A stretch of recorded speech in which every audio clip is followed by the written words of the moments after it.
The wind moves like a heavy breath over the frost-bitten hills, brushing through the heather with a sigh so old it seems to come from the land itself.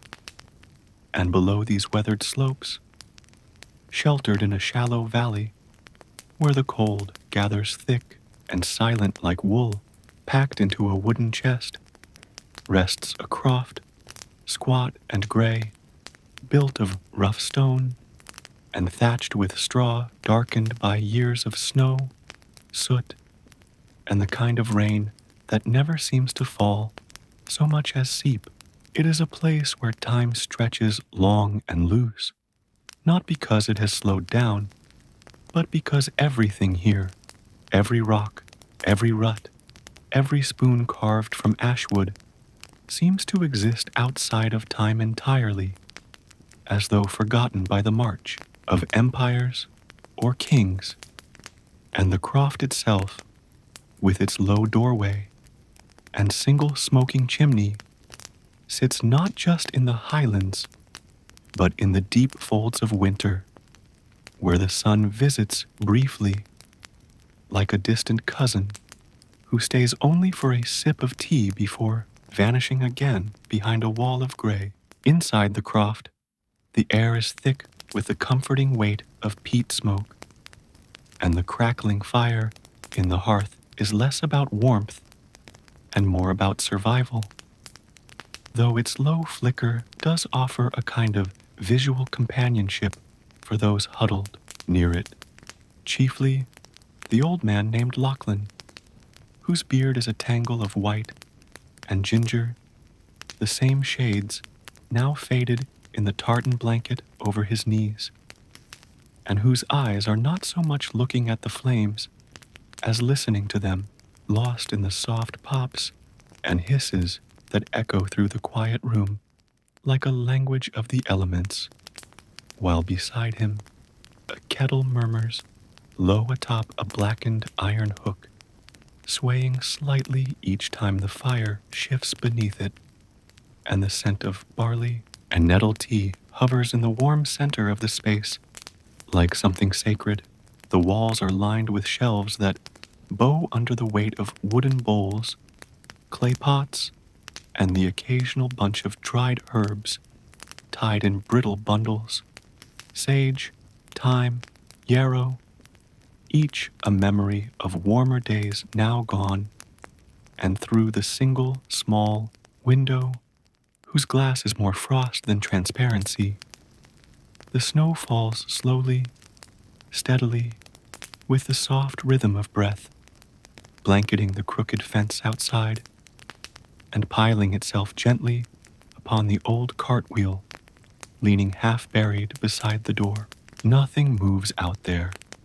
Not a bird, not a sheep, not even the faintest stir of wind, now, as if the whole world has paused to watch the snowfall, or perhaps to listen, for in the highlands during these long nights, silence is not an absence of sound, but a presence in itself, a thick, living stillness that wraps around you, presses against your chest, and settles in your bones until even your thoughts speak slower. Lachlan shifts slightly, adjusting the peat brick with a long iron poker worn smooth by decades of use, and beside him, a small terrier named Torin sighs into his paws, dreaming perhaps of summer hills or fat grouse no longer flying. The croft smells of wool, ash, and the faint trace of last night's boiled turnips, and as the kettle finally begins to whistle, rising in pitch like a gentle scold from a kind old aunt, Lachlan moves only slightly, reaching slowly for a battered tin mug without bothering to rise, for rising is something that happens only when necessary on nights like these, and there is nothing urgent in a place where the only appointments are with the fire, the tea, and the slow turning of time itself. Out in the shed, just beyond the croft's narrow door, hangs a row of smoked fish strung like wind chimes that make no sound, and a barrel of root vegetables, half buried in sawdust, waits patiently, each turnip and parsnip content in its cool quiet, because here even the food learns to wait. Wait for boiling, wait for chewing, wait to warm a belly already lined with oats and milk that came from a shaggy cow who now sleeps in a stone enclosure filled with straw and breath clouds. It is not a life of excitement, this life in the highlands during winter, but it is a life of rhythm, of firelight flickering against stone walls, of footsteps on creaking floorboards, softened by wool rugs woven from the memory of sheep, of waiting for letters that may never come, and counting the jars of preserved plums like they are treasure, of listening to the way the snow falls, and how it seems to hush even the wildest of thoughts. And as Lachlan sips his tea, tasting the bitter warmth of herbs gathered in brighter months, he closes his eyes, not to sleep just yet, but to sink into the moment, into the heat of the fire and the weight of the quiet. And for a while, nothing else exists except the sound of breathing, the flicker of flame, and the steady beat of winter wrapped around the Highland stone. Morning in the Highlands does not so much arrive as slowly emerge, pulled gently from the grasp of night by a reluctant sun that glows behind thick clouds like a lantern held beneath wool. The sky, a muted palette of bluish gray, gives no grand fanfare or golden burst, only a gradual lightening that reveals shapes rather than colors, the outline of hills against a horizon of fog, the slant of a thatched roof beneath its icing of frost, the soft rise of smoke curling from chimneys, like thoughts escaping quietly into the cold. Within the croft, the fire has not died, but dimmed into a smoldering bed of embers, its reddish core hidden under a dome of white ash, like a secret waiting to be stirred. And so it is that Lachlan, roused not by sound or alarm, but by the temperature of the room and the familiar ache in his knees, begins his day without urgency, moving like a clock, wound too gently, slowly setting feet to the earthen floor, slowly wrapping a woolen shawl around shoulders already swaddled in layers, slowly making his way to the hearth with the deliberate shuffle of someone who has nothing left to chase, but much to maintain. The kettle, emptied of last night's warmth, is filled again with fresh snow scooped from a pail just inside the door, and placed over the fire, now coaxed back to life by a few splinters of birch and a careful breath. Outside, the snow has paused, not ended, and the trees, mostly crooked rowans and a few skeletal birches, stand silent, their limbs outlined in white, like veins on a giant palm held up to the sky, each branch still, as though listening to the land breathe. The croft's interior slowly brightens as light filters through the frosted glass panes, highlighting dust motes that dance in the smoky air, and casting soft golden stripes across the stone walls, which are adorned with little more than necessity: a hand-forged knife resting on a wooden shelf, a bundle of woolen socks stitched with patience, a row of glass jars filled with dried peas, salt, and treacle-colored preserves that catch the light like stained glass windows in a chapel of survival. Lachlan takes his morning porridge slowly, chewing as though the act itself is sacred, while Torin, the terrier, watches with the quiet focus of a creature whose thoughts are few but steady. Will he share a crust? Will we go outside? And outside, they eventually do go, but not yet. Not before boots are warmed by the fire, and not before gloves are tugged on finger by finger, and the door is opened with the kind of gentle push reserved for things that might protest. The outdoors greets them not with chill, but with stillness, an almost holy quiet that fills the ears and presses softly on the chest, as if to remind both man and dog that here sound is rare and therefore precious. The crunch of snow beneath, boots, the creak of the old wooden gate, the distant caw of a raven wheeling high above the pine-rimmed ridge. Lachlan walks with a staff, not just for balance, but for rhythm, planting it into the crusted snow every third step, his breath puffing visibly before him in little clouds that vanish too soon to be appreciated.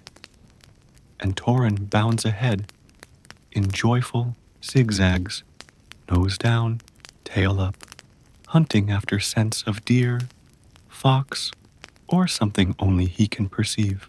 They pass the stone wall built by Lachlan's grandfather, each rock placed by hand in seasons gone so far they seem mythic now, and approach the small barn where two Highland cows, thick-haired and unimpressed, stand chewing in their shelter, eyes blinking slowly in recognition, though they neither move nor moo, only observe the man as he forks hay into the trough, speaking in the kind of low murmur reserved for animals, spirits, and sometimes the wind.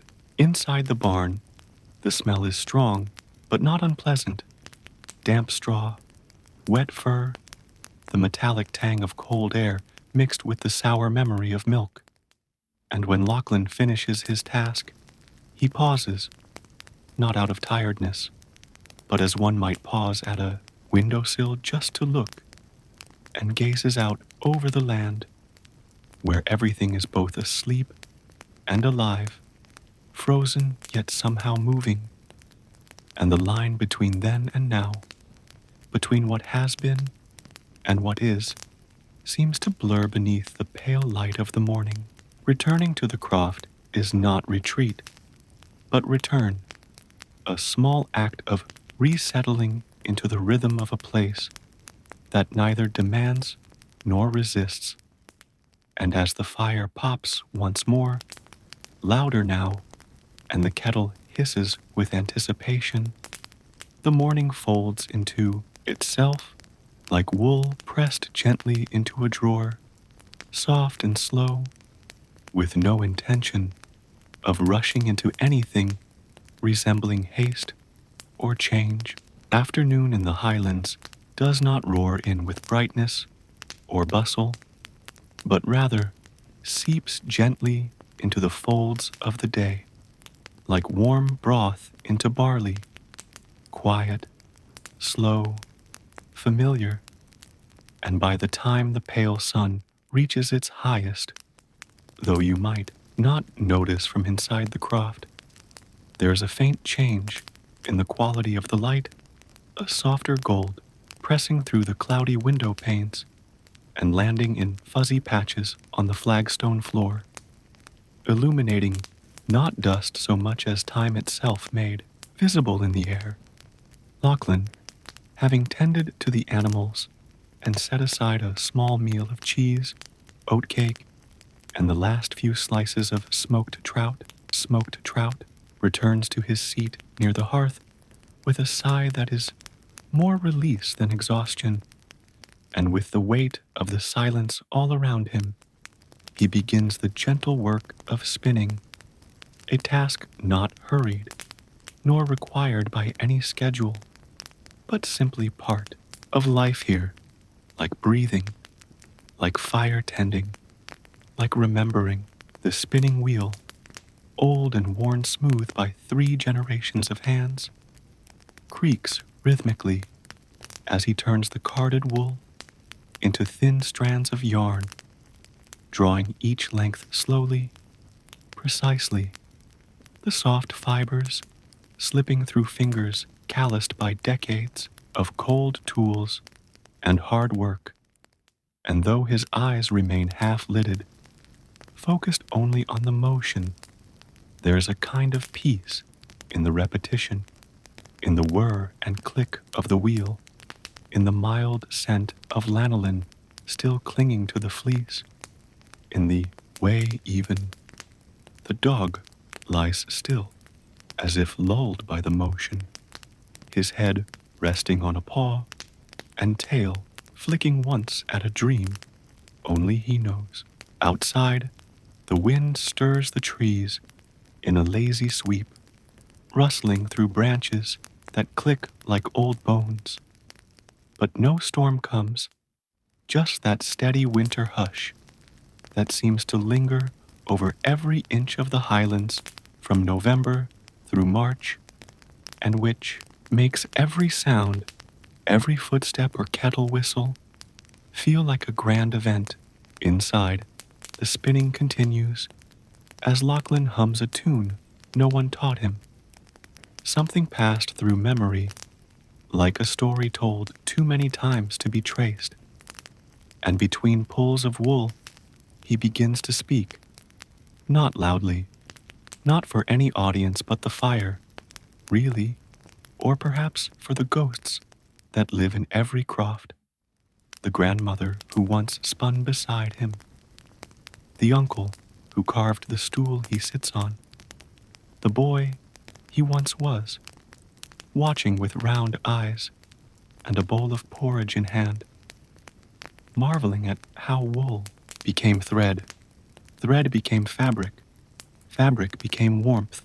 He tells no tales of war or kings or conquest, but of weather and wool, of sheep that wandered too far, of a pie burnt when the fire flared unexpectedly, of the neighbor's cart that lost a wheel 3 winters past and never quite recovered.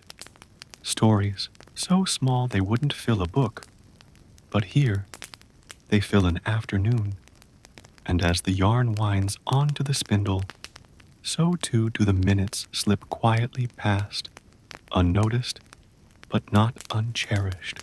The shadows grow longer, stretching across the croft like contented cats, and Lachlan, finishing one skein and starting another, pauses only to sip from a cup of broth now grown lukewarm, tasting of marrow and thyme, the kind of flavor that needs no recipe because it has been made the same way for longer than anyone can recall. He watches the fire, pokes at it once, twice, lets the sparks drift upward into the hooded chimney like stars escaping gravity, and continues spinning, not for a deadline, not for a market, not even for someone in particular, but because spinning is what you do when the world is slow and wide and cold, and you are lucky enough to be warm and inside. Outside, the snow begins again, light at first, like a whisper from the hills, then steadier, covering the ground with fresh silence, and the croft, wrapped in stone and firelight and wool, becomes an island in a white sea, a place untouched by noise or news or the ticking of clocks.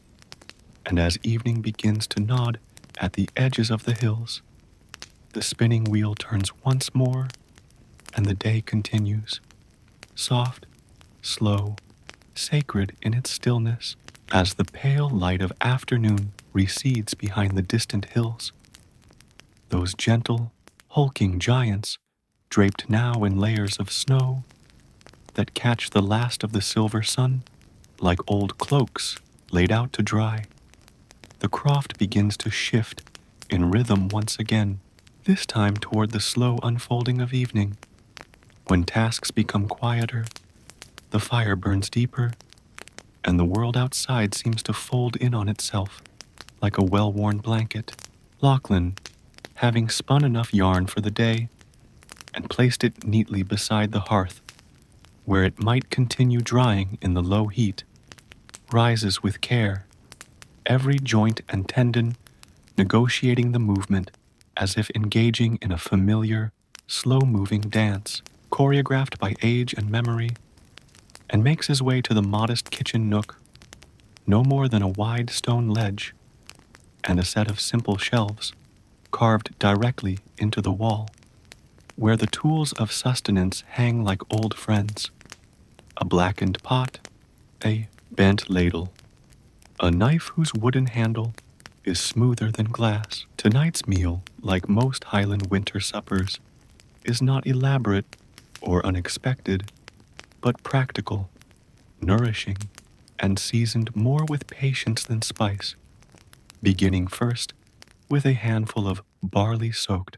since morning in a small wooden bowl now, emptied into the pot, followed by a scoop of dried peas, a pinch of salt, a few curls of dried leek, and the final remains of a smoked ham bone, saved precisely for evenings like this one, when the snow outside whispers promises of deeper cold to come, and the only answer is warmth that begins in the belly and moves outward.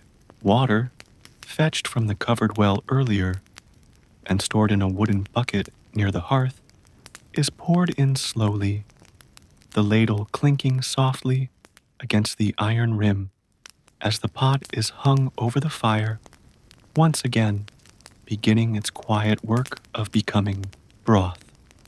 The scent builds slowly, earthy, rich, familiar, rising in tendrils that fill the croft like a fog of comfort, curling into corners, coaxing even the drowsy terrier, Torin, to lift his head and sniff the air with a faint wag of his tail before collapsing once again into his patch of sheepskin by the door. Outside, twilight deepens into the blue-gray wash of Highland dusk, where the snow no longer falls in flurries, but in slow, steady sheets, like time itself being gently lowered over the landscape, while inside, the fire hisses occasionally beneath. The pot, responding to each drip of condensation from the iron lid with a soft complaint, Lachlan busies himself with setting the table, which is less a formal act than a familiar routine.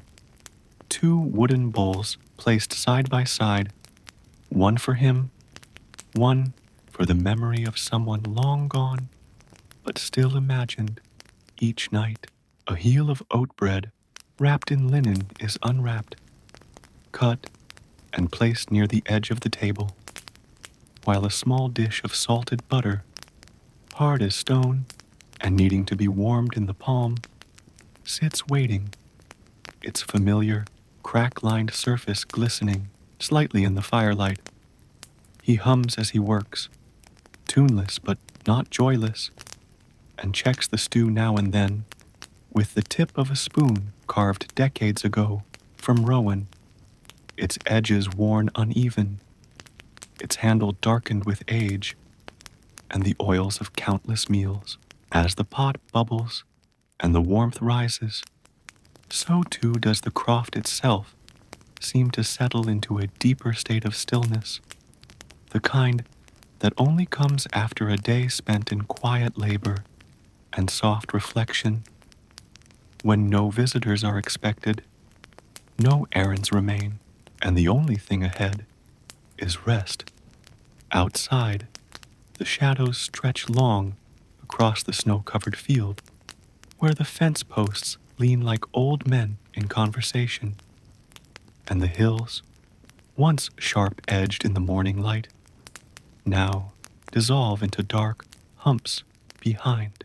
The fog, blurring the edges of the world until the croft feels like a small boat adrift in a vast white sea.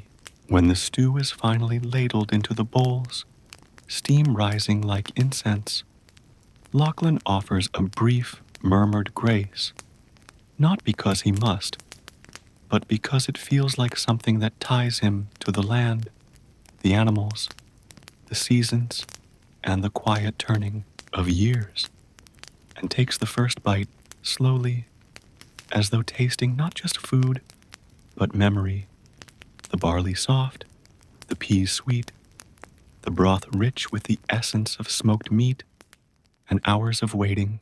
Outside, the snow continues its descent, indifferent to the light now glowing in the window.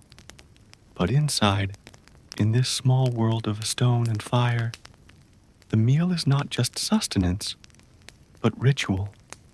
And as he eats, slow and steady, the croft settles deeper into its warmth, into its slowness, into the long night that will come quietly, like everything else in the Highlands, as the darkness outside deepens into a rich velvet black, covering every hill, hollow, and frozen fence post in a seamless curtain of night. The croft becomes its own small universe, suspended in the hush, its glow cast not by modern bulbs or flickering screens, but by 3 beeswax candles and the steady pulsing of firelight, their gentle illumination painting the walls in gold and shadow, dancing across every wooden beam and uneven stone with the sleepy rhythm of breathing. The candles are stubby, reused, set in iron holders, passed down through too many winters to count, and they smell faintly of honey and smoke, giving the room a softness that daylight never quite manages. Lachlan, having eaten his stew and folded the linen cloth back over the crust of oat bread for the next day, now clears the simple table with the slow, practiced movements of someone who has lived most of his life in silence and snow, rinsing the bowls with warm water from a kettle, wiping them dry with a towel older than his memories of war, and setting them back onto the shelf as though placing offerings at an altar, not out of superstition, but because there is comfort in order, and in a place where winter reigns for so many months, structure is as much a source of survival as heat. Outside, the wind picks up, brushing against the croft, like the edge of a cloak drawn across the hills, stirring the trees into faint movement, not loud, but enough to cause a creak from the shutters and a faint whimper from Torin, who lifts his head, looks around, then curls tighter into his sheepskin nest. Inside, all is still, and the only sounds are the occasional settling of the roof, timbers, and the soft breathing of man and dog, until Lachlan, rising once more, pulls from the corner a large wooden frame, the loom, his companion for the darker hours, its spindly shape outlined now in the shifting light, like the skeleton of some old creature brought out each evening to sing its own slow lullaby. He sits before it without drama, no ceremony, just habit, and begins to weave, not with urgency or ambition, but with the kind of careful attention that comes from knowing there is no need to rush.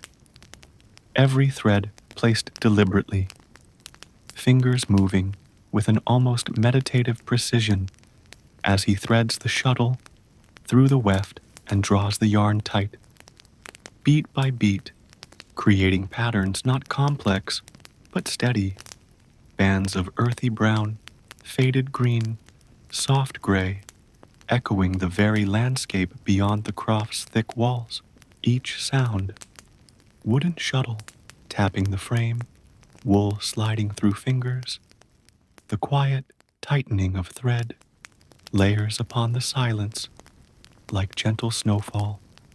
And in this tapestry of motion and stillness, the very idea of time begins to dissolve.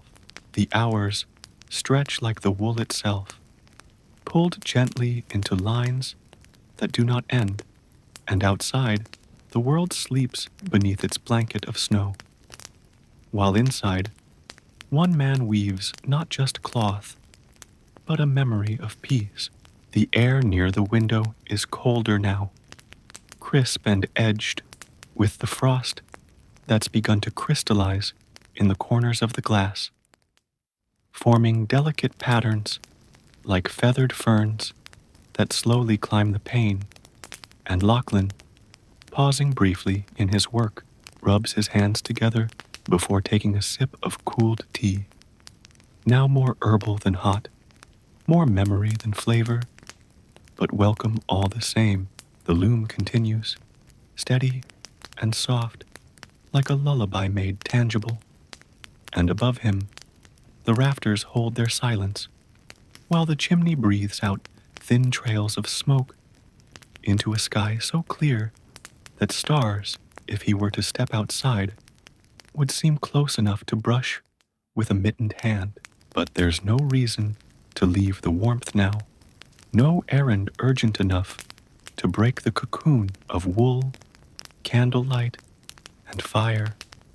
And so he weaves a little more until the fatigue in his shoulders begins to settle, until the patterns begin to blur slightly in the flicker of flame and wick, and finally he sets down the shuttle, folds the half-woven cloth over the bar, and rests his hand gently upon it, as one might rest a palm on the back of a sleeping animal.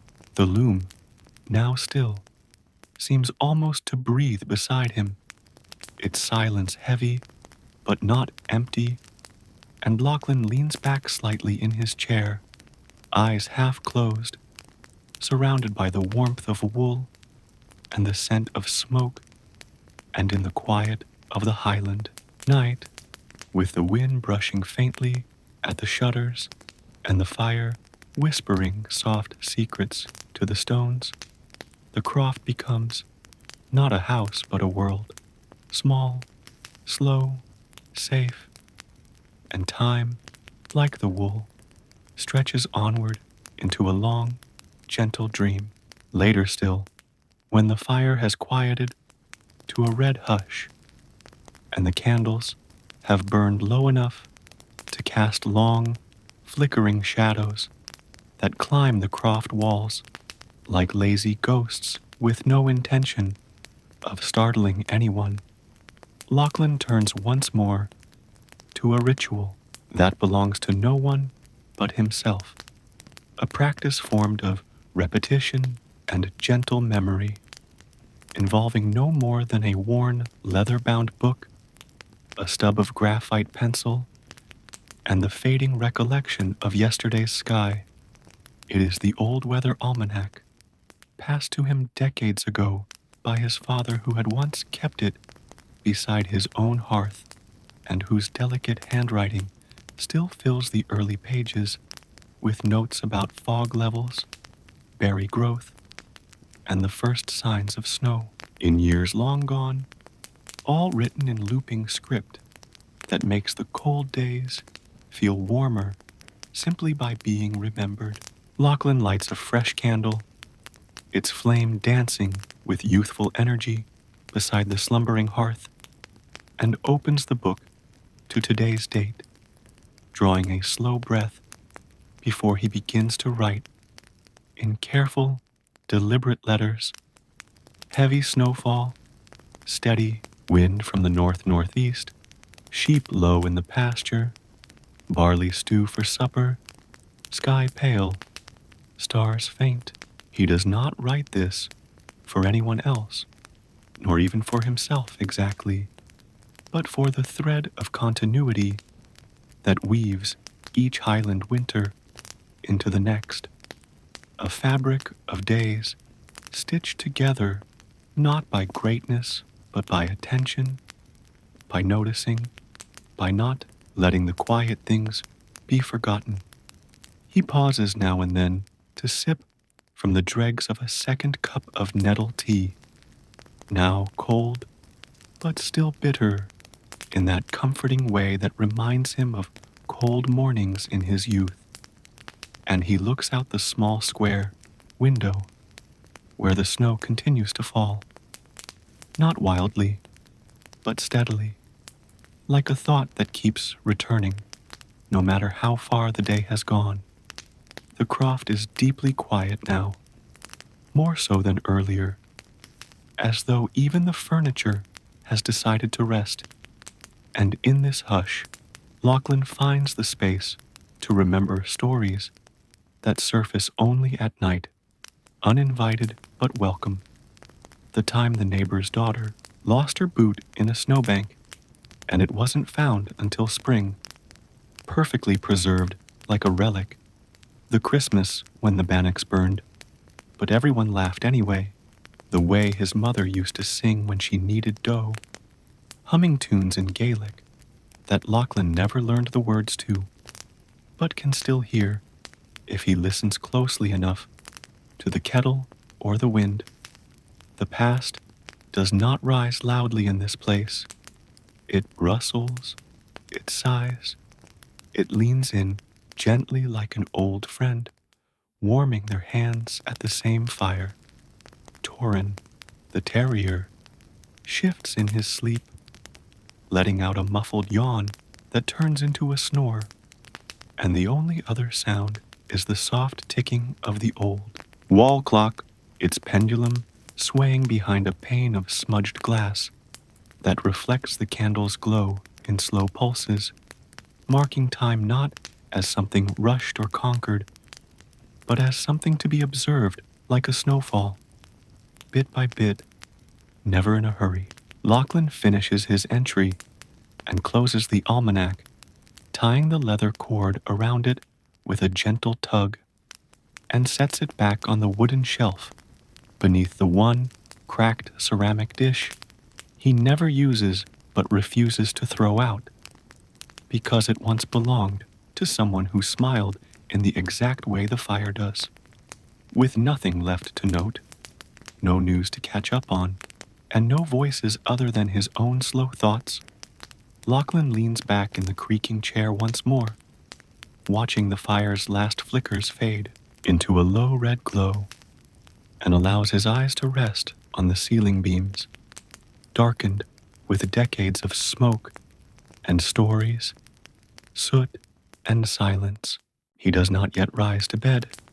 There is no rush, for in the Highlands, night is a companion, not a deadline, and so he sits wrapped in a thick wool shawl, the color of lichen, listening not to what is said, but to what is felt, the warmth on his feet, the weight of memory in his chest, the comforting creak of old wood settling once more for the long, still night ahead. Eventually, as even the glow of the fire shrinks to a dim, pulsing ember that barely casts enough light to distinguish the outlines of the hearthstones from the rest of the darkened croft, Lachlan begins the slow, deliberate transition toward bed, not out of urgency, for there is none here, but because the weight of the day, even one filled with quiet tasks and gentler thoughts, eventually gathers in the shoulders, in the eyelids, in the bones, like snow collecting on fence posts. Soft and inevitable, he rises with a familiar groan that is less complaint than confirmation that the body still moves, still bends, still remembers what it is to end a day, and he walks across the worn flagstones in slow, padded steps toward the sleeping corner, the part of the croft partitioned only by a hanging wool curtain, faded to the color of old smoke, where a low bed hand-built and heavy, rests snugly against the back wall, beneath the thickest part of the thatched roof. The air grows colder here, away from the hearth, and his breath begins to fog faintly in the lamplight as he prepares for bed, not by undressing, for Highland nights are not forgiving to bare skin, but by carefully layering garments in reverse, wool socks tugged higher, a second knitted cap pulled over thinning hair, a flannel shirt added atop a tunic, already worn smooth at the elbows. The bed itself is a fortress of blankets, thick wool sheets, old quilts, and a fur throw older than Lachlan himself, stitched in places where time had chewed holes. And beneath it all, a straw-stuffed mattress that rustles gently when he settles upon it, like a field remembering the wind. Torin, the terrier, sensing the end of movement, rises slowly from his curled spot by the hearth, stretches with a dramatic groan, and pads silently to the foot of the bed, where he hops up and circles 3 times, as he has every night since he was a pup, before settling into a ball of warmth, tail tucked to nose. Beside the bed, a tiny wooden shelf holds the evening's last essentials: a chipped mug of water, a small tin of salve for aching hands, and a polished stone from the river he once walked as a boy, smooth from decades of turning and current, kept here for reasons even Lachlan doesn't fully recall, only that it belonged in the dark, beside the bed, under the edge of the moonlight that now peeks faintly through the small high window above. The candle is snuffed with a gentle pinch, leaving only the soft blue cast of night to shape the space, and Lachlan draws the covers up to his chin, exhaling deeply as the warmth encloses him, not like a blanket, but like a memory of every safe place he's ever known. There is no sound now, except the faint stirring of wind along the outside walls, the subtle creak of the roof beams adjusting as temperatures drop, and the occasional shift of Torin's paws against the quilt. Sounds that, far from disturbing, seem to wrap around him like lullabies played on invisible strings. He lies there, eyes open but not seeing, staring into the dim glow of the ceiling, as thoughts arrive not in sentences or memories, but in fragments. The feel of sheep, wool wet from rain, the color of heather in early spring, the way the bread rose too much that one year and burst like laughter from the pan. These are not reflections exactly, but drifting images, the kinds of thoughts that only come when one is already halfway into dreams, when the mind no longer feels the need to explain itself, and the body trusts the quiet. Sleep comes not like a drop, but like a tide, slow, steady, curling around ankles and knees and shoulders, until the whole body floats in it, unaware of the line between waking and dreaming. Outside, the Highlands breathe slowly under their quilt of white, and inside the croft, man and dog sleep soundly beneath a roof that has seen 100 winters, through a night that will pass without incident, watched over by fire ash, wind song, and the deep hush of the earth itself.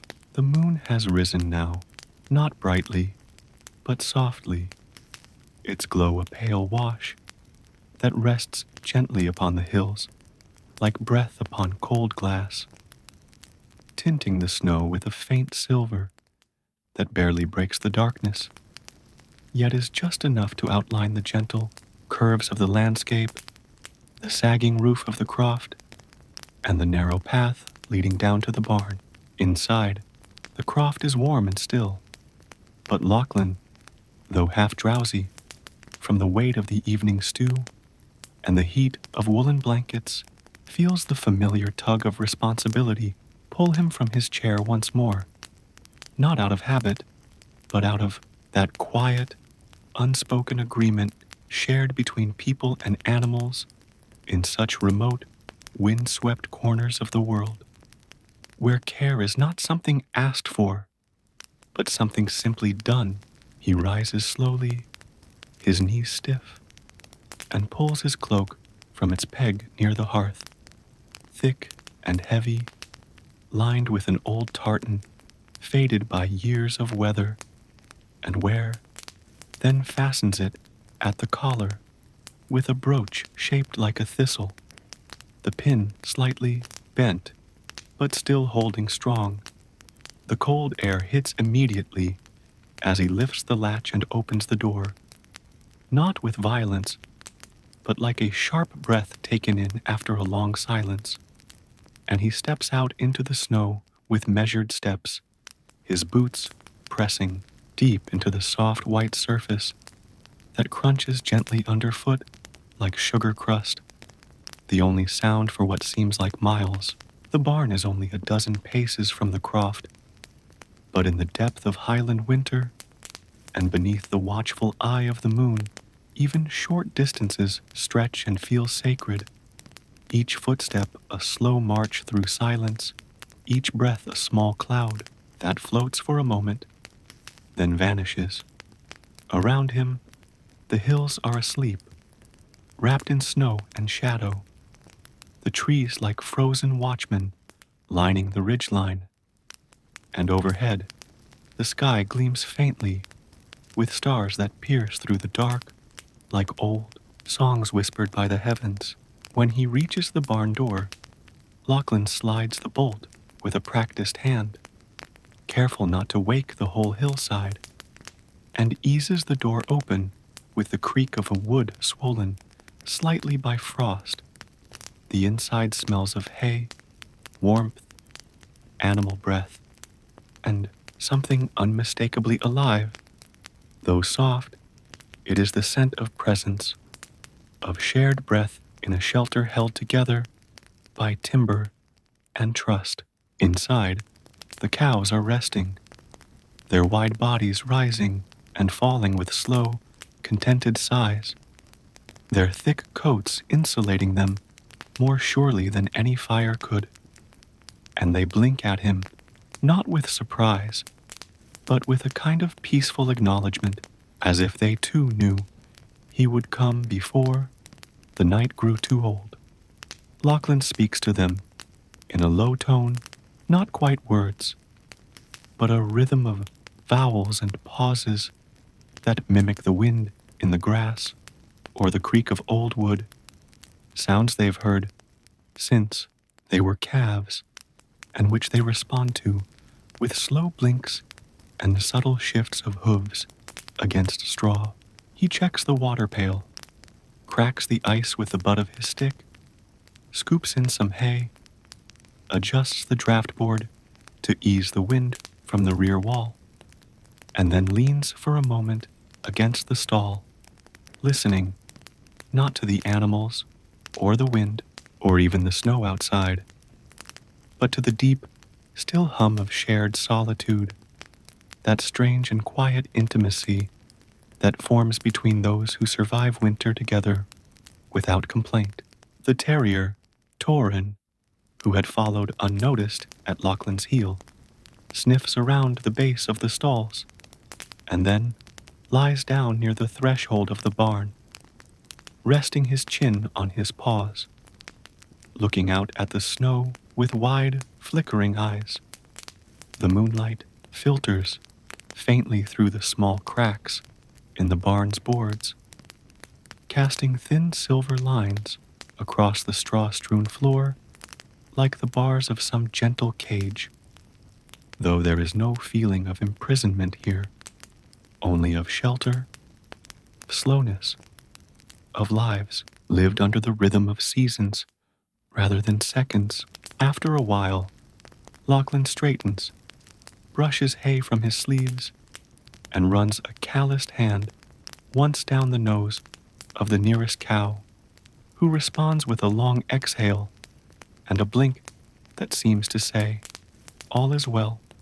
He nods to her, whispers something quiet and forgotten, and steps back into the snow, pulling the barn door shut with a soft thud, bolting it again, and beginning his slow walk back to the croft, where fire and wool and sleep await. As he walks, the moon follows him, silent and steady, casting his long shadow across the whitened earth. And the only sound is the crunch of footsteps. One man, one dog, returning home through a Highland night, so still it might never end, and so peaceful, one could almost wish it wouldn't. Back inside the croft, with the barn now behind him, and the door latched once more against the gentle weight of falling snow, Lachlan moves with a kind of practiced drowsiness, not the clumsy tiredness of exhaustion, but the smooth, quiet rhythm of someone whose body has learned to end the day as carefully as it begins it, his hands lingering on objects longer than needed, his movements slow and circular, as if folding the world into itself for the night. The fire, though banked low, still breathes beneath its blanket of ash, and he crouches beside it briefly, feeding in one final piece of peat, dark and dense and damp to the touch, the smell of it earthy and almost sweet, like wet moss after a summer rain. The soft hiss it makes as it catches is like a long sigh, and as the croft fills again with a faint warmth, Lachlan's gaze drifts up to the narrow shelf above the hearth, where bundles of dried herbs hang motionless in the still air. Lavender, mint, heather, marjoram, and a few scraggly branches of juniper gathered from the rocky hillside that bloomed briefly in late summer before surrendering again to the wind. He reaches for one, a small tied bunch of thyme that rustles softly as he unhooks it, bringing it to his face and breathing in the faded scent of a warmer season, now distant and pale, but still lingering, like the memory of a song once heard. At dusk, he doesn't need the herbs tonight, not for cooking, not for medicine, but there is something about touching them, about holding the dusty strands between his fingers, that brings a slowness to his thoughts, a kind of anchor to time, and so he carries the bundle to the table and sets it down beside the candle, which flickers as though pleased by the company outside.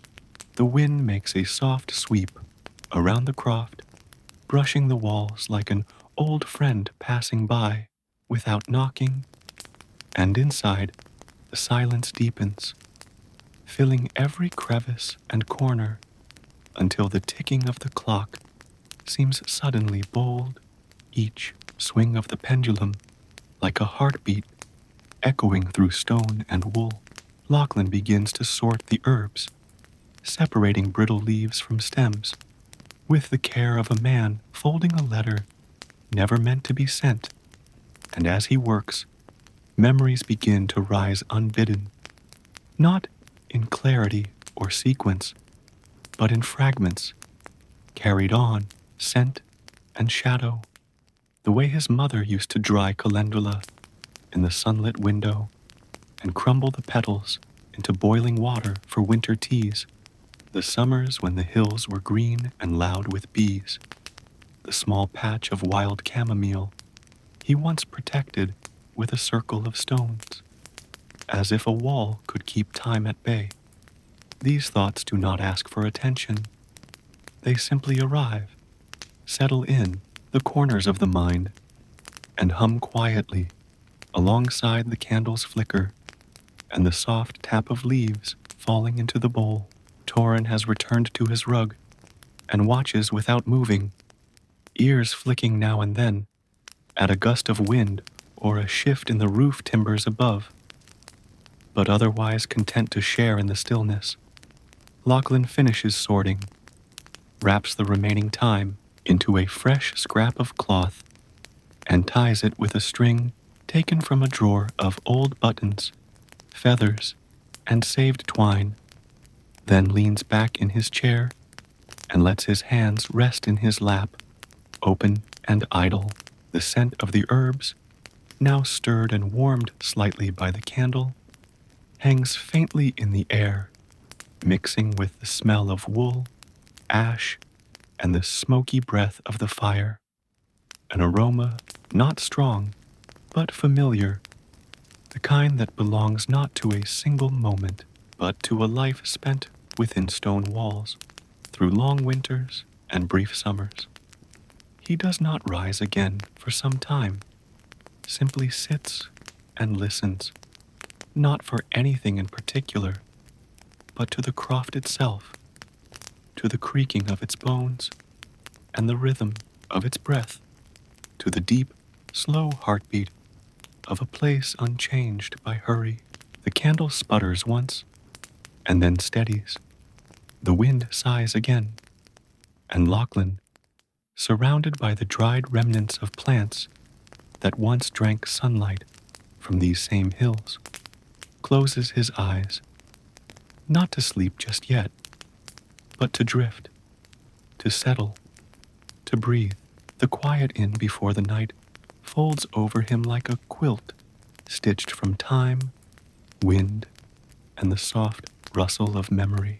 With the bowl of sorted time now set gently aside, wrapped and tied, and placed among the other sachets and small cloth bundles, resting like memories on the pantry shelf, Lachlan turns once more to his nightly inspection of the croft's most ordinary objects, a habit not born of worry nor need, but of comfort, a ritual of slow looking, of quiet counting, of reacquainting himself with each item that lives in this space and serves its purpose without question, no matter how small, beginning with the window latch, which he checks with a soft press of the thumb, listening for the gentle click that assures him the night wind will remain where it belongs, outside, and then moving to the shutter bar, the iron hinges of which are worn smooth from decades of turning, rubbed down by the same kind of patient attention he now gives them. And though the snow outside rises thick along the base of the frame, there is no draught tonight, only stillness. The shelf above the door holds a row of carved wooden figures, little more than smoothed stubs of pine and beech shaped into animals, long ago by some forgotten hand, perhaps his grandfather's, or even his own in childhood. He can't recall now, and he dusts each one slowly with a corner of his sleeve. The stag, the fox, the owl, the stoat, and one unrecognizable shape that might have once been a sheep or a seal, but whose features have long since blurred into time. Across the croft, he passes his hand over the row of preserved goods lining the pantry recess, counting each jar without looking too closely, for their contents are familiar more by placement than label. Rowan jam, pickled turnip, dried apples, honey so thick with the cold it barely moves inside the glass, and a jar of salt that came from the coast 2 summers ago and is used sparingly, almost ceremoniously, in broth and bread. The stove kettle is lifted, shaken gently to hear the slosh inside, and set back with care, though no tea will be made now, not until morning stirs again. from beneath its frost-rimmed veil. The Croft's tools are next. The old knife laid flat beside the breadboard, its edge dulled, but loyal. The spindle, set to rest beside the loom with the day's wool. The ladle, hanging on a bent nail above the hearth like a silvered crescent moon. Each item, though humble and unassuming, carries a weight of familiarity that no clock can measure. Proof of days gone by, of tasks completed without applause, of a life gently shaped by repetition and purpose. Lachlan's eyes wander to the Croft's ceiling, where the thatch is tied tightly to its beams, each straw set by hand and sealed with smoke and time. And he nods slightly to himself, as he does every night, pleased that no damp has found its way in this winter. Not yet, though the season still has far to go. He walks next to the small bench by the door, where a pair of worn leather boots rest side by side like quiet sentinels, and beside them a basket filled with firewood split weeks ago and stacked by weight and dryness, each log chosen with the same slow thoughtfulness as one might apply to pages in a favorite book.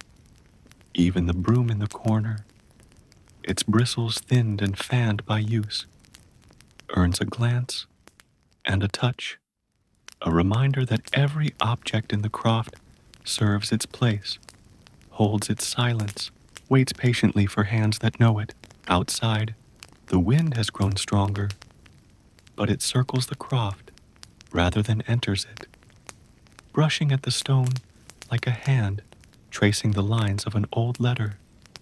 And the snow, though unseen, continues to fall, layering the hills with the kind of stillness that can only be felt when it has buried all paths and softened all sound. The terrier, Torin, lifts his head as Lachlan passes, receiving a quiet pat between the ears before settling once more into his curled form. And in this gentle progression from latch to loaf, from ladle to loom, the Croft confirms its peace, not in the absence of motion, but in the presence of care. Finally, with all inspected, all touched, all counted, Lachlan returns to his chair by the fire's last warm blush, rests his palms on his knees, and breathes in deeply the mingled scent of ash, wool, and rosemary carried faintly from the hanging herbs above, letting the moment stretch, holding the stillness close, while outside the highlands slumber beneath a sky full of forgotten stars. As the night deepens and the last coals settle into a slow, red rhythm beneath their gray coat of ash, the Croft enters a state of complete quiet, where the sounds are no longer sounds, but sensations, the way the wood creaks softly beneath the pressure of settling air, the distant moan of the wind moving like a memory through the pines, the almost imperceptible tick of heat shifting through the stones that form the hearth and the walls around it. And it is in this stillness that Lachlan, not yet ready to lie down again, finds himself once more looking around the room, not for tasks or tools, but for stories, not the ones written in books or spoken aloud, but the ones pressed into the Croft itself, layered into the very materials that have sheltered generations before him. He shifts in his chair, wrapping the shawl tighter around his shoulders, and lets his gaze rest on the walls, the thick stones, irregular and gray, fitted together with no two alike, each chosen and carried and placed by hand long before his time by people who knew how to build not just for shelter, but for silence, and in each gap between the stones, each seam pressed with dried moss and old mortar, Lachlan can almost hear their breath, their hands, their patience.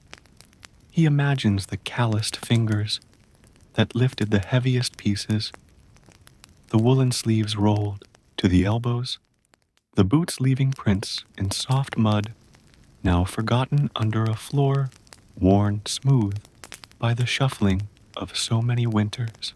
He lets his hand trail along the wall beside him, feeling the cool texture of stone that has not changed in 100 years. And it reminds him that a croft, more than just a house, is a container of hours, a place where every crack and chip carries a tale, and where time lingers not in clocks, but in corners.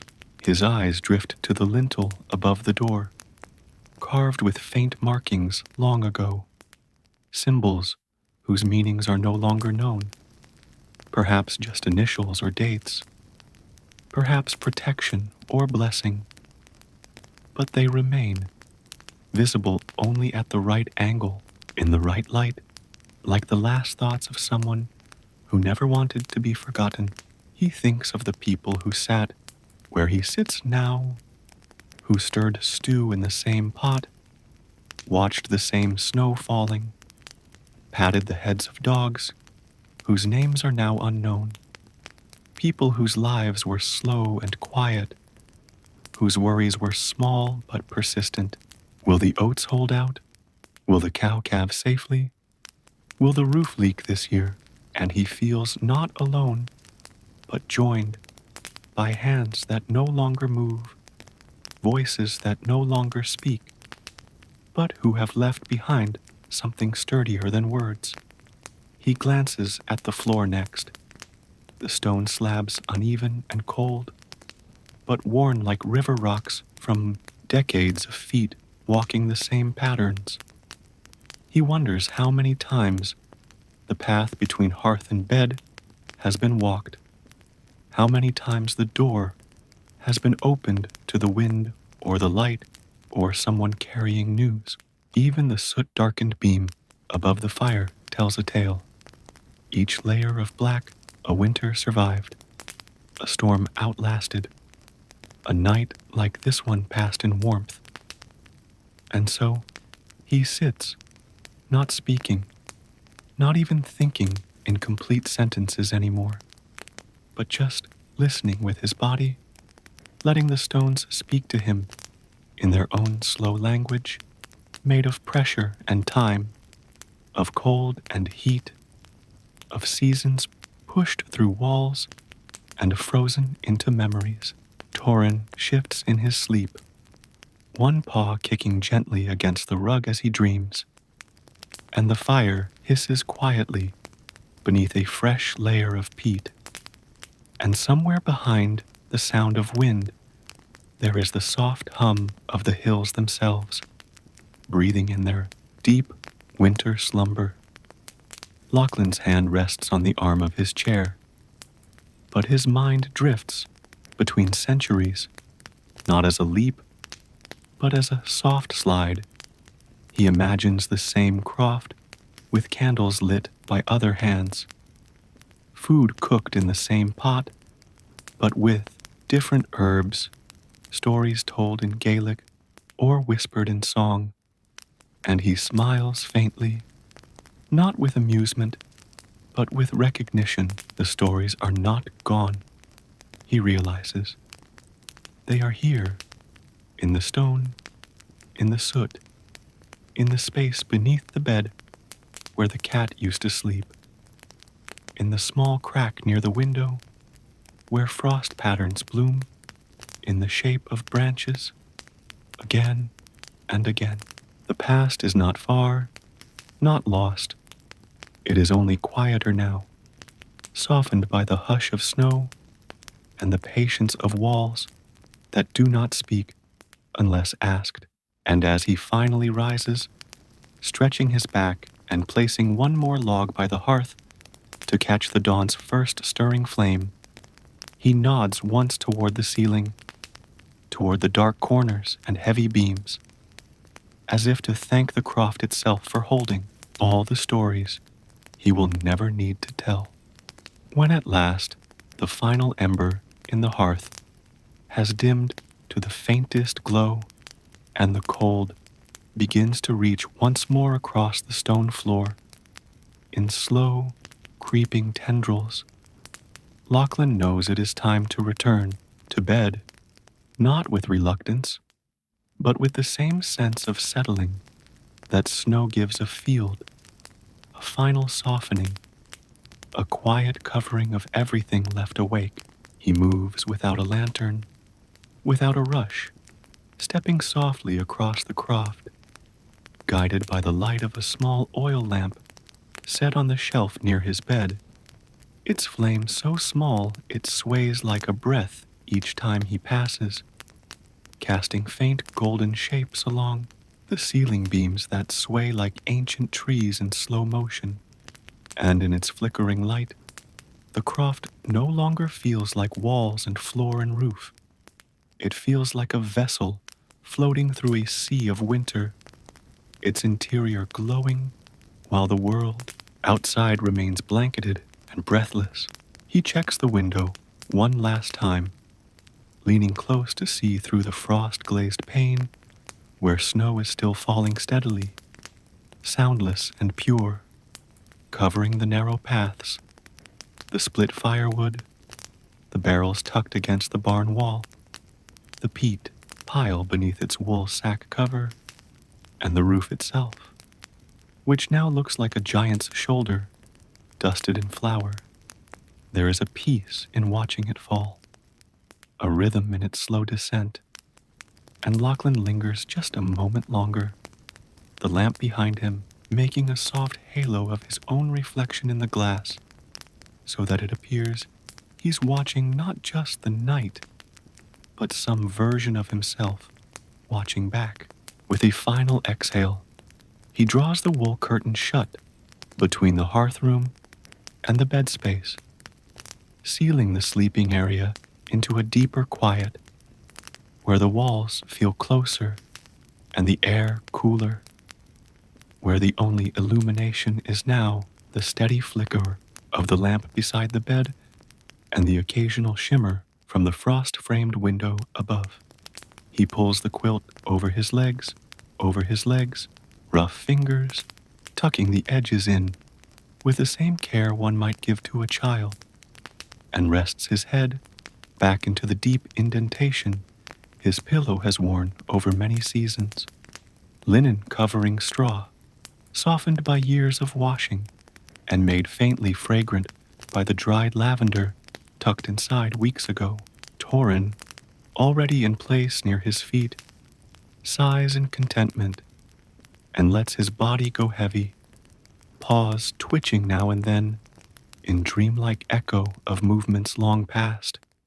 The oil lamp makes a tiny hissing sound, not unlike a whisper, and its glow wavers with the slight movement of air each time Lachlan shifts beneath the blankets. He stares at the beams above him, at the shadows they cast like slow waves across the ceiling, and lets his mind begin to slide into that in-between space where thought and dream intermingle. He sees the hills in sunlight, though it is night. He hears summer birdsong, though outside the only noise is wind. And he remembers things not with precision, but with the soft blur of wool against the cheek. His breathing slows. The croft, too, seems to hold its breath, listening with its thick walls and wooden bones, listening not for danger or change, but simply in shared silence. Lachlan turns slightly, pulling the blanket closer beneath his chin, and lets his eyes half close, watching the lamp as its flame dances smaller and smaller. With each passing minute, it will burn out on its own in an hour or so, but by then, he will be deep within the folds of sleep, held not by the lamp, nor the fire, nor the curtain, held instead by the weight of silence, the depth of night, the long tradition of stillness that has always belonged to places like this. Outside, the world remains hidden, untouched, unchanged. Inside, the quiet has taken full root, and as the last light flickers and steadies once more, as the wind hushes just enough to allow a moment of near total stillness, the croft watches over him like a cradle carved of a stone and memory, and he begins to drift, slowly, gently, finally, into the long rest of the Highland night. In the hushed stillness of the sleeping croft, with the fire now nothing more than a shadowed warmth behind the hearthstones, and the lamp's flame dimmed to a faint gold smudge on the wooden wall, sleep settles slowly into the folds of the room like mist curling across the moor, light, calm, sure of its place. And in this delicate quiet, where every creak is softened by wool and shadow, Lachlan begins to dream, not suddenly, not as a plunge, but as a gentle drift into another room of the same house, one made not of timber and stone, but of memory and scent, where time moves like breath and sound is barely more than thought. In his dream, he walks through the hills behind the croft, though it is summer and green and full of buzzing, with clouds drifting overhead that cast long, moving shadows on the ground. And he is younger, not young, just lighter, carrying nothing, not even a stick, and he walks barefoot on the soft grass, the kind that never truly grows in the Highland cold, but which his dream allows, because memory is more generous than weather. He sees the old path that once led to the stone circle, though it's mostly sunken now, and hears the murmur of the burn running beneath a fallen log, and the air smells not of peat or smoke, but of clover, warmed rock, and pine needles baked beneath long days of light. The landscape feels wide and open, but not lonely. He senses people are nearby, not seen, not named, but just around the curve of the hill, tending sheep or stacking hay, or sitting with their backs against trees, whittling and humming. He follows the sound of a stream and finds himself not by water, but inside the croft again. Only this time, it's not quite the same. It's larger, or perhaps older, lit not by fire, but by sun slanting through windows that do not exist in the waking version, and filled with items he once knew. The bread paddle his mother used, the iron kettle that cracked long ago but still hangs here, steaming gently with something sweet, maybe elderberry or rosehip, and the room hums with a quiet, not of silence, but of living, the ticking of a clock that doesn't keep time anymore, the shuffle of wool being folded, the pages of a book being turned just out of sight. He doesn't speak in this dream, doesn't need to. Everything here knows him. Every object and shadow and breeze seems to acknowledge his presence with a calm nod, as if to say, "You've always been here, even when you weren't." He finds the old stool carved by his grandfather, the one lost in a storm flood 30 years ago, and sets it beside the loom. Only the loom is weaving itself now, the shuttle moving slowly on its own, creating a cloth made of mist and heather and moth wings, and he sits and watches, feeling no surprise, only the comfort of familiarity. Outside the croft, it is snowing in the dream, though inside it remains warm and sunlit, and the snow falls in large, lazy flakes that drift past the windows in slow spirals, each one melting before it touches the sill, and the wind is singing, not whistling, not howling, but truly singing, like a woman's voice at a distance, wordless and slow, rising and falling like the tide.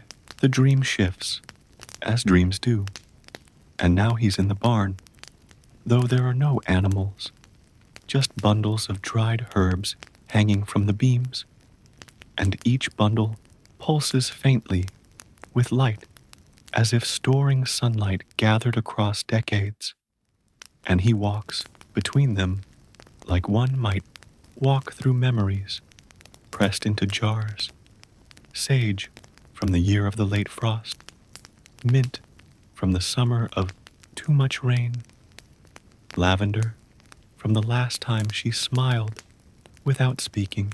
He doesn't try to hold them, only passes through, and they sway gently as he goes, touching his shoulders like blessings.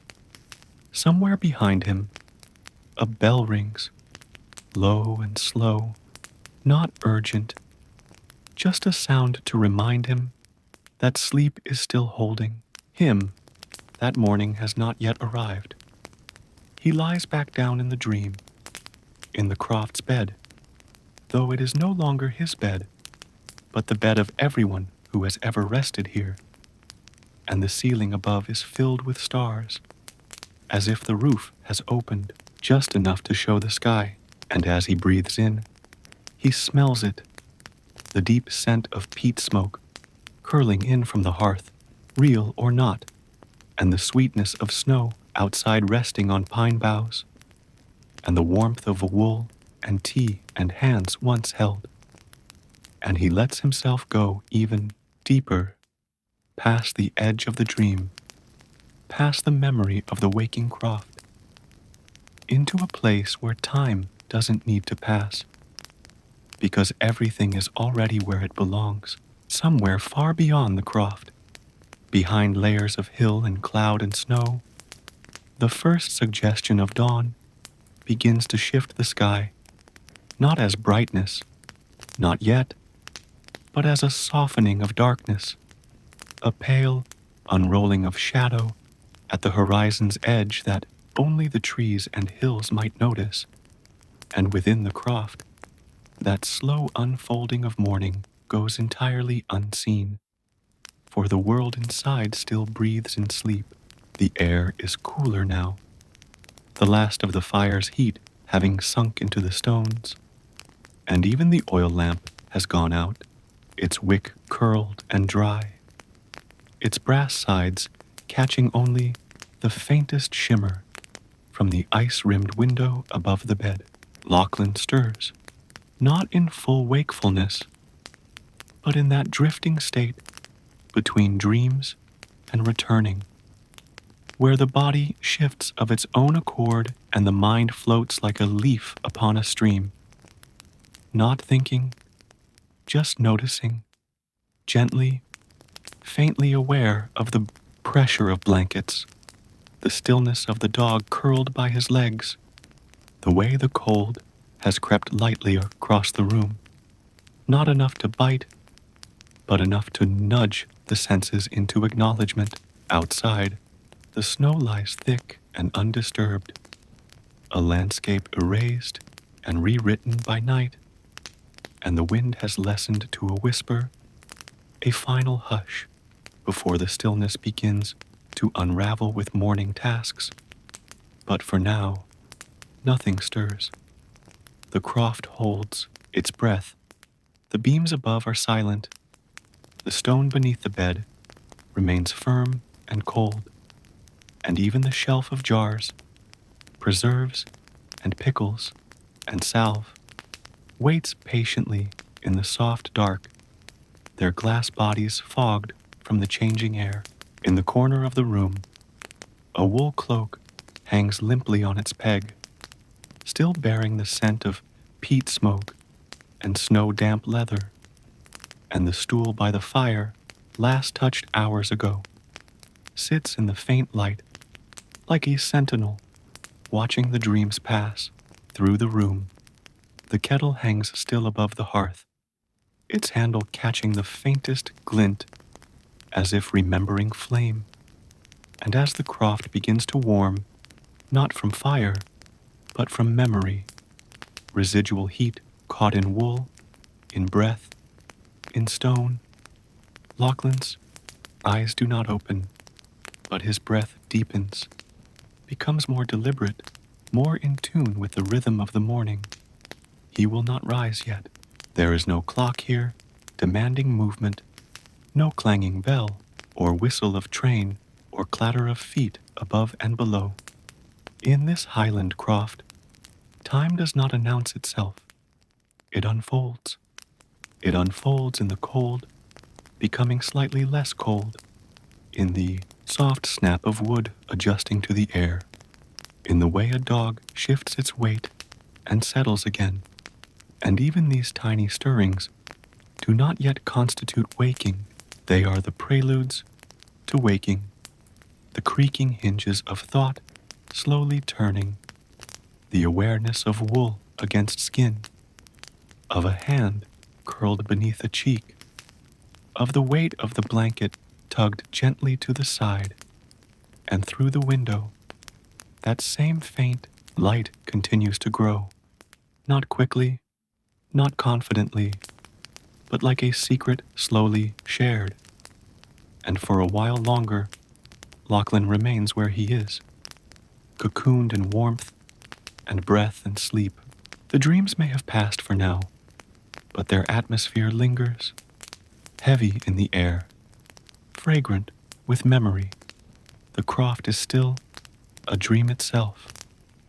Noises dulled, light diffuse, edges softened, and in that space between night and day, between sleep and waking, between fire and frost, the Highland home lives not as a structure, but as a breath held just a little longer, so that peace may stretch itself one more inch before the first log is placed on the fire, before boots meet stone, before tea is poured, and work begins. For now, the world can wait. It is not time yet, not quite. In this long Highland winter, morning is not something one meets. It's something one gently receives, slowly, like the steam rising from a quiet cup, like the warmth returning to stone. When at last the balance tips and morning begins to claim its quiet place inside the croft, it does so without fanfare. No sudden light, no clang of iron or chirp of early birds. Only the faintest graying of the world outside the window and the soft change in the air. The kind of shift that doesn't call attention to itself, but simply exists, like the smell of tea just before it brews, or the feel of wool warming beneath the hands. Lachlan stirs beneath the thick quilt, not with any urgency, but with the slow stretching of limbs that have slept well, the body reminding itself where its edges are, the joints speaking gently after a night wrapped in silence. He lies still for another minute, or 10, blinking slowly at the shadows above him, which have lightened slightly from deep charcoal to something like soft slate, and listens to the subtle indicators of the world turning once more. The faint pop of a timber beam adjusting as cold recedes, the shift of the dog, Torin sighing and lifting his head, the rustle of blankets as he himself turns slightly to one side, preparing, not rising, but preparing. There is no race to meet, no obligation that hurries him, only the deep internal rhythm of a Highland morning that begins when the body feels the earth has asked gently for its presence again, when finally he swings his legs over the side of the bed. The chill of the stone floor kisses his feet through the thick wool socks, and he lingers a moment, hands resting on his knees, letting the heaviness of sleep fade from his breath before he reaches for the folded flannel shirt left on the peg near the bed. The room is still dim, lit now by the pale early light that filters through the frost-laced window above the headboard.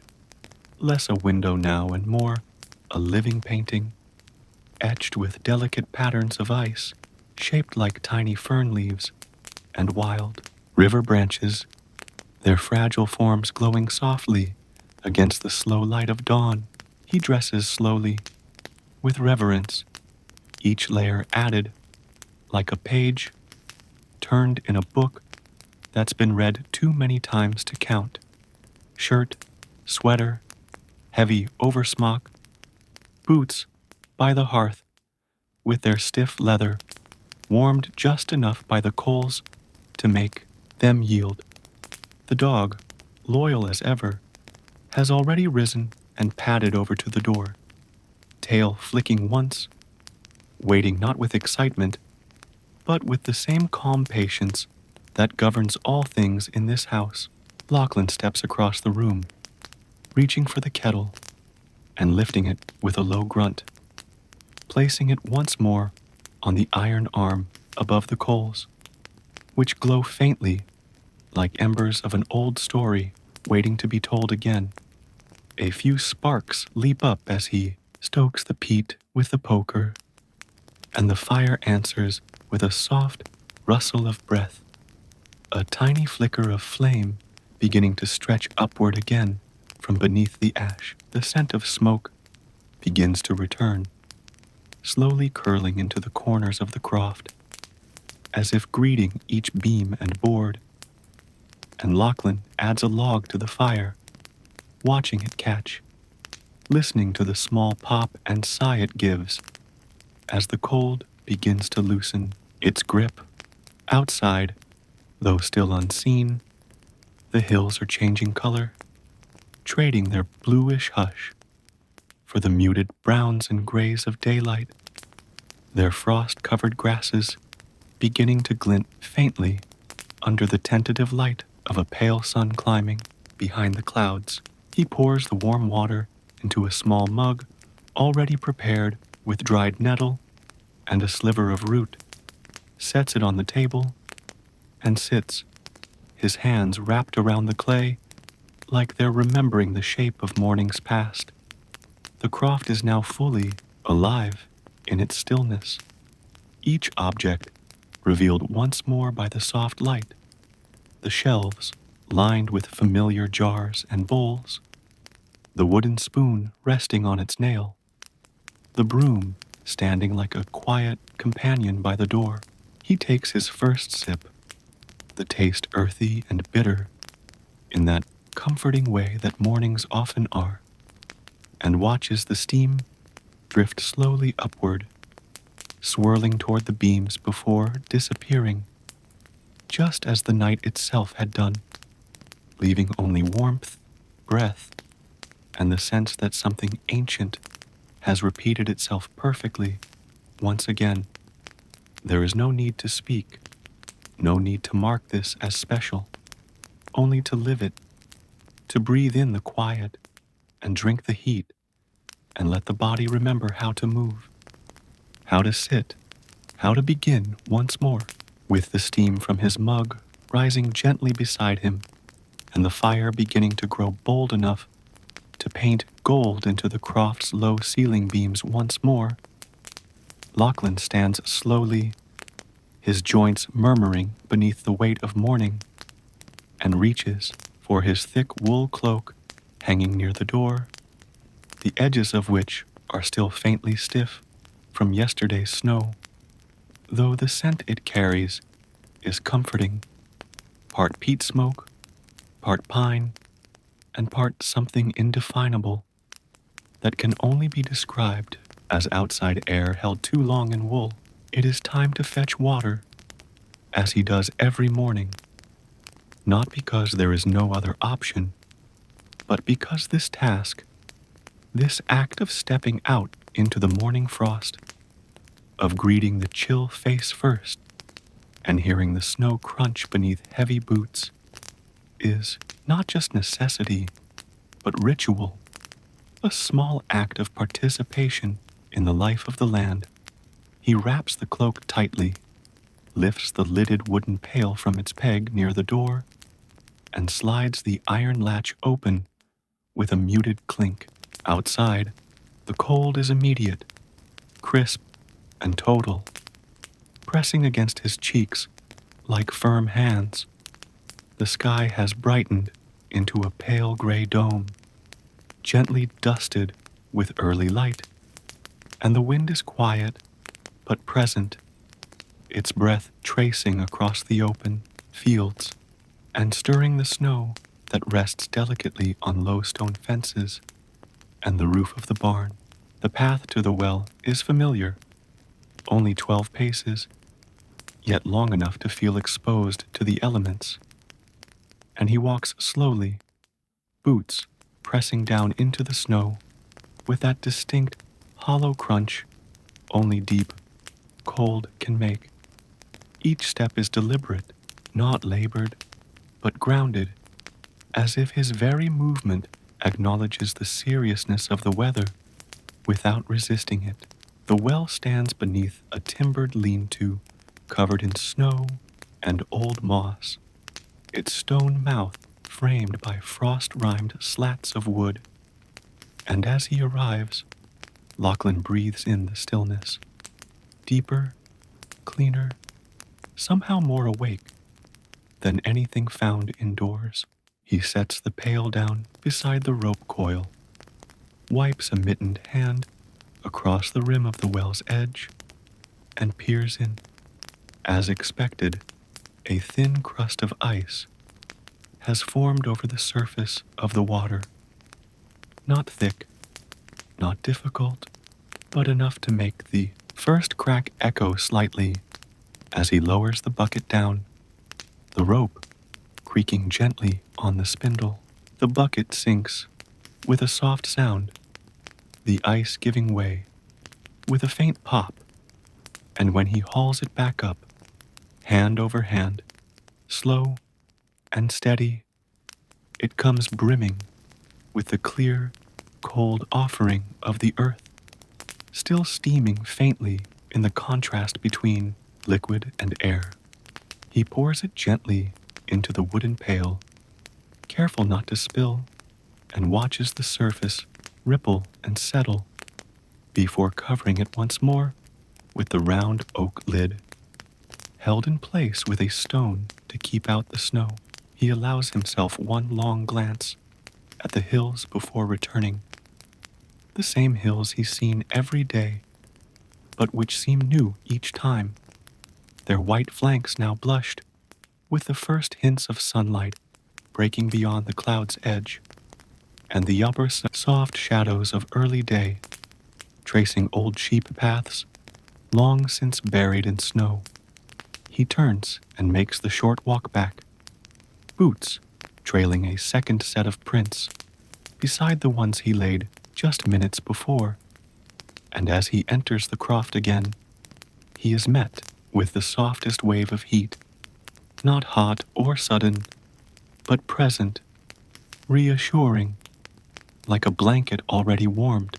He places the pail beside the hearth, lifts the lid, and listens to the faint creak of wood as the warm air reaches the cold water, releasing the smallest, softest crackle. From this water, he will draw for porridge, for tea, for the midday washing of a bowl or a spoon, and perhaps to soak a cloth for his hands, which have known the bite of winters much colder than this one. The task is complete, simple, and deeply satisfying, and as he hangs the cloak once more on its peg, brushing the snow from the hem with a few heavy swipes of his hand, he feels something shift, not in the croft, not in the sky, but in himself. That particular stillness one earns only through movement, that quiet clarity that follows a slow task done well. The day has begun, not with sound, but with purpose, and the croft seems to exhale with him, the walls welcoming the return of the warmth, and the echo of footsteps freshly made in snow, with the water now resting in its wooden pail beside the hearth, slowly losing its icy tension as it warms in the glow of the rekindled fire. Lachlan begins the first true task of the day, stirring the morning porridge, not hurriedly, not because his stomach demands it, but because the act itself feels essential, like lighting a candle or opening the window just enough to greet the day, a way to signal to the croft and to the body that the waking hours have begun. He reaches for the small pot that hangs on the iron bracket, its sides blackened from years of steady use, and fills it with a careful ladle of water, watching it steam faintly as it meets the lingering heat of the hearth. Into the pot goes a generous scoop of coarse-cut oats, not the smooth, polished kind sold in markets far south, but the honest kind, thick, rough-edged grains, stored in a Hessian sack hung above the bread shelf, still carrying the faint aroma of the barn where they were milled, and a slight bitterness that vanishes only when coaxed with time and fire. With time and fire. The wooden spoon he uses has been in his hand since he can remember, its bowl worn smooth, its handle darkened from decades of fingers and steam. And as he stirs, slow and clockwise, the grains begin to bloom and thicken, absorbing the heat with a quiet determination. Torin watches from his usual spot near the hearth, ears pricked, but eyes heavy-lidded, accustomed to the rhythm of this daily moment. The soft scrape of the wood on metal, the faint bubbling of water giving way to porridge's thickening breath, the slow build of that nutty, earthy scent that begins to curl around the croft like smoke from an invisible fire. Outside, though the snow still covers the hills in silence, the clouds are lifting slightly, revealing patches of dull blue sky in their retreat, and a faint blush of sunlight begins to catch on the edges of the frost-covered barn roof, casting a subtle shimmer across the pale morning. Inside, the light now falls across the stone floor in soft, stretched bands, illuminating the worn lines between the slabs, where generations of feet have walked the same slow circuit, from stove to table, from door to loom, from hearth to bed. Lachlan stirs, with the same patience he applies to every task. No rush, no fire too high, just the slow commitment to warmth and nourishment. He drops a pinch of salt into the pot, not for flavor, but tradition, and perhaps a little for the memory of his mother, who once said salt made the oats remember the soil they came from. The porridge begins to thicken now, sighing and bubbling gently, and Lachlan lowers the pot closer to the fire's coals, letting it finish with the low, steady warmth that never burns, only persuades. He fetches 2 bowls from the shelf, both earthenware, one slightly chipped, the other stained from many mornings, and ladles the thick porridge evenly between them. One bowl is set down for himself at the edge of the table, the other on the flat stone beside the dog's mat, and though Torin waits politely, tail thumping once against the floor, he does not move until Lachlan gives a low hum, their shared signal that the meal is ready. Lachlan sits slowly, spoon in hand, steam rising gently toward his face, eyes half closed, breathing in the quiet as much as the scent. The first bite is not taken quickly. It is held on the spoon, cooled slightly, savored. The taste is simple, oats and smoke and salt and thyme, and he chews slowly, eyes drifting to the window where the light continues to climb the sky. He does not speak, for there is no one to speak to and nothing needing to be said.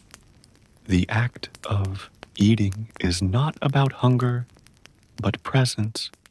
Each bite is a small meditation, each chew a nod to the hands that sowed and harvested, to the stone mill that ground the oats, to the stove that burned all night to keep the croft from freezing.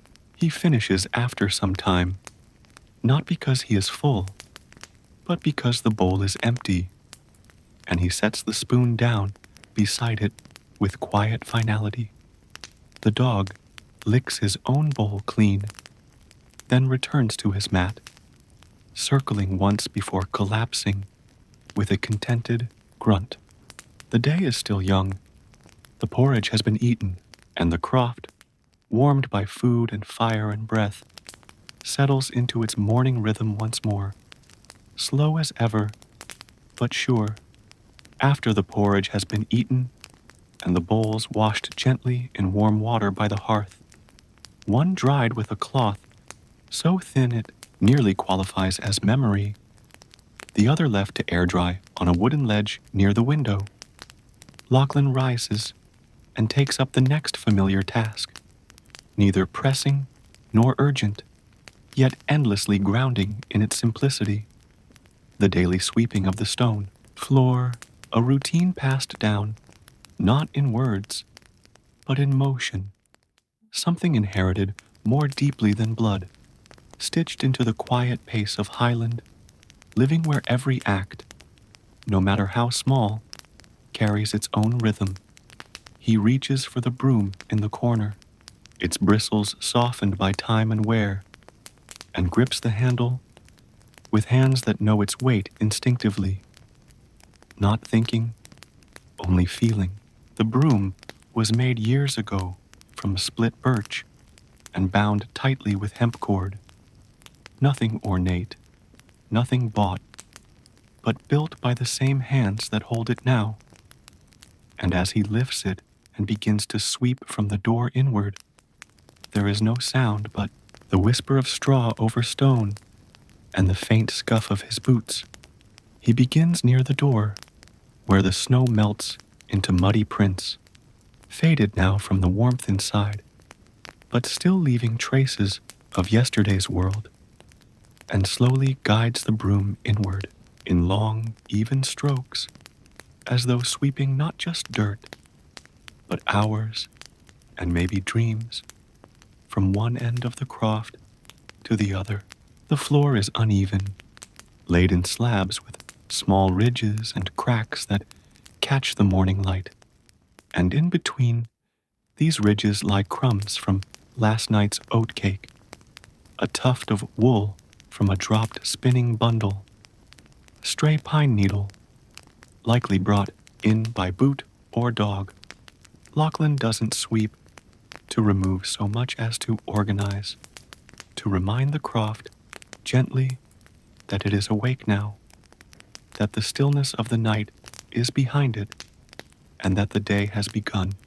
Dust rises, faint and gold-edged in the light, now drifting fully through the window, and he watches it dance for a moment before it settles again, sinking into corners or floating toward the beams above, where spiders have woven tiny nets of silver to catch it. Torn watches lazily, his head resting on his paws, ears flicking every now and then at the soft bristle sound, but he does not move. He knows this pattern too well. The broom moves past the table legs, under the bench, across the firestone, where tiny fragments of peat and ash have gathered like a silent offering, and each stroke is deliberate, unhurried, as if sweeping were an act of remembering. Lachlan hums faintly, not a tune with words, just a slow set of notes repeated under his breath, the way one might recall a lullaby without knowing its name. And with each pass of the broom, the croft feels less like a space and more like a companion. Walls listening, beams watching, air shifting, as if sighing in appreciation. The room itself seems to stretch beneath the sweeping, light moving slowly from the window to the hearth, warming the stones one by one as they are cleared of dust. Eventually, he reaches the back of the room, where the spinning wheel rests, quiet and covered with a square of linen, and beneath it lies a scatter of tiny wool tufts, delicate and almost too soft to catch with the bristles, yet he gathers them all, one slow sweep at a time, until the floor beneath is bare and gently glowing in the light. There is no applause, no declaration of completion, only the satisfaction of the thing done well, the comfort of having tended to something familiar. And when Lachlan finally sets the broom back in its corner, its worn bristles flaring slightly, at the ends like the beard of an old friend, he stands for a moment in the middle of the now swept room, breathing in the faint scent of morning dust, hearth smoke, and wool. He doesn't smile exactly, but his expression softens, eyes briefly closing as if to say yes, this is good. And the croft, silent but present, seems to hum in agreement. There is something sacred in tending to the spaces we live in, especially when they are simple and small and honest. And Lachlan knows this truth not as an idea, but as muscle and breath, as daily ritual that continues without explanation. The floor now clean, the light now stronger, the broom now resting, and the day slowly unfolding, he steps back toward the fire, where the kettle murmurs again with soft intent. And for a moment, just a moment, everything in the world feels as it should be, quiet, tended, slow, with the floor now swept and the scent of wood smoke lingering gently beneath the beams. Lachlan settles into the late morning lull, a time when the sun, if it shows at all during these Highland winters, rests low in the sky and casts a silver blue glow through the frosted panes, pooling in the croft not with warmth, but with light that seems to soften even the hardest edges of stone and timber. It is during these hours that tasks become quieter, more still, not because there is less to do, but because the world itself has hushed, as if every branch and beam is listening.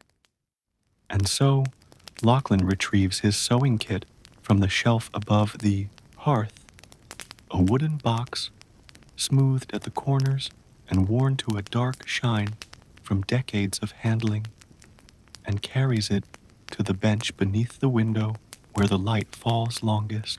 The box holds no great treasures, only a coil of coarse thread, a few iron needles with slightly dulled tips, a scrap of wax, and a bit of folded cloth that once belonged to his mother, stained now with time but still wrapped with care. But each item within it is familiar, held like one might hold the past. Today's repair is modest, a tear in the lining of his winter glove, small but enough to let the cold in through the seam, and though it would be quicker to do nothing at all, or simply wrap an extra cloth around his hand, there is comfort in mending, in making something whole again with deliberate stitches and thoughtful hands. He threads the needle slowly, squinting slightly in the pale light, and draws the thread through the wax before knotting the end, then turns the glove inside out to expose the frayed edge of the wool where the seam has given way. His fingers move with the kind of ease that comes only from years of repetition, not rushed, not slow, but steady, one stitch at a time, the needle dipping in and out of fabric with a soft shush, shush like breath through a cracked window. Outside, the wind picks up again, brushing against the croft like a long sigh, carrying with it the faint rustle of trees on the hill and the distant creak of the barn roof under its covering of snow. Lachlan doesn't look up. He knows the sound, knows the shape of that wind, as well as he knows the floor beneath his boots or the spoon in his hand.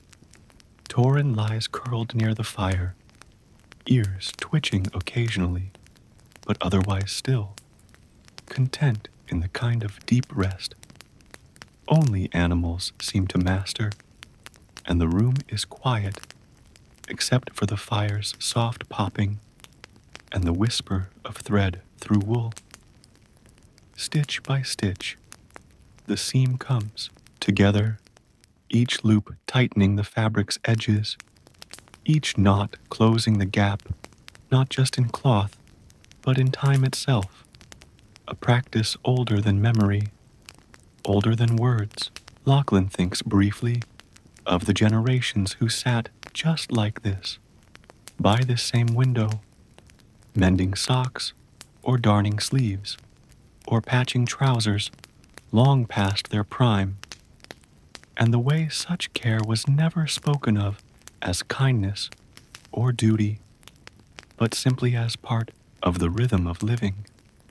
Outside, the snow continues to fall, slower now, each flake visible against the glass, catching the light like ash drifting upward instead of down.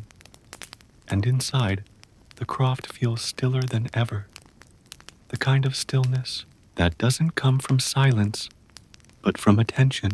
He finishes the seam, knots the thread, snips the end with a small rusted blade, and turns the glove right side out once more, slipping his hand inside to test the fit. It's imperfect, as most things are, but it holds, and that is enough. He sets the glove aside and closes the sewing kit, returning it to its shelf with the same gentle care with which he fetched it, and remains seated on the bench for a few more minutes, his hands resting in his lap, the light from the window warming his fingers, the snow outside falling so slowly it might never touch the ground. There is no rush to rise, no schedule to chase, only the knowledge that something small has been repaired, something worn made useful again, and that in a world filled with breaking, such quiet acts of restoration are the very rhythm of peace. The wind hums low against the wall, the fire breathes beneath the hearthstone, and the croft, in its own quiet way, watches and remembers as the day moves toward its quiet middle, the hour when the light reaches its highest, though in winter that height is low and soft and silvery, casting more glow than brightness. Lachlan prepares for a short walk up the small rise behind the croft, not for need or duty, but for habit, for the old Highland custom of knowing the weather not by report or forecast, but by standing in the wind, feeling it speak against the skin, and watching the horizon where hills, sky, and memory all meet. He dons his repaired glove with a faint nod of approval, wraps his wool cloak firmly around his shoulders, and steps outside, the latch clicking gently behind him as he moves into the hush of midday snow. The air is crisp, but not sharp, dry enough that his breath rises in soft clouds and vanishes just inches from his face, and the snow underfoot crunches with that clean, dry sound that only comes when the cold has settled into every flake. The path to the rise is familiar, a slow sloping trail that curves behind the croft and edges alongside a line of frost-covered rowan trees, their thin trunks dotted with red berries that have somehow clung to the branches despite the long frost. Small, defiant bursts of color in an otherwise pale landscape. Lachlan walks slowly, each step deliberate, boots pressing shallow prints into the powdery snow, his pace steady but without destination, for the point is not to arrive, but to feel the land, to see how it holds the sky today. Torin trots ahead, his nose down, his body zigzagging gently as he investigates old tracks half buried in the new snow, tail wagging slightly more with the thrill of movement than any particular discovery.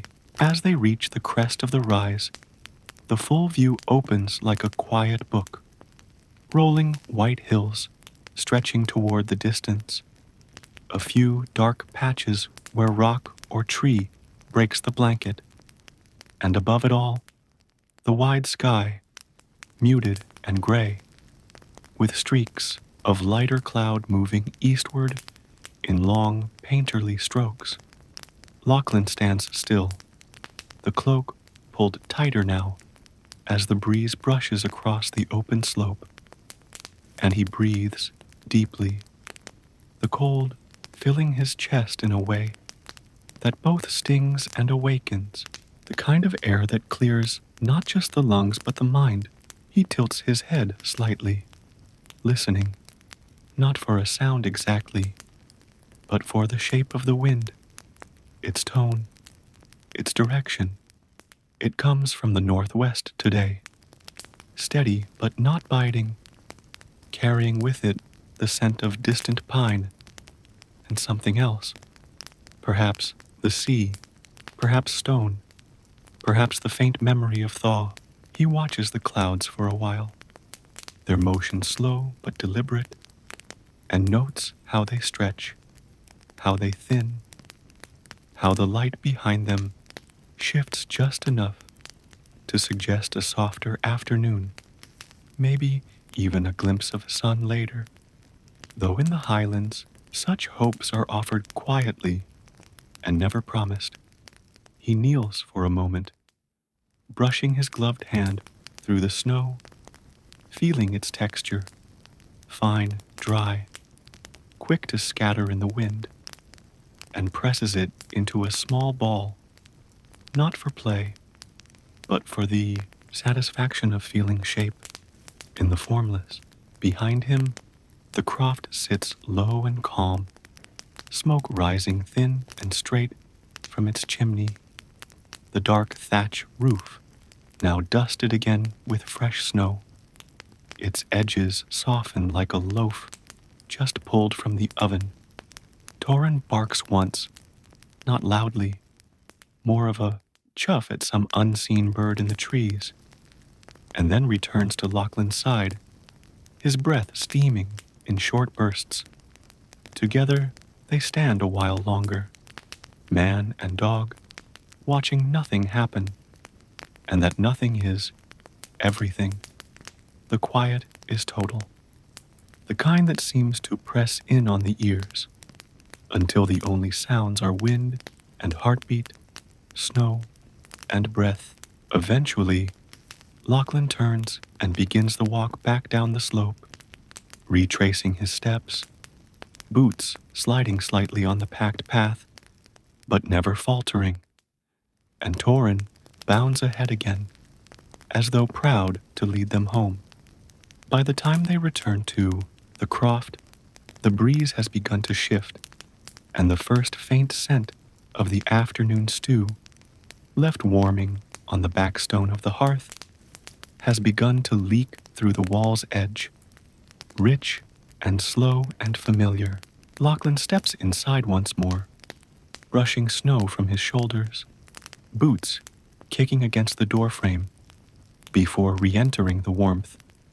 And as the latch clicks shut again, the house exhales and welcomes them back into its gentle hold. The weather, he thinks, will hold, at least for today, as the soft light of afternoon begins to wane and the pale shimmer of the midday snow gives way once more to the cold blue of approaching dusk. Lachlan moves back inside the croft with the kind of presence that only those who live close to the earth develop, a kind of quiet awareness that every sound, every object, every step carries its own weight, its own place, and deserves its own moment. He removes his cloak and hangs it on the wooden peg nearest the door, brushing the remaining flecks of snow from the shoulders with slow, downward sweeps, then leans over to unlace his boots, their stiff leather softened slightly by the walk, their soles crusted with powder that melts into tiny dark pools upon the stone floor. Torin, already back on his mat, has resumed his usual posture of half sleep, half listen, his ears turning now and then toward the sound of boots, fire, or breath. The fire has settled into a steady rhythm again, not roaring, not fading, just offering its pulse of warmth and light in the hearth, casting long soft shadows across the walls. It is at this hour, when the chores have been completed and supper waits patiently to be warmed, that Lachlan turns his attention to the tools, not the loom or spinning wheel, which rest for now, but the quiet objects of daily labor that sit on the shelf or hang from the nails along the croft's central beam, the iron knife dulled by bread crusts and bark shavings, the whetstone wrapped in cloth, the small wooden comb used for wool carding, the crooked-handled hatchet used to split, kindling that refuses to snap clean. He gathers them one by one, setting them on the table like a row of familiar faces, and lights the small oil lamp beside him, its warm yellow glow flickering slightly before steadying as the flame catches and grows. The light it casts is not strong, but focused, perfect for seeing the edge of a blade or the grain of wood, and it transforms the table into a space of intimate labor, a workbench for quiet care. Lachlan begins with the knife, running his thumb gently along the edge, not testing it so much as greeting it, and then draws the stone across the blade in long, even strokes, the sound soft but purposeful, a rhythmic whisper of metal against grit. He sharpens not with urgency, but with familiarity, as if reminding the knife who it is meant to be. Afterward, he oils the handle with a few drops of a mixture kept in a small corked bottle, something between beeswax and linseed, and rubs it in with a cloth so worn it's become more oil than thread. Each motion is slow, and between them he pauses, listening to the lamp's faint hiss, the fire's pop, and the quiet outside the shuttered window. The hatchet comes next, its blade not as fine as the knife's, but deserving the same attention, and he checks the grain of the handle, tightens the binding near the head with a strip of deer hide, and places it beside the knife on a clean square of linen. Then the comb, its teeth bent slightly from use, is pressed gently between thumb and finger, and he smooths them one by one with a slender strip of wool, ensuring no splinters remain to catch on the fibers during the next carding. As the shadows grow deeper in the croft and the lamp's glow becomes more pronounced, the tools return, one by one, to their places. The knife, hung on its nail above the chopping board, the hatchet set in the corner near the kindling pile, the comb laid beside the basket of fleece, wrapped again in cloth. There is no ceremony in the work, no conclusion marked by words or gestures.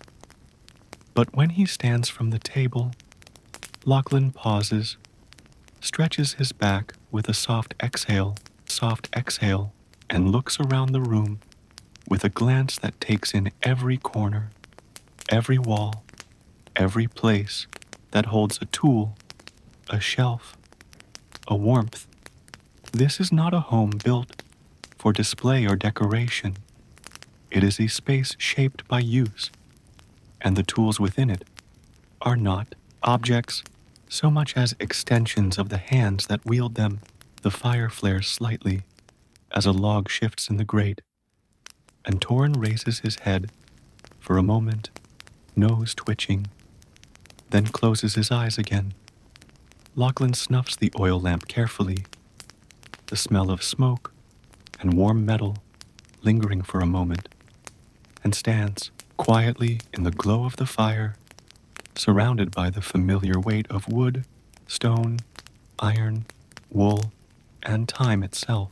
With the tools now tended and resting in their rightful places, the oil lamp extinguished, and the soft amber glow of the fire the only illumination left flickering across the croft's simple walls, Lachlan turns to another quiet task, one not urgent, not heavy, but steady in its necessity, the folding of laundry that has been slowly drying on the wooden rack beside the hearth since morning, the kind of slow drying only Highland winters allow, where cloths stiffen slightly in the corners and wool holds onto warmth like a memory. The drying rack itself is nothing ornate. 4 poles joined in a crosshatch frame, the wood darkened by age and softened at the joints where a dozen winters of steam and ash have passed. But it serves its purpose, and the clothes that hang over it are few. 2 pairs of thick socks, a wool underlayer, 1 linen towel, and a tunic washed 2 days ago and rotated once already at midday. Lachlan kneels beside it, the fire warming his left shoulder and casting the drying garments in a shifting, reddish light that makes them appear momentarily like banners, like flags waving gently in still air, and he begins to remove them one by one, careful not to tug too quickly, letting the fabric speak, feeling for dampness with the back of his knuckles, checking the seams and hems for cold that lingers longer in creases. Each item, once judged dry enough, is folded not with mechanical precision, but with familiar care. The socks first, laid heel to toe, then rolled and pressed gently into a soft, round bundle. Then the towel, crisp and stiff at its edge, smoothed across his lap and folded into thirds, its surface holding the scent of wood smoke and the faintest trace of soap, lavender, and ash, the same mixture used since his childhood. The wool tunic is next, and as he folds it, he pauses a moment to brush a stray thread from the cuff, fingers passing over the worn elbow where the weave has grown thin from years of wear and careful repair. The cloth is warm still from its hours by the fire, and he rests it for a moment against his chest, holding the quiet weight of it like one might hold a memory not quite ready to be returned. He stacks the folded items neatly on the stool by the hearth, forming a small, tidy pile of warmth and usefulness. Outside, the snow has begun to fall again, not thickly, but in the kind of fine, persistent flakes that hang in the air like breath. And through the frosted glass of the window, Lachlan sees it drifting down against the blackness of the hills, dusting the world once more in silence.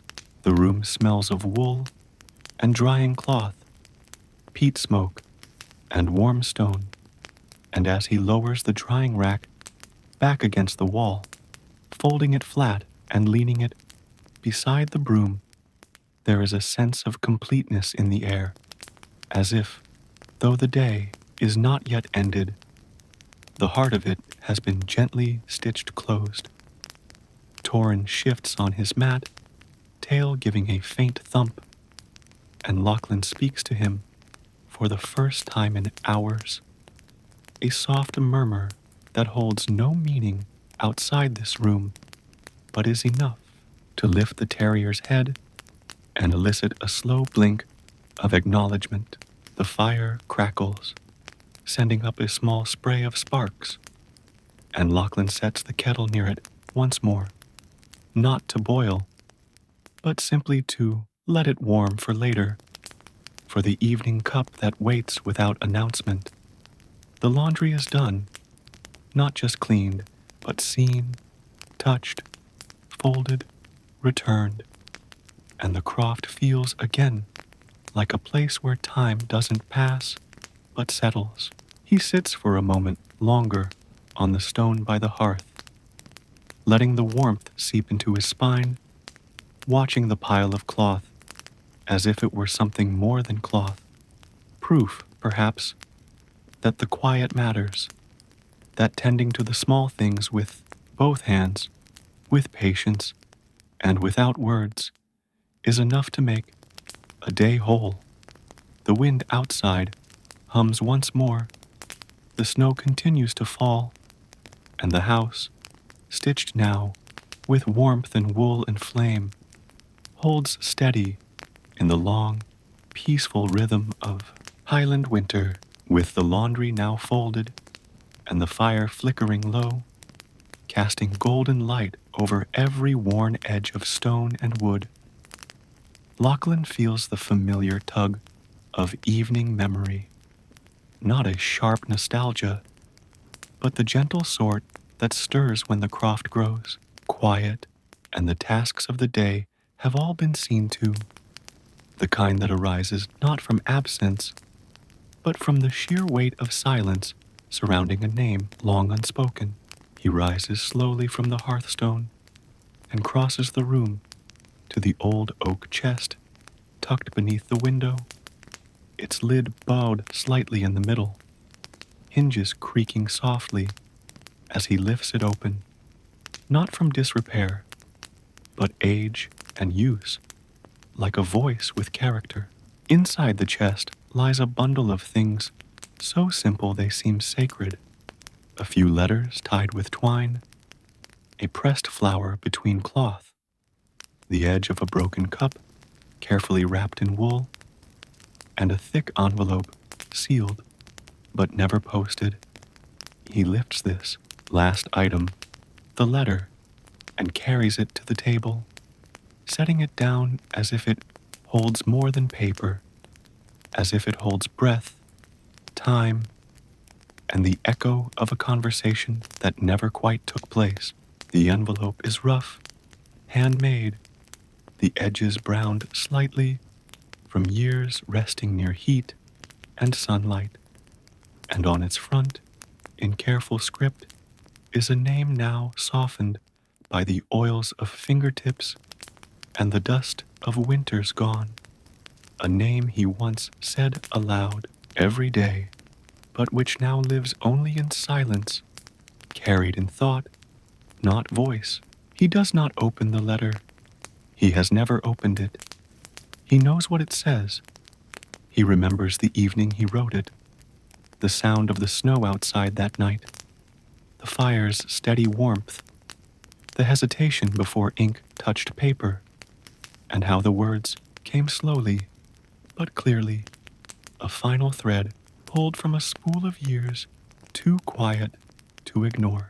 The candle had burned low then, just as it does now, and he had sealed it not for mailing, not for reply, but for safekeeping, as one might preserve something precious, not to share, but simply to know it had been spoken, if only to the page. He runs a hand over the envelope now, tracing the curve of the name, the faint press of his own handwriting, and for a long moment, nothing moves. Not the fire, not the air, not the dog asleep on his mat.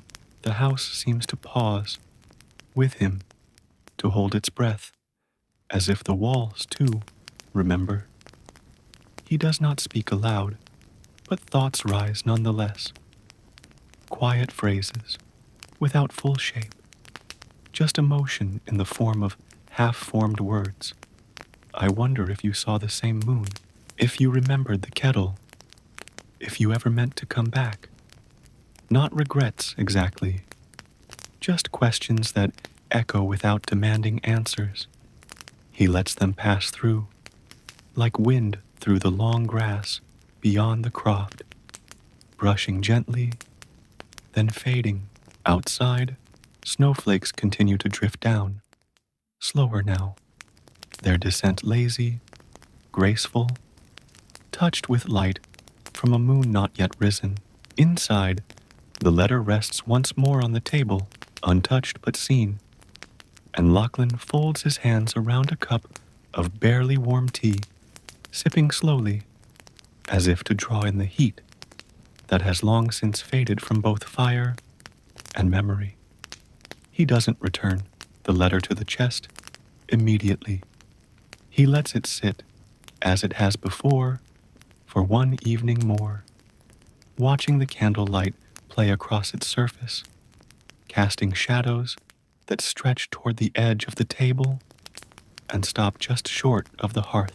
The silence holds, but it is not empty. It is full of breath and flicker and 1,000 unsaid things that do not press forward, but sit calmly in the room like old friends who need no words. Eventually, he rises, returns the letter to its cloth, wrapping, ties it gently with the same faded twine, and places it back in the chest, lowering the lid with the same care one uses to end a song. The lock clicks softly, not in secrecy, but in peace. He does not feel heavy afterward. He feels settled. The dog sighs from his mat. The wind brushes against the shutter like a passing thought, and Lachlan returns to his chair, pulling the blanket over his knees. The evening is deepening, but it holds him gently now, wrapped in quiet, woven with memory, resting in a croft that keeps every silence safe. Later in the evening, when the fire has settled into its softest stage, a quiet, red core wrapped in its own breath, flickering low without effort or demand, and the wind outside has grown steadier, brushing along the croft walls like a great wool blanket being drawn gently across the earth. Lachlan rises once more, not because of need or restlessness, but because it is time to light the lantern by the door, the one that always hangs just inside on its rusted iron hook, waiting not to guide him out into the night, but to guide the night toward stillness. The lantern itself is an old one, perhaps older than he is, made of soot-darkened tin and thick panes of imperfect glass with one corner slightly cracked but never broken, and he lifts it from its place with both hands, careful of the handle, which creaks slightly each time it's raised, as if reminding him it's still here, still holding. He sets it on the table, beside the cloth that caught a drip of wax earlier in the week, and now wears the hardened shape of that moment like a badge, and he opens the lantern's tiny door with a practiced flick of his thumb, the latch catching, then yielding with a tiny metallic size. The wick inside has been trimmed already. He tends to it every few days, whether it needs it or not, and he dips the match with slow precision, striking it against the rough box in a way that barely makes a sound. The flare is small, brief, and then the wick catches and the flame steadies, growing just enough to fill the lantern's glass with a soft, golden glow, the kind of light that doesn't reach far but doesn't need to. He watches it for a moment before closing the door again, the latch clicking back into place, and the lantern, now lit, hums faintly in its own quiet way, casting a warm halo that spills over the edge of the table and onto the stone floor. He lifts it and hangs it back on its hook by the door, where it swings slightly in the draft before settling, its light now spilling in long ovals across the flagstones and low timber beams. It does not illuminate the whole croft, nor should it. It's meant only to be a marker, a watchman of sorts, something that says there is still breath here, still warmth, still someone who keeps watch. Lachlan stands before it for a moment longer, then turns back into the room, letting its glow follow behind him like the quiet presence of an old friend who needs no invitation to stay. The dog, still curled in the corner on his rug, lifts his head at the faint shift in the light, then lowers it again, assured that nothing in the world has changed enough to worry over. Outside, the snow has grown finer, lighter, and through the window, faint lines of it swirl in the wind, like smoke, rising in gentle spirals before disappearing into the night. The croft's shadows stretch longer now, stretched by fire, by lantern, by memory, and Lachlan, returned to his chair, lets them move around him without resistance. There is something sacred in this part of the evening, not in silence, but in the act of preparing for silence, of setting the house in order for rest, not because anything demands it, but because stillness must be made ready to receive. The lantern flickers slightly on its hook as the wind nudges the wall, casting momentary ripples of light across the floorboards, and for a brief second, the croft feels like a boat afloat on a sea of quiet air, rocking just enough to remind its keeper that sleep comes best when all is watched over. He closes his eyes, not to sleep yet, but to rest behind them, and listens to the fire's soft pulse, to the lantern's quiet flame, to the wind's steady murmur, to the peace that grows in a house that has always known how to carry the night. He says nothing. He simply remains, wrapped in wool, in warmth, in flame, and in the comfort of things that glow quietly and stay where they're needed most. With the lantern now swaying ever so gently on its hook by the door, its soft light casting long sleepy shadows across the flagstones and timber walls, and the fire reduced to its most elemental form, a quiet heat nestled in glowing ash. Lachlan finds himself drawn once more to the old almanac that sits tucked on the shelf above the hearth, where it has lived for most of his adult life, only removed on evenings like this, when the world outside is wrapped in snow and the world inside is folded in stillness. The book itself is thick with years, its cover softened at the corners, its leather faded to the gray-brown of weathered bark, and as he lifts it from the shelf, dust rising only faintly, there's a reverence in his hands, not because the almanac holds secrets or wisdom beyond its pages, but because it holds continuity, a slow, handwritten record of weather and wool, of snowfall and seed planting, of sunrise guesses and frost predictions, all jotted in a script that has changed through the years, but never strayed far from its steady, slanted line.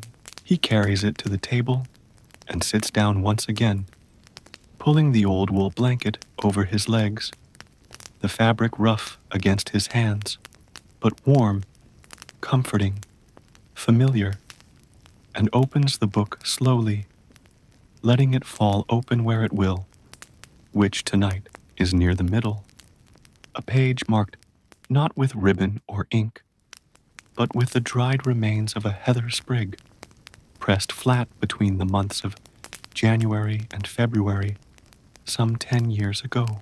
The pages are yellowed, lined with dates and notes in pencil, some smudged, others crisp, and he reads slowly, not because the information is unfamiliar, but because the act of reading it is like walking through a season that hasn't been visited in a long while. Snow late, one entry begins, with wind from the north and the barn roof holding for now. Another, later in the month, turnips nearly gone, firewood stack leaning, dog slept near the kettle all day. These are not stories, not in the traditional sense, but in their way, they are more than that. They are the language of survival, spoken softly, entries made not to impress, but to remember, to leave a trail of quiet breadcrumbs through years that might otherwise have vanished like breath on frost. Lachlan turns the page and finds a sketch, his own, a simple charcoal drawing of the Croft's outline, with wind direction arrows marked for 3 consecutive days, and beneath it a small circle indicating a thaw that never fully came. He smiles, faintly, the kind of smile that doesn't move the face much, but shifts something quietly beneath the ribs, and traces the page with one finger before gently closing the book and setting it down again. Not back on the shelf, but on the table, where it will remain until tomorrow. For now, it feels right to let it stay open, to let its presence linger in the room like another body at rest. The dog shifts again, groaning quietly in his sleep, and the lantern glows steadily on the wall, flickering only slightly as the wind picks up outside. Lachlan leans back in the chair, not tired exactly, but folded into a mood too soft for movement, and lets his eyes drift to the ceiling beams, where the play of lantern light creates patterns that resemble branches in moonlight or rivers seen from above. He listens to the sound of the house, the creak of wood adjusting to the cold, the gentle hiss of the fire, the ticking of the wall clock, steady and slow and unbothered by the passing of time. It occurs to him then, not as a thought, but as a feeling, that the almanac is more than a record. It is a companion, a witness, a map of what has been and what has always returned. He does not need to write in it tonight. The day has been lived, the snow observed, the cold endured, the warmth kept. That is enough. The lantern burns on. The croft holds its breath. The past and present sit quietly together. At the table, side by side, and outside, snow continues to fall.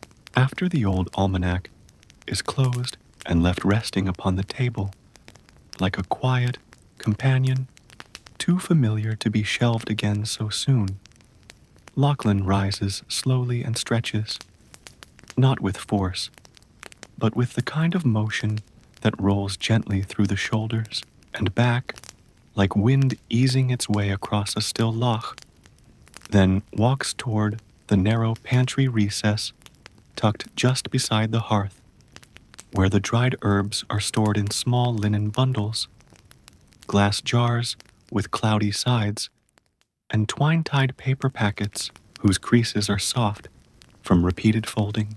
He selects a blend, almost without looking, by feel more than sight, fingers pausing over the familiar knot that marks the sleep mixture, a mix of dried chamomile heads, crushed valerian root, and a scattering of mint leaves from the gardens. Last proper summer, their green now faded to olive, but still releasing that cool, clear fragrance the moment they are touched. He brings the packet to the table, along with the small clay teapot, kept for this exact purpose, short, round, and crackled slightly along the handle. A vessel not chosen for beauty, but for trust.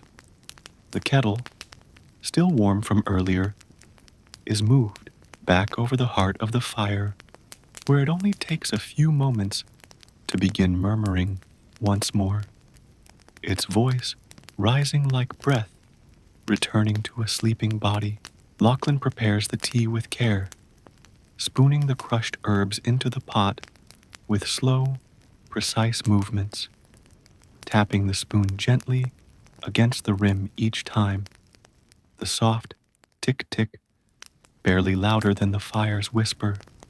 When the kettle sings again, he pours the hot water over the herbs, watching the steam rise in slow, silver curls before placing the lid on top and setting the pot down to steep. There is no clock timing this moment, no need for measurement. The tea will tell him when it's ready, in scent and in warmth, in the way the air of the croft begins to change, filled with the scent of crushed flowers and deep earth, and the sweet edge of something wild. He does not sit yet. He stands by the hearth, hands resting on the back of the nearby chair, watching the fire move. The room is darker now, the lantern by the door still casting its soft glow, and outside, the last traces of day have disappeared behind the hills, leaving only the suggestion of starlight behind a thin veil of snow still drifting down. When he does pour the tea, it is done slowly, the sound of the liquid hitting the cup like rain falling onto wool. He cradles the mug between both hands and holds it just beneath his chin, breathing in the warmth, letting it rest there, letting the scent enter before the taste. The first sip is small, not because of heat, but because the act of tasting is more than thirst. It is grounding. The chamomile is soft, like straw warmed by the sun. The mint is faint, but cool beneath the tongue.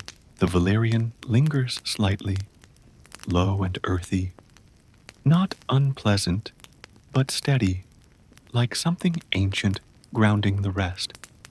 He drinks it slowly, pausing between sips, not thinking of anything in particular, but letting his mind drift where it will, perhaps to the rowan trees up the slope, or to the cracked lintel above the barn door, or to the first time he ever held a cup like this in hands that were not yet worn by winters. The tea does not take long to work its slow spell, not like a potion, but like a blanket being drawn softly up over the chest. Each breath becomes heavier, slower. The room grows quieter, if such a thing is possible. Even the fire dims its own crackling to accommodate the mood. Torin has not moved for some time, curled now so tightly he seems almost folded into himself. The twitch of his ear the only movement he allows. Lachlan sips the last of the tea, sets the cup on the table without sound, and remains sitting there for a while, wrapped in warmth from within and without, the kind that doesn't just soothe but affirms. The herbs have done their work. The night is heavy, but not burdensome, just full. The croft, wrapped in shadow and lit by breath and ember, is exactly as it should be. And outside, the snow continues its quiet descent, untouched by urgency, forgotten by time, with the last of the herbal tea settling warmly in his chest and the fire now little more than a smoldering breath behind its low iron gate.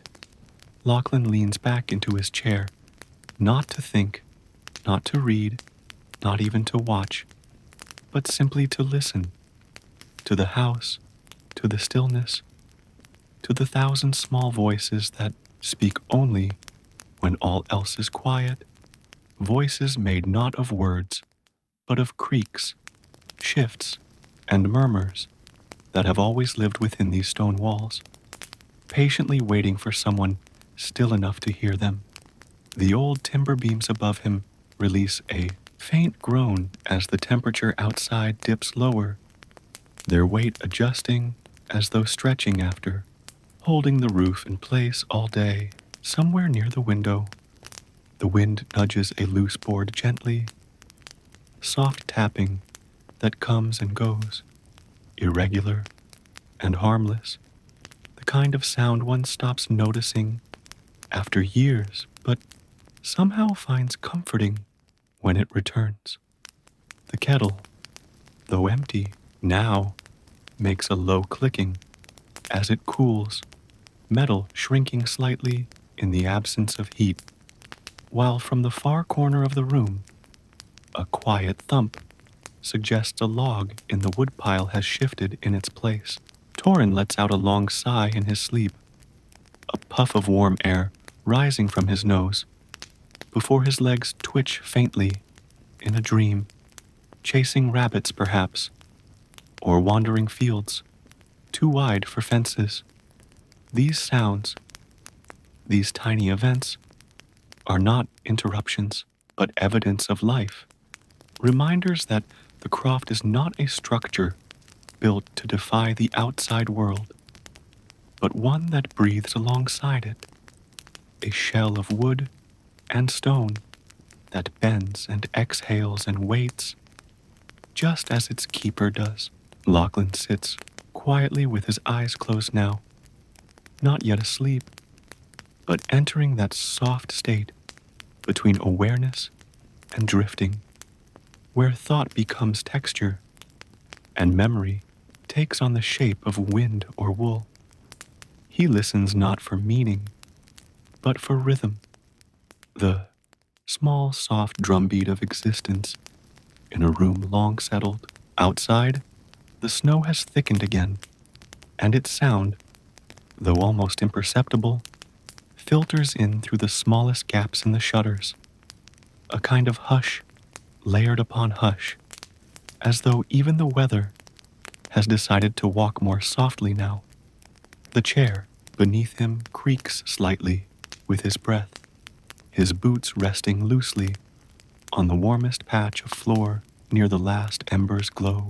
He does not think of tomorrow, nor of what hour the sun may rise, nor even of the tasks that might await come morning. They belong to a future that has no bearing in this hour, in this light, in this breath. Here, only now exists, The now of floor and fire, of dog and wind, of bone and blanket, and the way the light from the lantern curves around the rim of the teacup.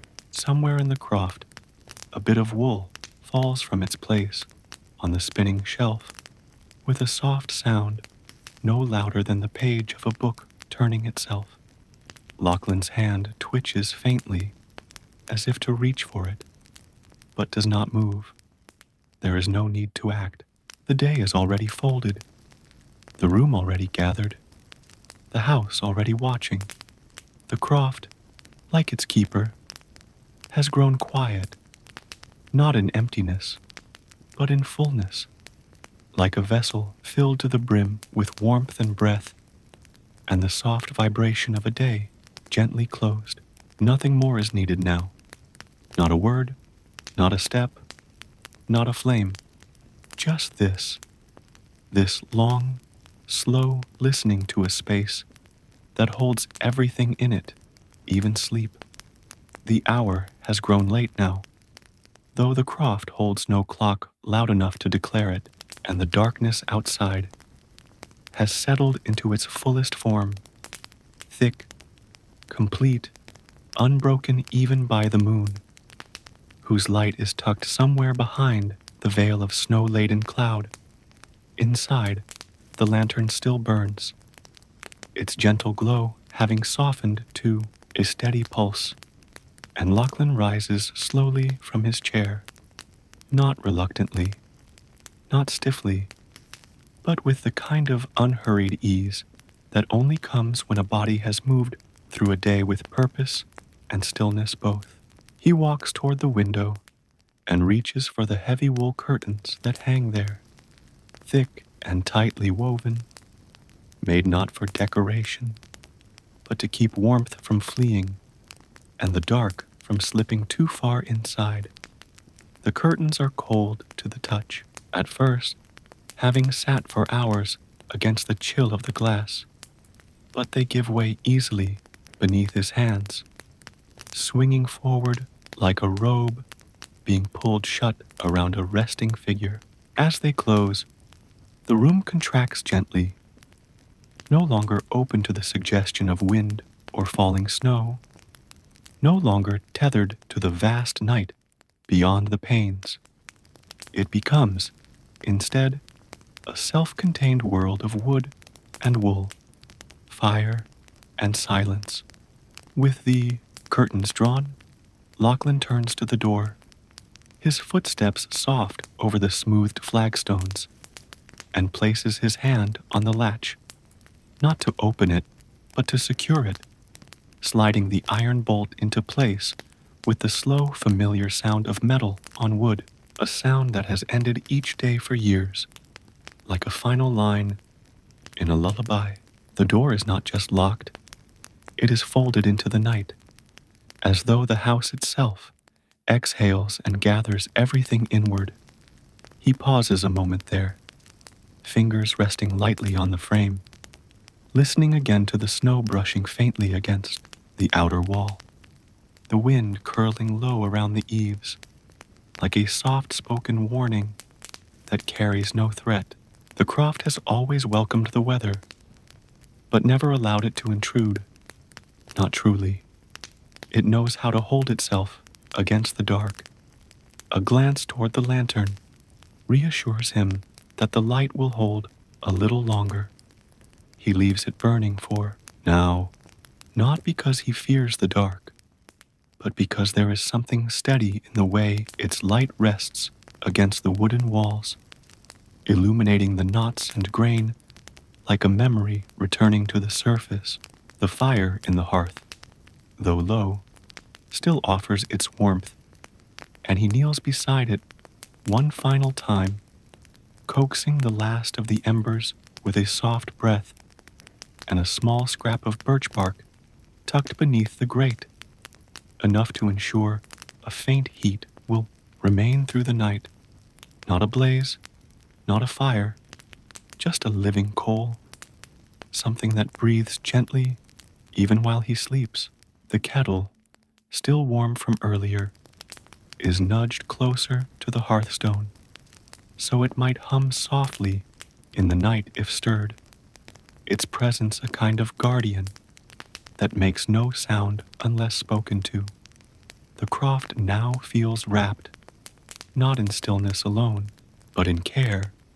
The curtains closed, the latch drawn, the fire tended, the light set low. Torin, sensing the finality of the hour, lifts his head, blinks twice, and stands slowly, stretching one leg, then the other, before padding toward the bed and curling into the small hollow beside it, the place he has claimed through countless winter nights. Lachlan follows soon after, moving through the dim light with no hurry and no hesitation, each motion measured not by time, but by comfort. The house has gone quiet, but it is not the silence of emptiness. It is the silence of something whole, something complete. He stops once more by the window, touches the fabric of the curtain, now warmer from the room's breath, and draws it just a little tighter, not because the light outside has changed, but because it is enough now. Enough snow, enough wind, enough watching. The night has arrived, and it is no longer out there. It is here, and it is kind.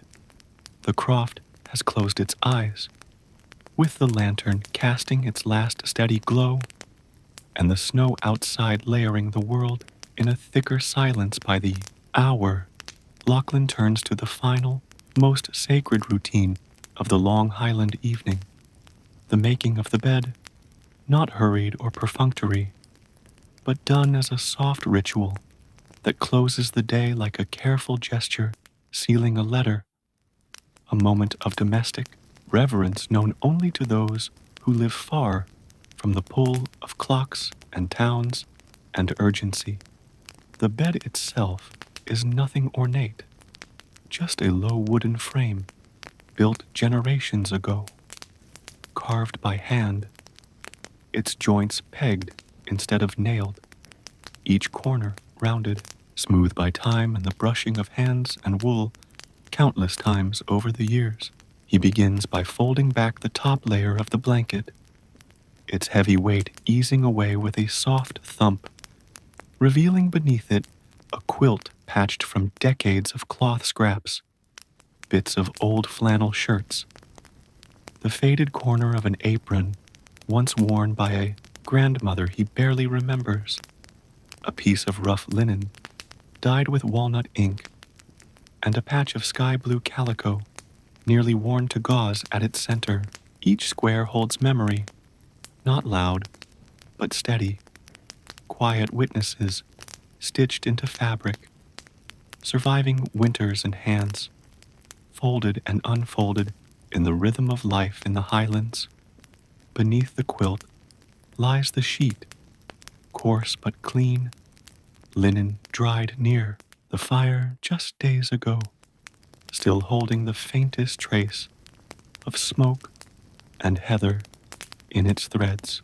Lachlan smooths it carefully with both palms, moving from the center outward, fingers brushing the surface not in haste but in care, as though the bed were not simply a place to rest, but a place that deserved readiness, an invitation extended to sleep, to peace, to the kind of stillness that can only be accepted, never summoned. Torin watches from his place near the hearth, eyes half-lidded, tail giving a single thump, as if to say, yes, this part, the part where everything softens. Once the sheet is smoothed, Lachlan folds the top edge down just so, creating a neat line against the base of the pillows. Pillows that are old but firm, stuffed with wool, pulled and cleaned by hand long ago, their muslin covers worn thin but still doing their work faithfully. He fluffs each one, with a few gentle taps, then lays them flat again, pressing into them with the flat of his forearm, testing for the familiar shape. The blanket, a deep gray-brown wool that smells faintly of lanolin and peat, is then pulled back up, its weight spreading over the bed like a tide returning to shore, and he takes a moment to tug it at each corner, aligning it not for appearance, but for balance, because there's something satisfying in knowing that every edge of the body will be equally covered by warmth. On the small table beside the bed, he places the now empty teacup, turned upside down to protect against the cold air, and beside it, the stub of a beeswax candle, left from last winter, unlit but still fragrant, a reminder of darker, colder nights when even this quiet required light. Lachlan steps back slightly to take in the bed, not admiring exactly, but acknowledging it as one might acknowledge the final stroke of a brush on a painting. Not elaborate, not perfect, but done with honesty and calm. The croft has darkened further now. The lantern's wick dips lower, and the glow thins to a soft oval just large enough to cradle the bed's edge and the rug beneath it. He kneels slowly, unlaces his boots, sets them neatly by the wall, and stands again, barefoot on the stone floor, cool but not biting, then steps lightly into the bed, drawing the blanket up in one practiced motion. It falls across his chest like an answer, and he exhales, long and low and slow, releasing the day, not with drama, but with certainty. There is no more to do, nothing left to prepare. The house is closed, the hearth is asleep, the wind sings its low lullaby along the stone walls, and above him, the beams creak their approval, their old wood welcoming the return of stillness.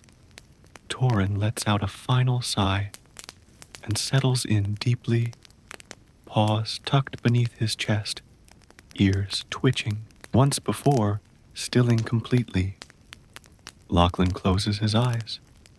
There is no sound now but breath and snow. With the blanket pulled up to his chest and the pillow cradling the weight of his head in a familiar hollow worn by nights and years past, Lachlan lies still, eyes closed, the quiet now complete, so deep and whole that even the wind seems to have softened in respect, brushing gently against the walls of the croft, like the hush of fabric against skin, like breath between thoughts.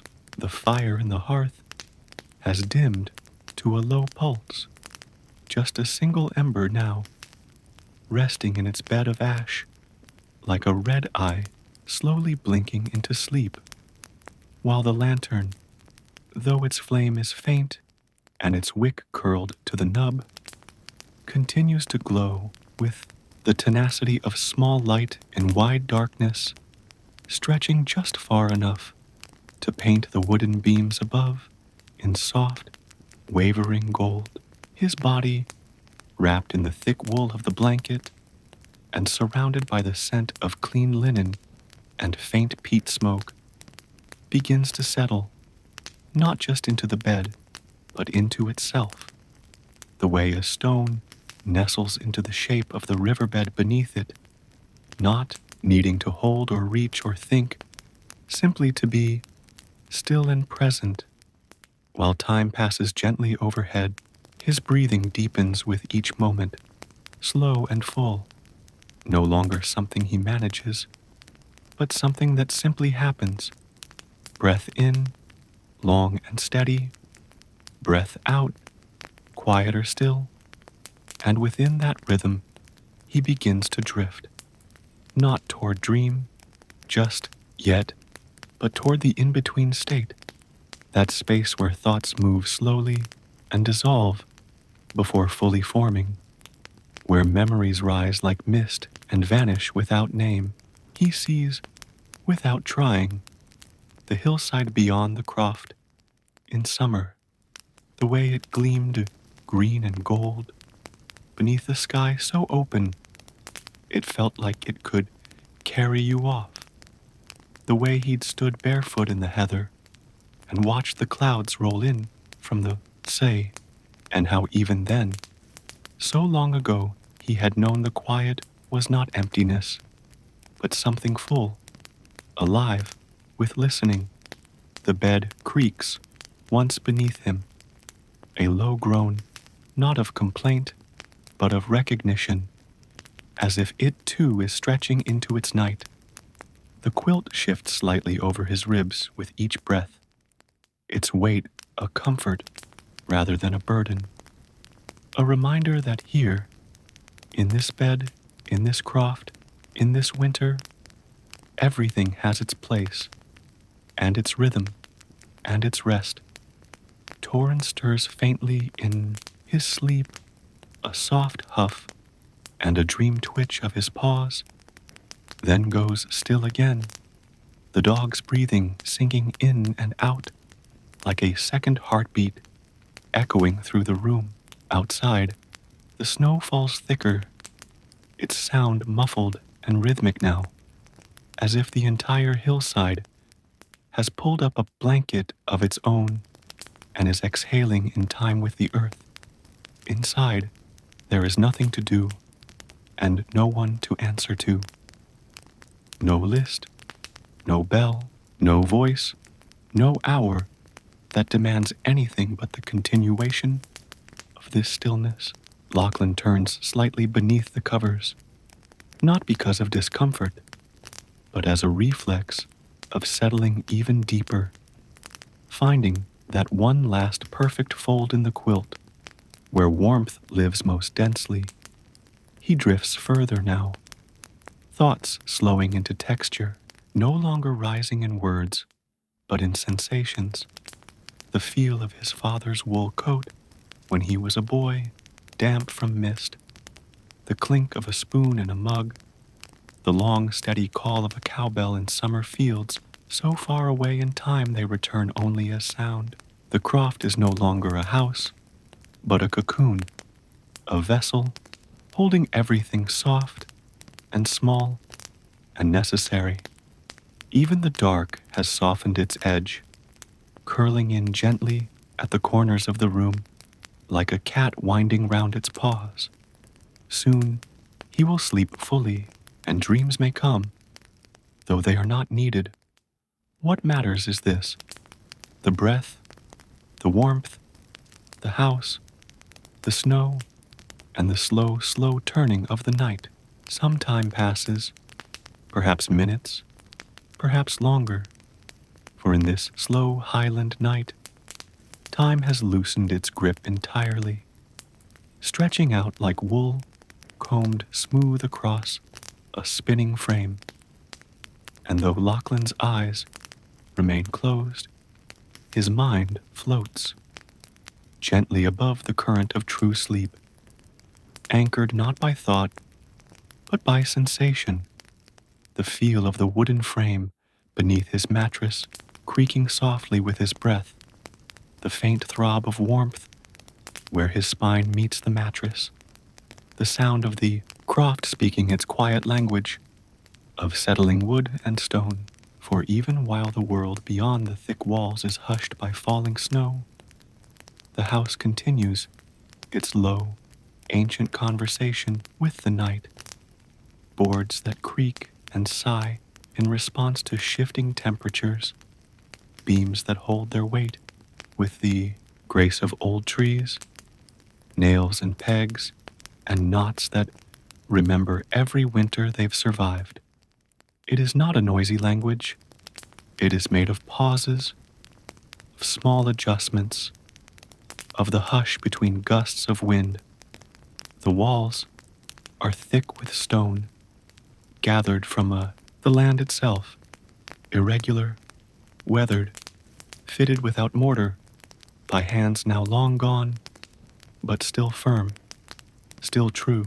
Lachlan once spent an entire summer helping his uncle replace a section that had caved in after an especially hard frost, hauling one stone at a time with nothing more than a sled and a thick leather strap, placing them one by one into the patient embrace of lime and clay, the rhythm of building so slow and grounding that it remained in his muscles long after the wall stood again. That wall now borders the bed's northern side, and in its chill, he can still feel the memory of those days. Wet sleeves, aching shoulders, the smell of earth and sweat, and something timeless beneath it all.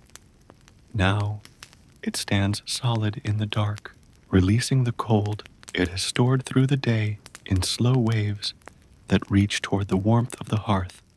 Even the floor seems alive, flagstones worn smooth, not by intention, but by footsteps repeated endlessly over years, souls that moved from bed to fire, to door to table, and back again, tracing the same humble path, weaving the story of one man's living into the very bones of the croft.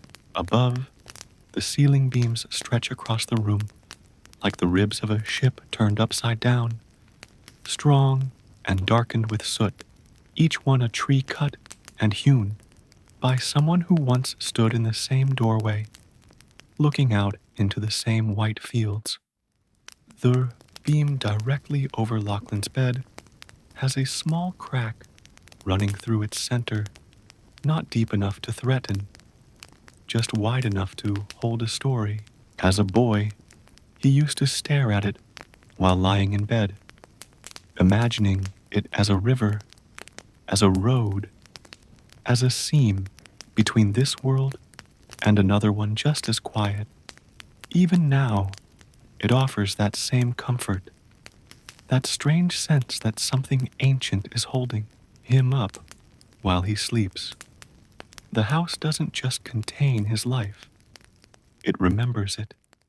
Every mark, every chip, every groove in the wood is a sentence in a language only a place like this could speak.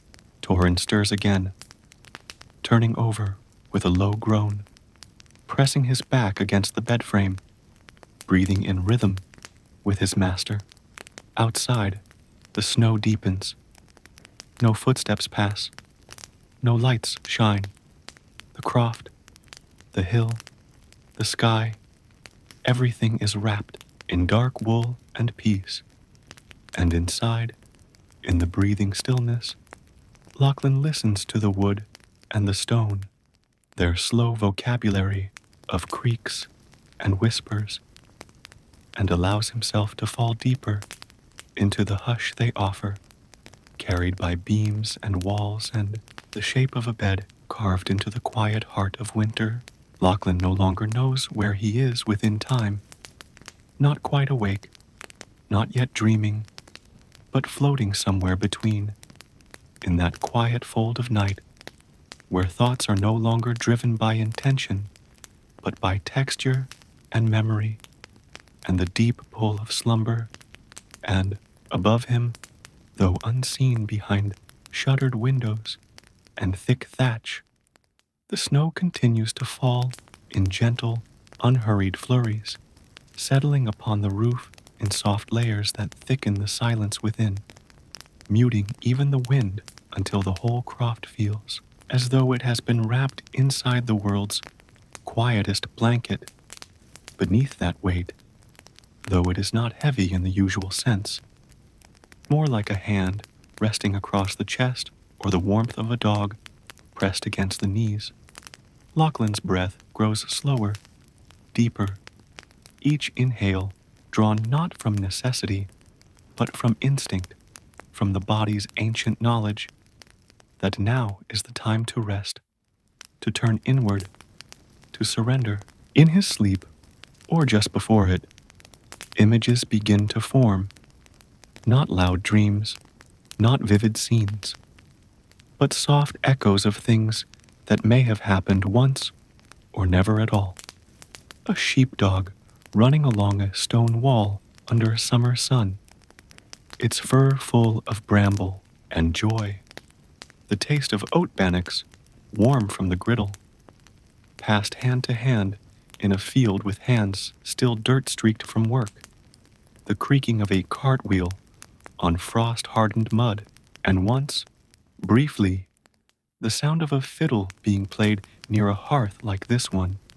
Long ago, the notes unpolished but tender, played not for performance, but for company. These memories, whether real or imagined, drift through Lachlan's mind like flakes of snow themselves, light, unique, vanishing the moment they are noticed. He shifts beneath the covers, but only slightly, his body too content to fully move, his limbs heavy with warmth and stillness, his mind lulled deeper by the weight of the croft itself, as if the very house were sharing its long memory with him in sleep. Outside, the drifts begin to mound against the walls, high and even, sculpted by the wind into smooth, glistening shapes that reflect no moonlight, for the sky is veiled in cloud. The thatched roof holds firm beneath the snowfall, each layer pressed into the next like the rings of a tree trunk, designed not just for weather, but for waiting. And it waits now, waits with the patience of things that do not mark time in minutes, but in seasons, in decades, in stories passed quietly from one long night to another. The snow on the roof hushes the world further, pressing its weight against the croft like a lullaby sung in silence. Inside, the warmth trapped by wool and fire and breath holds steady. The last ember has not gone out. It glows faintly still, like a star waiting for someone to wish upon it. The dog does not stir. The teacup remains inverted. The almanac sleeps unopened on the table. Everything is as it should be. Lachlan, wrapped in the thick quilt, does not dream of grand adventures or wild journeys. He dreams, if one can call it that, of stillness, of the feeling of standing in deep snow and hearing only his own breath, of watching smoke curl from the chimney of a home he built and repaired and kept warm through winters like this one. He dreams of continuity, of the slow, steady rhythm of waking, working, tending, resting, and in this dream of snow and stone and warmth, there is no fear, no need, no unfinished chore. There is only the snow on the roof and the croft beneath it, the man within and the dog at his feet, and the long, slow rhythm of breath that marks the deep center of a winter's night in the Highlands. A night not meant to be overcome, but embraced, breathed in, and slept through beneath the ever-growing hush of falling snow. The croft has now entered what some might call the true heart of the night, that hour so deep and so hushed that even the stars, hidden behind their blanket of thick snow cloud, seem to have stopped their distant shining, their light absorbed by the heaviness of the sky and the folds of sleep that cover the hill. Inside, the air is warmer than one would expect for this hour, thanks not only to the fire's long-kept breath and the layers of wool and stone that cradle the house, but also to the accumulation of breath, of life, of presence, something about the way heat lingers when it has been earned. Lachlan stirs only faintly now and then, his body adjusting not from discomfort, but from instinct, shifting in his sleep, the way a boat rocks against the slow pull of a moonlit tide, guided by no command but the deep, ancient rhythm that lies beneath all things that rest. His face, barely visible in the low light that filters from the half-closed lantern, is softened now, the creases of thought smoothed out, the lines of worry erased by the gentler hand of exhaustion. Torin remains curled beside the bed, chest rising and falling in steady tempo, occasionally emitting a faint snore that barely rises above the murmur of the wind brushing against the shuttered windows. The croft itself feels changed in this hour, not asleep exactly, but folded inward, as though it too has drawn a blanket around its beams and let its stones rest from the burden of bracing the winter's bite. There are sounds still, but only the quiet ones. A soft pop from the hearth where a last bit of bark breaks down in silence. The slow contraction of wood beams adjusting to the drop in temperature outside, the breath of the snow as it continues to fall, a presence more than a sound, a kind of hush layered upon hush, its movement more sensed than heard. Somewhere in the distance, across the white-blanketed fields, the faintest call of an owl echoes once and then is gone, lost to the stillness of snow and the thick highland dark.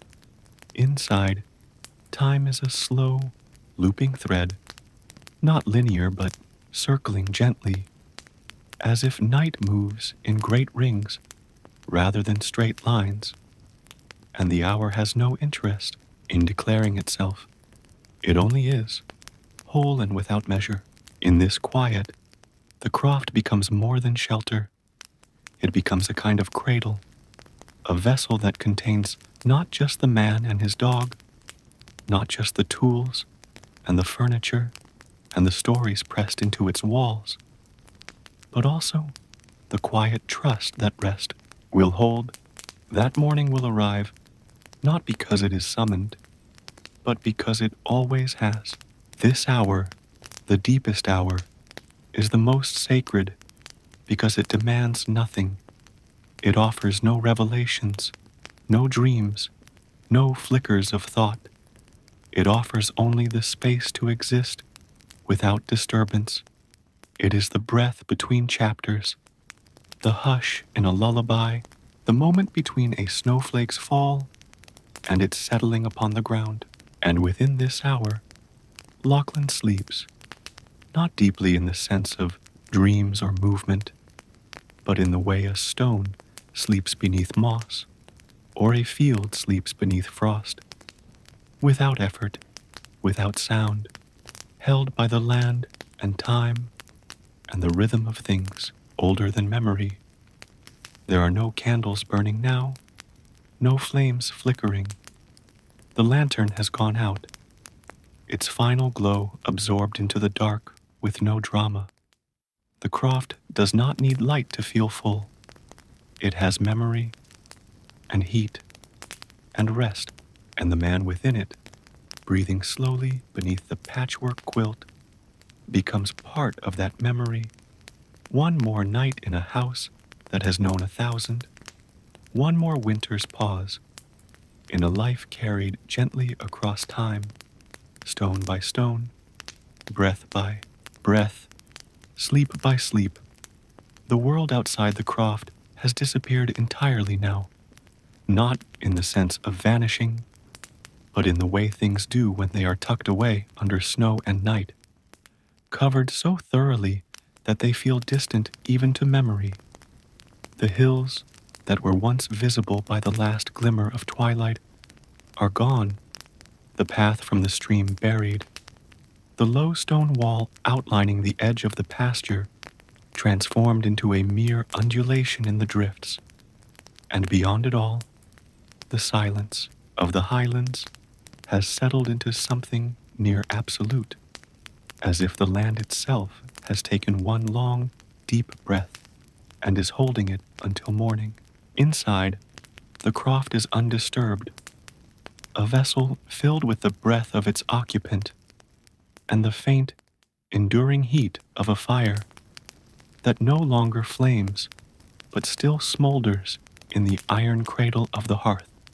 Lachlan lies still beneath the weight of his quilt, his body now fully surrendered to sleep, every muscle unbound, every breath drawn, not from thought, but from rhythm, each exhale as steady as the ticking of the old wall clock, though even that sound seems dulled, softened by wool and shadow and the hush of falling snow.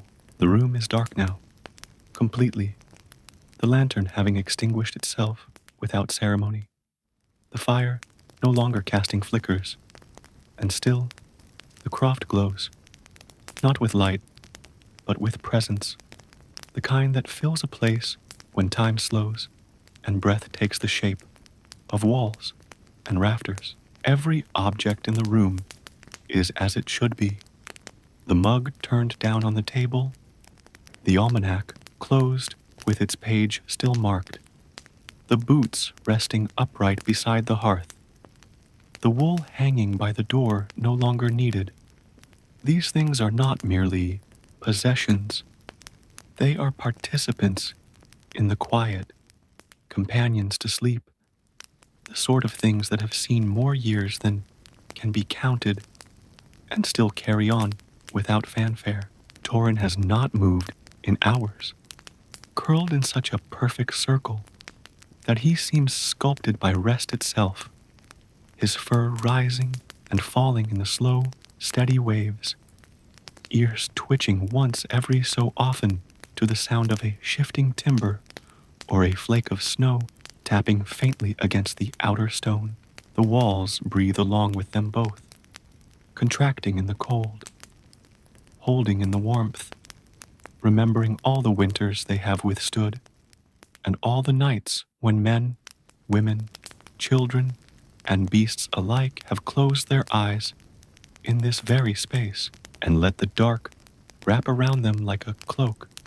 There is a kind of miracle in the ordinary here, in the way nothing is new and nothing is needed, in the way the night is trusted to hold itself without interference, without questioning whether the morning will come.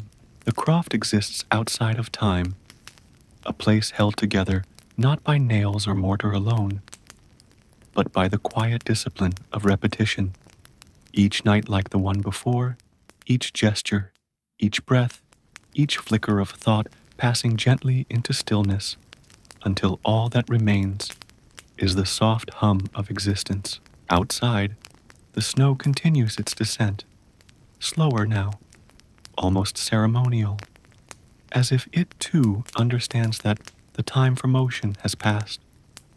The thatch on the roof bears its weight without complaint, and the chimney rises through it like a watchtower. In sleep, its plume long since faded. No light comes from the sky, no sound from the road, and within, the croft simply holds. It holds the man and the dog, the warmth and the memory, the stone and the snow. It does not shift. It does not falter. It simply remains, as it has through decades and storms, through generations and stillness. And in doing so, it offers a kind of peace that no words can name, a peace found not in silence alone, but in the quiet certainty that everything for this moment is exactly as it should be. As the long Highland night drifts on, unbroken and undisturbed, Lachlan's body remains still beneath the patchwork quilt. But within the folds of sleep, the mind begins to open gently, not with vivid dreams or sharp visions, but with soft recollections, the kind that slip into the spaces between breaths, arriving not as pictures, but as sensations, faint traces of warmth and color and air from another time. Somewhere in the depths of rest, he finds himself standing barefoot in the garden that surrounds the croft during the warmer months.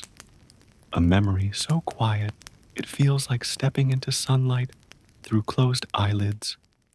Just a golden glow and the smell of damp earth and rosemary crushed beneath a boot, though it is winter outside, heavy with snow and wind and silence. The garden lives on inside his sleeping thoughts, still planted in the rows of his memory, each bed marked by habit and hand. Onions in the far corner where the slope gathers, water, cabbage in the shade beside the old stone wall, thyme and sage planted low along the border to keep the insects away, and lavender nearest the window so its scent might drift indoors in the heat of July. He remembers the sound of bees, the thrum of wings low to the soil as they wove between blossoms and weeds alike, and the feel of the sun on the back of his neck as he leaned into the soil with both hands, fingers spread wide like roots, not working in haste, but in rhythm, in step with the slow unfolding of the day. The garden was never perfect. It was wild around the edges, often overtaken by chickweed or dandelion, the rows sometimes crooked, the yields sometimes modest, but it was his, grown not for beauty or bounty, but for use, for the slow assurance that something would come of the effort, something would rise and ripen and feed. He can almost feel the weight of a basket looped over his arm, full of spring onions and a few wayward potatoes, the smell of peat rising from the turned soil, the heat shimmering just above the ground. There had been a bench then, too, bare, wood, weathered and splintering, where he would sit with a mug of water, boots dusty and back sore, watching the shadows stretch across the field, and knowing, without needing to say it aloud, that this quiet was enough. Now, in winter, beneath snow and sleep and wool, that same quiet returns, not as nostalgia, but as comfort, a reminder that beneath the frozen earth, roots still rest, seeds still wait, and the memory of warmth is not lost, but folded gently into the season like yeast into dough. Even in the deep of night, the body remembers the sun, the skin remembers the breeze, the muscles remember the turning of soil and the steady pull of the hoe, and the croft, too, remembers. It remembers the scent of thyme wafting through its windows, the trail of muddy boots leading from garden to doorstep, the bundle of herbs hung to dry beside the hearth, the sting of nettle tea brewed for aches. Torin, curled at the foot of the bed, lets out a soft breath, his own dreams, perhaps filled with fields and sun and chasing birds through the tall summer grass. The wind outside passes once across the wall, then fades again, as if respecting the quiet inside. The snow thickens without sound.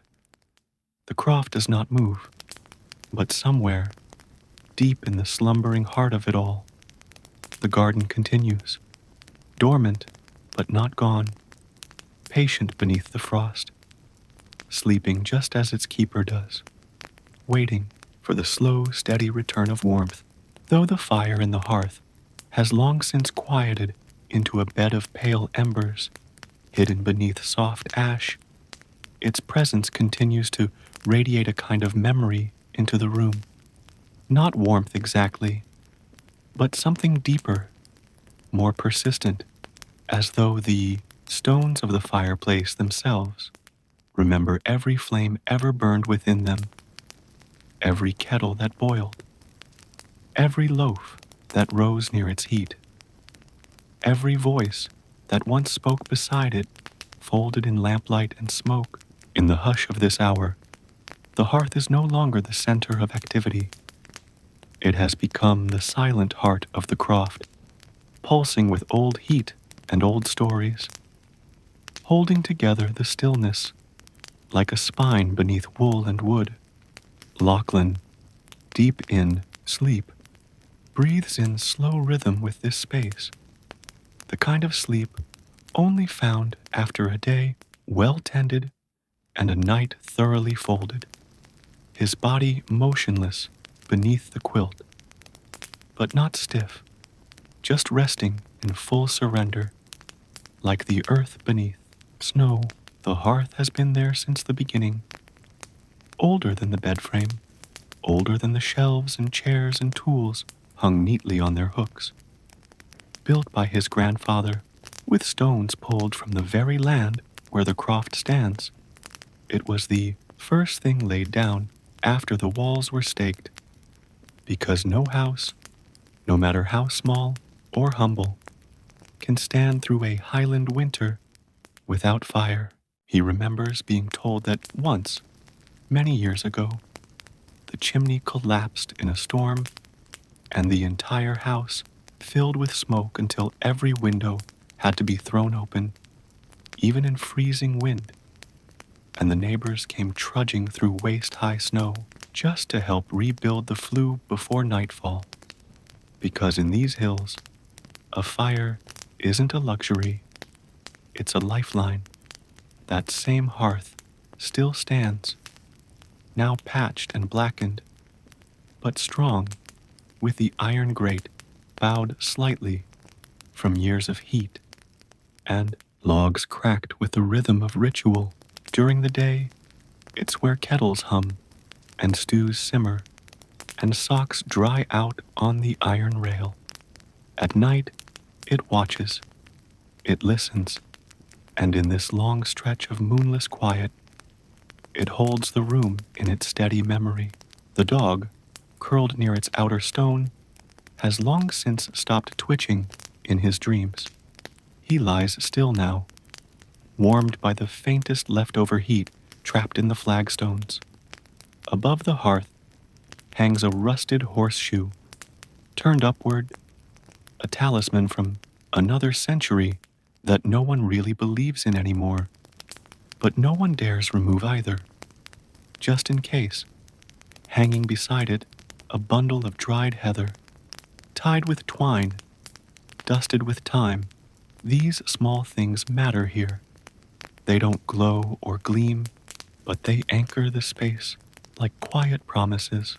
The hearth doesn't crackle anymore, but if one listens closely enough in the stillness, it hums, a low vibration that lives somewhere between the stone and the soot, a sound that isn't quite sound, more a sensation in the chest, like remembering a song you never learned but somehow know. This room, in this hour, has forgotten all noise, but that, outside, the snow continues without pause, now thick enough that even the air seems to move more slowly, muffled and cold and forgiving. The croft doesn't tremble. It doesn't resist. It receives the snow like a blanket passed from the sky, and the roof settles just slightly deeper beneath the weight, content in its posture. Inside, the hearth remains the center, not active, not roaring, but essential. Its quiet echo fills the room, keeping watch while the man and the dog and the night all rest in unison. And so, the croft stays whole, not because of doors or windows or locks, but because the hearth still stands, glowing with memory, holding one more Highland night, like a candle beneath the ribs of the house. In the far corner of the croft, opposite the bed and just beyond the now dormant hearth, a series of tools hang in perfect stillness, no longer in use for the day, no longer held in calloused hands, but present nonetheless, suspended in quiet readiness, like old friends who ask nothing but to be remembered. They dangle from their wooden pegs, not with pride, but with patience. A hand-forged spade, with its edge dulled smooth by years of turning stony soil. A curved sickle that once bit through barley and bracken alike. A small hatchet with a worn oak handle wrapped in linen, where the grip had once cracked in frost, and a wide brush used for sweeping ash and straw, its bristles curled at the tips like the end of a long yawn. These tools are not trophies. They are not polished or displayed.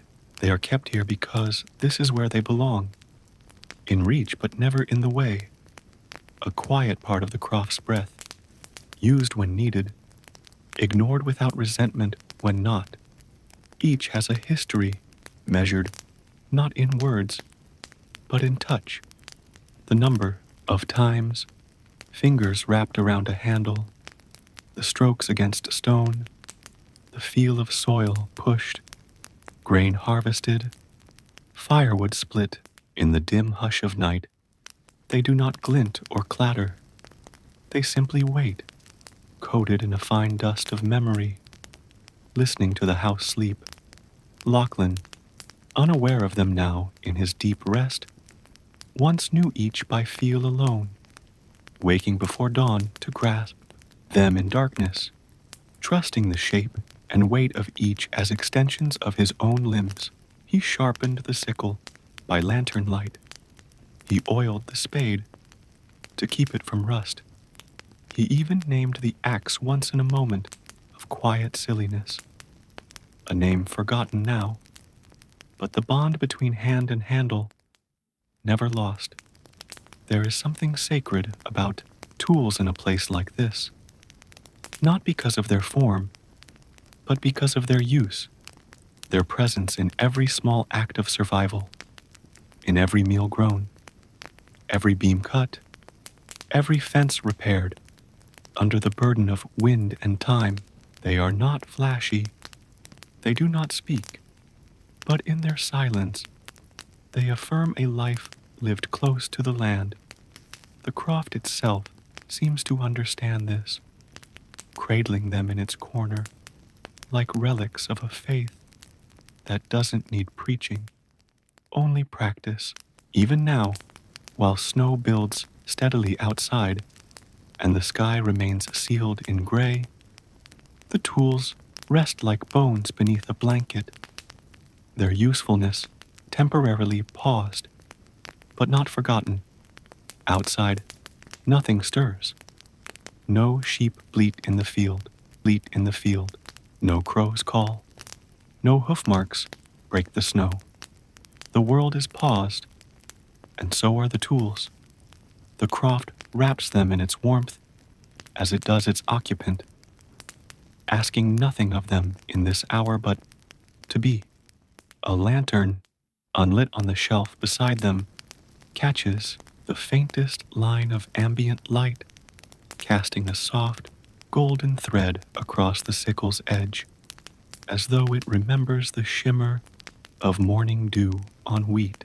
A nail protrudes just slightly from the timber beam above, the very one Lachlan has been meaning to fix for 3 seasons but never found urgent enough to bother with. Another silent fixture of routine, another moment folded into the rhythm of place. These tools are not just things. They are time made solid. The hatchet has chopped kindling on the coldest days of the year, has carved pegs for the drying rack, has helped repair the door after a winter storm. The brush has swept away soot from nights when the fire smoked heavy, has dusted off seeds before planting, has cleaned the boots of visitors who once arrived on foot from distant crofts, now long abandoned. Nothing flashy, nothing grand, but everything essential. And in this night, as the snow muffles the world and sleep holds fast, the croft cradles its tools, its warmth, its breath, its man, and its quiet, all folded into one great soft silence. that stretches until morning. At the eastern side of the croft, directly across from the bed, but now swallowed in shadow, sits a single square window, small by modern standards, its pane divided into four by a cross of thin, weathered wood, its frame fitted tightly into thick stone, not just to allow in the light of morning, but to keep out the cold teeth of Highland wind. It is the kind of window that does not seek to display, but merely to witness, a window that has watched over the croft for decades without ever once asking to be noticed. It is shuttered now, firmly latched from the inside, with a crooked iron bolt that clicks into place with the weight of habit. The shutters themselves, made of the same pine as the rafters, thick and slightly warped with age, their surfaces bearing the soft indentations of knuckles, pressed gently to close them against storm or frost or long nightfall. But even closed, the window feels aware of the snow stacking against it from outside, aware of the silence that surrounds the croft, like smoke without fire, aware of the man sleeping soundly nearby, and the dog curled at his feet. This window, more than any other object in the room, has seen the changing of seasons pass before it, like scenes from a slow-moving play. Spring rains slanting across fresh green, the blur of midges dancing in late summer dusk, the golden hush of autumn bracken, the long white silences of countless winters. It remembers the laughter of children, long grown, their fingers tracing shapes in the condensation on the glass. It remembers the long stare of a mother waiting for a husband returning from the hills, the light behind her flickering in the hearth while night gathered around her shoulders. It remembers, too, the candle once placed on the sill each Christmas Eve, not out of superstition, but out of habit, a gesture that warmed the stone in a way no flame truly could. And now, tonight, it remembers to remain still. It lets the snow pile against its outer ledge, lets the frost creep across its frame, lets the cold press its face without passing through. There is something solemn about the window's presence, not mournful, but deliberate, as if it understands that not all watching requires sight, that sometimes simply facing outward is enough. And inside, near its sill, a thin strip of moonlight might have entered if the clouds weren't thick with snow. But instead, there is only the deep dark, not threatening, but whole, a kind of velvet that swallows movement and wraps the croft in protection. Lachlan does not stir in his sleep. He dreams, though softly, without tension, without noise, his face turned slightly toward the dark window, as if some part of him knows that even behind thick shutters, the sky is still there, the land still breathes, the night still holds. The dog, perhaps sensing a shift in wind or a muffled crunch outside, a deer, maybe, or the collapse of a snowdrift, lifts his head, briefly, ears raised, then settles back down, unconcerned. All is well. The house has not moved. The fire has not failed. The window holds. It asks for nothing. It only exists, quietly aligned with the outer world, a seam between inside and outside, between light and shadow, between sleep and watchfulness, and in its stillness, it joins the rest of the croft in a kind of deep companionship, a silent agreement that tonight, like so many nights before, it will simply stay. It will hold the line. It will not open. It will not let in anything unwanted. It will face the wind and snow and sky, and it will remain just a square of the wood and glass and memory, part of a house that was built not to shine, but to endure. Near the inner wall, between the small table and the cold hearth, stands a squat wooden cupboard, modest in design, its two doors bowed slightly with age, their hinges faintly squeaking in damp weather, their surface worn smooth where hands have opened them hundreds, perhaps thousands, of times through years of use.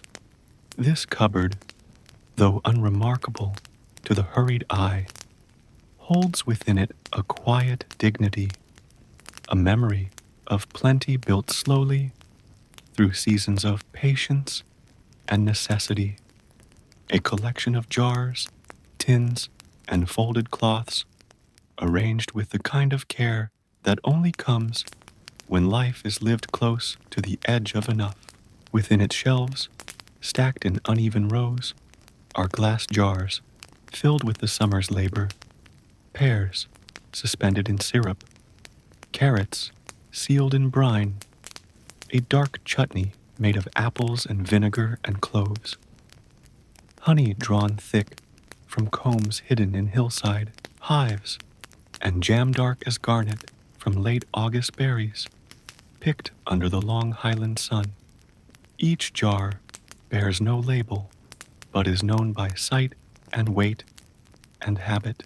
Lachlan could, even in half sleep, reach for the one he wants with unerring accuracy, the red currant jelly for bannocks, the pickled beetroot for sharpness in stew, the last jar of rowanberry jam made from the tree out near the stone fence where the soil turns suddenly rocky and dry. The cupboard doesn't just hold food.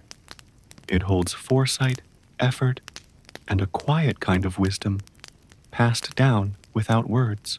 It is the physical memory of every season's yield, every morning spent leaning over bubbling pots, every cool afternoon spent wiping the lip of a jar and pressing down the wax seal with thumb and breath. On the lower shelves rest the folded cloths, old tea towels worn soft with washing, cheesecloth from years when milk was plentiful, and curds hung from rafters, and aprons whose strings are knotted from time and use. These are not precious in the decorative sense, but they are deeply valued. They are the tools of tending, the small comforts that carry history in their weave. Tucked into the corner, behind a leaning jar of barley flour, lies a tin that once held biscuits, but now contains seeds, tiny packets saved from last harvest, handwritten notations scrawled across scrap paper, broad beans, dry slope, carrot, small, sweet, marigold, mother's line. It is this tin, more than any single item, that captures the spirit of the cupboard. Not just preservation, but preparation. Not just remembering the past, but quietly preparing for the return of growth. Lachlan, though deep in sleep, has known this cupboard his entire life. As a child, he stood on tiptoe to peer inside, reaching for a treat if allowed, learning from his mother which jars were to be opened now and which must be saved. In harder winters, they made the cupboard last until lambs were born again on the hill. In easier years, it held surprise, a forgotten jar of chutney tucked behind a jug of salt. It has always been more than wood and hinge and shelf. It has been a companion to hunger and a witness to satisfaction. Tonight, it rests like everything else, closed, sealed, silent, but not forgotten. The dog's tail brushes its base as he stretches once in his sleep, and the cupboard does not stir, but it receives the gesture as part of the house's rhythm. Outside, the snow deepens. Inside, the cupboard continues, its still keeping. It asks for no attention, but it holds everything carefully. The jars do not shift. The cloths do not flutter. The seeds do not rattle, but they wait. They always wait. Quiet, steady, preserved against time. The cupboard of preserved things continues, like the croft, to endure, to support, to rest without rusting, and to remember without making a sound. In the center of the croft, though it is hardly centered by design, stands a plain wooden table, square in shape, sturdy in posture, its top worn smooth by decades of hands and elbows and mugs and bowls and folded letters and the slow weight of time, where tonight nothing moves, nothing shifts, nothing disturbs the air around it. It simply stands, unmoving and unmoved, like a tree that grew in place, rather than being built, rooted to the room by repetition and use, though its legs rest atop flat stones to prevent damp from creeping upward through the flagstone floor. The table is empty now, except for a pewter mug turned upside down near its edge, and a small lantern long extinguished beside it, both objects resting in stillness so complete that even the weight of night cannot stir them. This is the same table where porridge was eaten each morning in silence, and supper was ladled into wooden bowls with quiet satisfaction. The same table where Lachlan once counted seeds in spring and stitched a torn coat in autumn, where maps were unfolded in summer to guess at routes he would never take, and where hands rested, his own and others, after long hours of work. Its top is scarred in places, dented in others, with a long faded stain from spilled elderberry wine, and a shallow burn where a candle once toppled in a wind gust from the door. Yet these are not flaws. They are the table's story. The table, like the croft itself, has no vanity. It has no shine, but it endures. It listens. It holds things. And tonight, it holds nothing but silence. There was a time when letters came to this table, cracked envelopes with faraway stamps, folded paper lined in a hand too neat to be native, but familiar still. Those letters, kept for years in a box under the bed, have long since yellowed, but the table remembers. It remembers the sound of a pen scratching across a page, the weight of a knife chopping herbs, the press of a child's elbow as they learned to shape bread with clumsy, flour-dusted fingers. It remembers the smell of boiled potatoes and the shine of a coin placed down to divide earnings. And now it remembers how to wait. Tonight, the table needs to do nothing but be.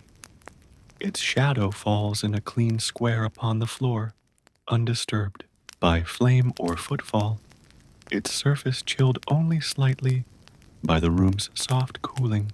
The air above it is still. Not even dust moves.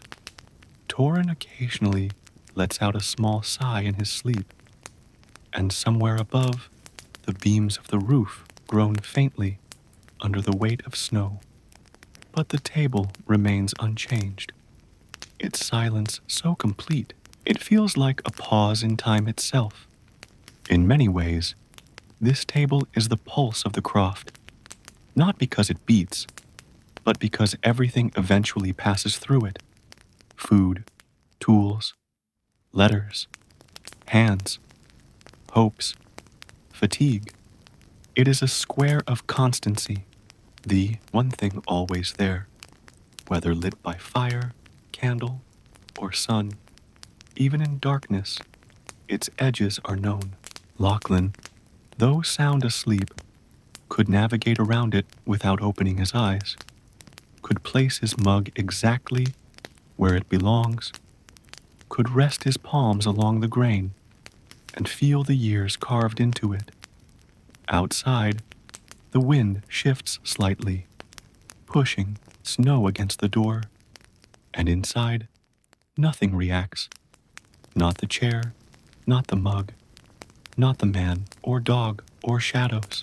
The table holds, and as the Highland night deepens toward its final hours, as the snow continues to fall without urgency, and the croft holds its breath in long, even measure, the table stands in its perfect stillness, not forgotten, not waiting for use, but simply being, exactly as it always has. Near the hearth, angled slightly toward both the bed and the table, but claimed by neither, stands a single, high-backed wooden chair with a woven seat of straw now faded to the color of old paper, its frame darkened with age and soot, its joints worn smooth by generations of use, though tonight, and for many nights, it holds no one at all. It stands in a kind of dignified vacancy, not neglected, not forgotten, but simply unused, resting in its corner, like a loyal sentinel who requires no assignment to maintain his post. This chair once belonged to Lachlan's grandfather, and before him to his own father, and possibly even before that, though the exact lineage of the furniture was never discussed in detail. It was simply understood that this chair was old and had earned its place. It creaks softly when sat upon, not from weakness, but from honesty, a sound that tells you it knows how to bear weight. Lachlan rarely uses it himself. He prefers the stool by the fire or the edge of the bed, but he dusts it weekly, places a cushion upon it in the colder months, and turns it slightly now and then so it faces the changing light.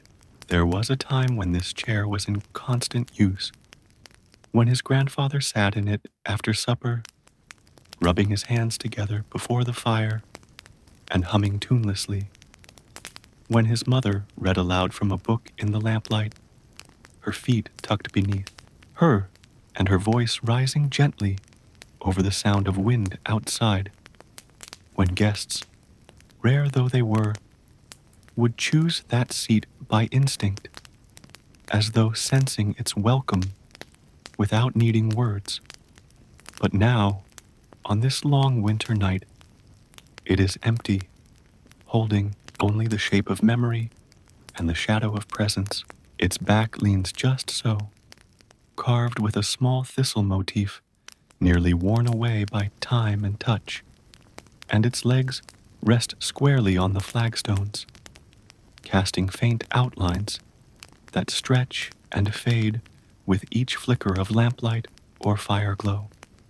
Though tonight, with both extinguished, the chair sits within the purest dark, still visible only because it is known, its position etched in the geography of the croft as surely as the door or the hearth.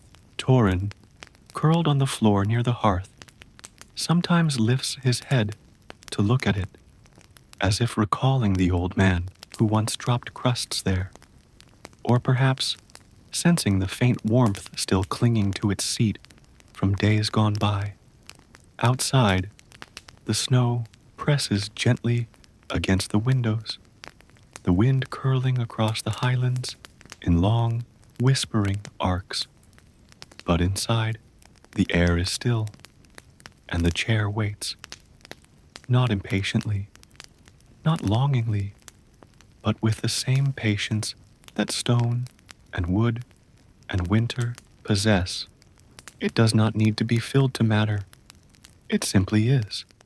And within that simple being, there is meaning. The chair holds the history of listening, the conversations it has absorbed, the laughter, the silence, the unspoken thoughts that settled into its joints like dust. Its arms have supported elbows weary from work. Its back has braced against long stories and quiet evenings. Its seat has welcomed weight, both literal and emotional. And now, in this deep hour of night, it serves still, not as a seat, but as a keeper of shape and place and pause. Lachlan, in sleep, perhaps remembers it dimly, the feeling of it against his back when he was a boy, the sound it made when his mother rocked slightly while knitting, the scratch of straw beneath his thighs when he sat with damp trousers after tending sheep. But even if he does not recall it consciously, his body knows it's there. The croft knows it's there. And in the room's still geometry, where each object rests exactly where it belongs, the chair that no one sits in continues to sit itself, strong, quiet, filled with nothing but time. Along the interior wall above the bed, there is a single wooden shelf, narrow and bowed slightly in the middle, where it has long borne the weight of quiet things, objects that make no noise, demand no attention, and yet hold within them entire worlds of memory and stillness. It is not a grand shelf, not a place for books or trophies or large decorations, but instead a resting space for the small, the light, the unspoken, a dried sprig of heather tied with faded twine, a river-smoothed stone shaped roughly like a heart, a small wooden box that clicks softly when opened, though no one has opened it in years. The shelf is affixed to the stone wall with two blackened brackets, each hand-forged long ago by Lachlan's grandfather, or perhaps even before him, hammered on an open-air anvil beside the croft during a spring thaw when the ground was still, damp, and steaming from snowmelt. The brackets are uneven in shape, but strong in function, having held the shelf through dozens of winters, vibrations from storms, and the settling weight of time. Upon the shelf also rests a tiny jar, sealed with wax, containing a scrap of paper with a child's name written in slanted, blocky letters, likely from a time when a young cousin or neighbor visited, and this keepsake was made, then kept, then forgotten, though never discarded. Near the end of the shelf sits a small pewter bell, its clapper long since stuck with age, its surface speckled with soot and polish marks, a relic perhaps of a different house, or a church, or a ceremony now lost to story. It rings no longer, but it remains. Everything on this shelf remains. Lachlan does not interact with the shelf often. Its contents are undisturbed from month to month, season to season, but he dusts it gently when he changes the linens, his hands moving slowly over each item, not inspecting, not rearranging, simply acknowledging. In this way, the shelf becomes a kind of altar, not of worship, but of continuity, a place where fragments of the past rest without need for explanation. The objects here do not need to be used to be useful. Their presence is their function. Tonight, in the deep middle of winter, the shelf leans slightly forward, just enough to suggest age, but not risk, and the items upon it cast barely their shadows against the wall, even though no fire burns, no lamp glows. The room, though dark, knows the shelf's outline even in full blackness. Its silhouette is familiar, like the turn of a path or the sound of one's own name whispered in another room. The wind moves faintly outside the croft now, brushing against the stone as if testing its edge, but nothing inside stirs. The shelf holds its quiet things with the care of a cupped hand, its edges cool to the touch, its brackets warmed by years of holding, always holding. Torrens' breathing grows deeper near the hearth, and Lachlan does not wake, though his fingers shift slightly beneath the covers. A motion with no purpose, no urgency, just the drift of someone sailing through sleep. The shelf, like all things in the croft, bears witness. It is not a storyteller. It is not a participant. It is a place of still presence. It has seen tears wiped away in silence, laughter that escaped unexpectedly, long nights of fever when herbs were laid in bowls beneath it, candles lit low on the wall. And now, in this moment, it sees only darkness and feels only stillness. But still, it holds not just its objects, but the shape of the room, the rhythm of rest, the gravity of what stays. In the Highland Croft, where snow deepens outside and time slows into breath and wood and stone, the shelf that holds quiet things does what it always does. It keeps still, it stays full, and it waits without wanting. On the narrow strip of wall beside the window, where light falls most easily during daytime, and where moonlight, when it's clear, sometimes glints across stone, there hangs an old wooden clock, its glass face cracked diagonally like a scar from long ago, its hands forever paused at a time no one quite remembers. It is a weight-driven clock, the kind once wound with care every Sunday, the chains pulled slowly, the weights rising as if preparing for another week of careful counting. But for many years now, it has remained still, its tick and tock long since vanished into the quietness of the croft. The clock was brought here by Lachlan's father, or perhaps his father's uncle, passed along during a time when people still believed in the importance of measuring every hour, every minute, as though doing so might help one better use them. It once ticked steadily in the background of every conversation, its presence both comfort and reminder, echoing against the hearthstones with a dependable rhythm that divided each day into little pieces. But at some point, no one is quite sure when, the clock stopped, not from any dramatic failure, not from falling or damage or storm. It simply ceased. And after a few weeks of silence, no one wound it again. Perhaps there was nothing pressing enough to require precision. Perhaps the days had softened into rhythms that no longer matched the structure of hours. Perhaps silence had grown more fitting in this place, where time was measured more in the seasons and shadows than seconds.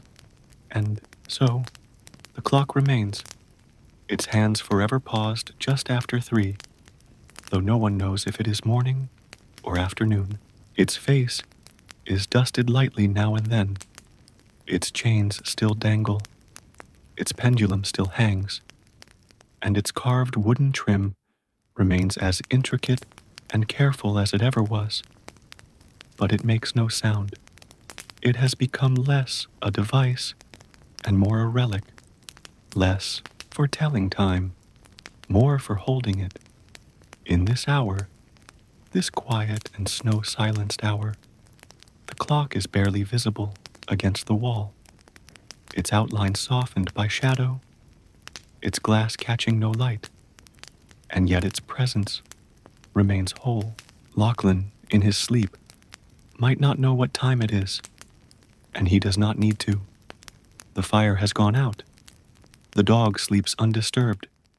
The wind outside whispers low over the hills. There is no train to catch, no market bell, no meeting, no need to rise before the frost melts. The day will come when it comes, and the night, long as it is, will retreat only when it chooses. In this timelessness, the clock becomes perfect, not because it keeps time, but because it lets it go. It allows the croft to live in a kind of suspended breath, a moment stretched into an hour stretched into a season. The tick that once echoed is no longer missed because something else has taken its place. The steady rhythm of rest, the slow exhale of winter sleep, the hush of snow brushing softly against shuttered glass. Time passes here, of course, but gently, indistinctly, like fog rolling across moorland, like water beneath ice, and the clock, in its stillness, is no longer a record keeper, but a quiet companion, saying nothing, counting nothing, simply remaining, a part of the croft not for use, but for being, held by the wall like a memory pinned in place, a frame with no need for a picture. Its hands do not move, but they do not need to. Everything moves slowly here. Everything turns inward. And the Highland night continues, long and dark and peaceful, with the old clock watching from its place, silent, unmoving, and utterly at rest. Just inside the wooden door of the croft, beneath a row of hooks, where woolen coats hang like soft shadows in the dark, sits a pair of old leather boots, mud-caked around the soles, their laces loosened, but never fully untied, their shape still molded to the curve of Lachlan's feet, as if they remember every step taken across frost-crusted fields and stone-strewn paths. They rest side by side, with the quiet dignity of things that have done their duty and now ask only to wait. The boots are not new, not polished, not fashionable. They are cracked along the edges where the leather has met too many rains and dried too many times by firelight. The stitching slightly pulled near the heels, the tongue of one boot always tilting just a little off-center. But they are trusted, and that trust has been earned over years of snow and thistle and muck. Each scuff is a memory. The notch above the toe was made when Lachlan kicked a frozen gate open one December morning. The faint green tint along the sole is from hayfields walked in early spring. There is a worn smoothness at the heel, from days walking uneven stone paths down to the glen, and a shallow tear along the ankle where a bramble caught hold and refused to let go. And yet the boots endure, their form slumped now, but not defeated, like sentinels retired at the threshold, keeping quiet watch as the night deepens outside. Nearby, an old tin tray rests beneath them to catch the melt of snow or stray clumps of dirt when winter makes its entrance through the door. Though tonight the tray is dry, the boots untouched since early evening, when Lachlan last stepped inside and drew the door closed behind him with a tired but satisfied motion. They are always left in the same position, never flung, never abandoned, always side by side, as though even in rest they prefer the company of each other.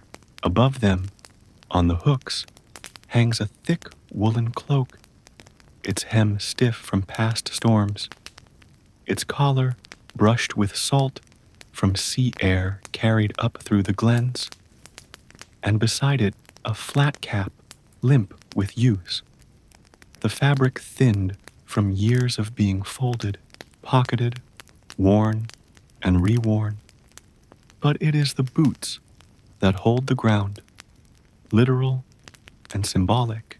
They have stood in churchyards and beside fires, in sheep pens and river shallows, and they have paced the same floorboards where they now rest, their thick soles echoing dully against wood with the kind of sound that lives in a place long after the step has ended.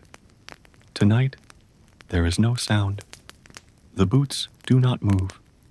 The door remains shut tight against the wind.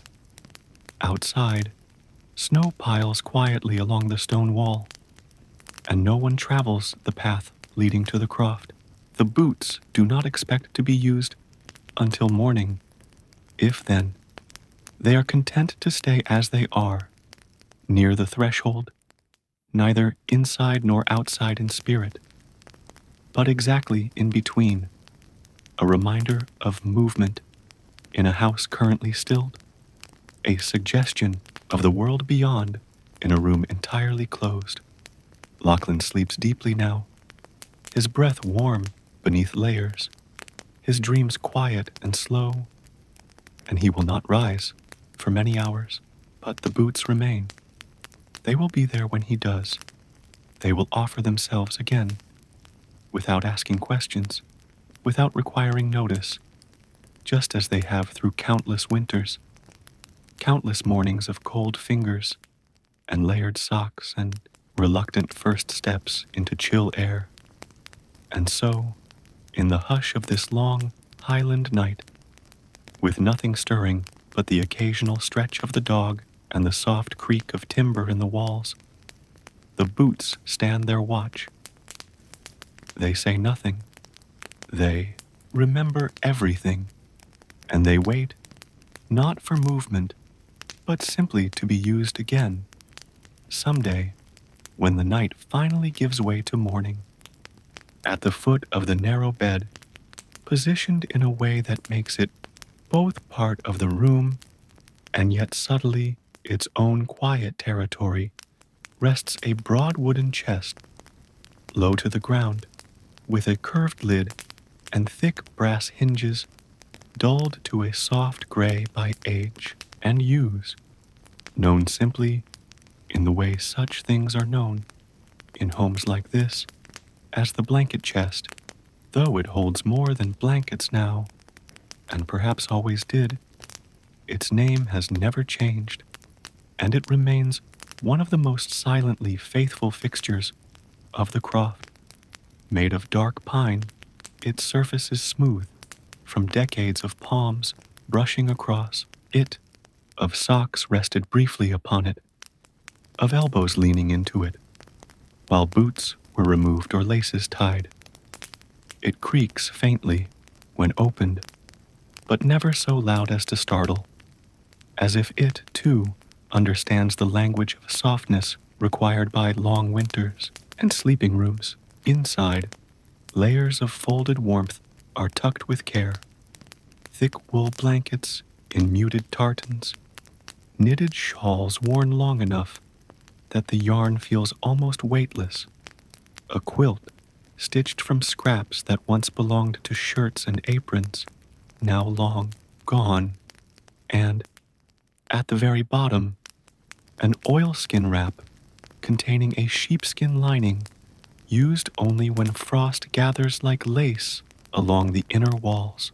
The scent that rises when the lid is lifted is one of old wool, cedar shavings, and a faint trace of lavender, dried sprigs sewn into a muslin pouch, placed there years ago and left to do their gentle work of repelling moths and comforting hands.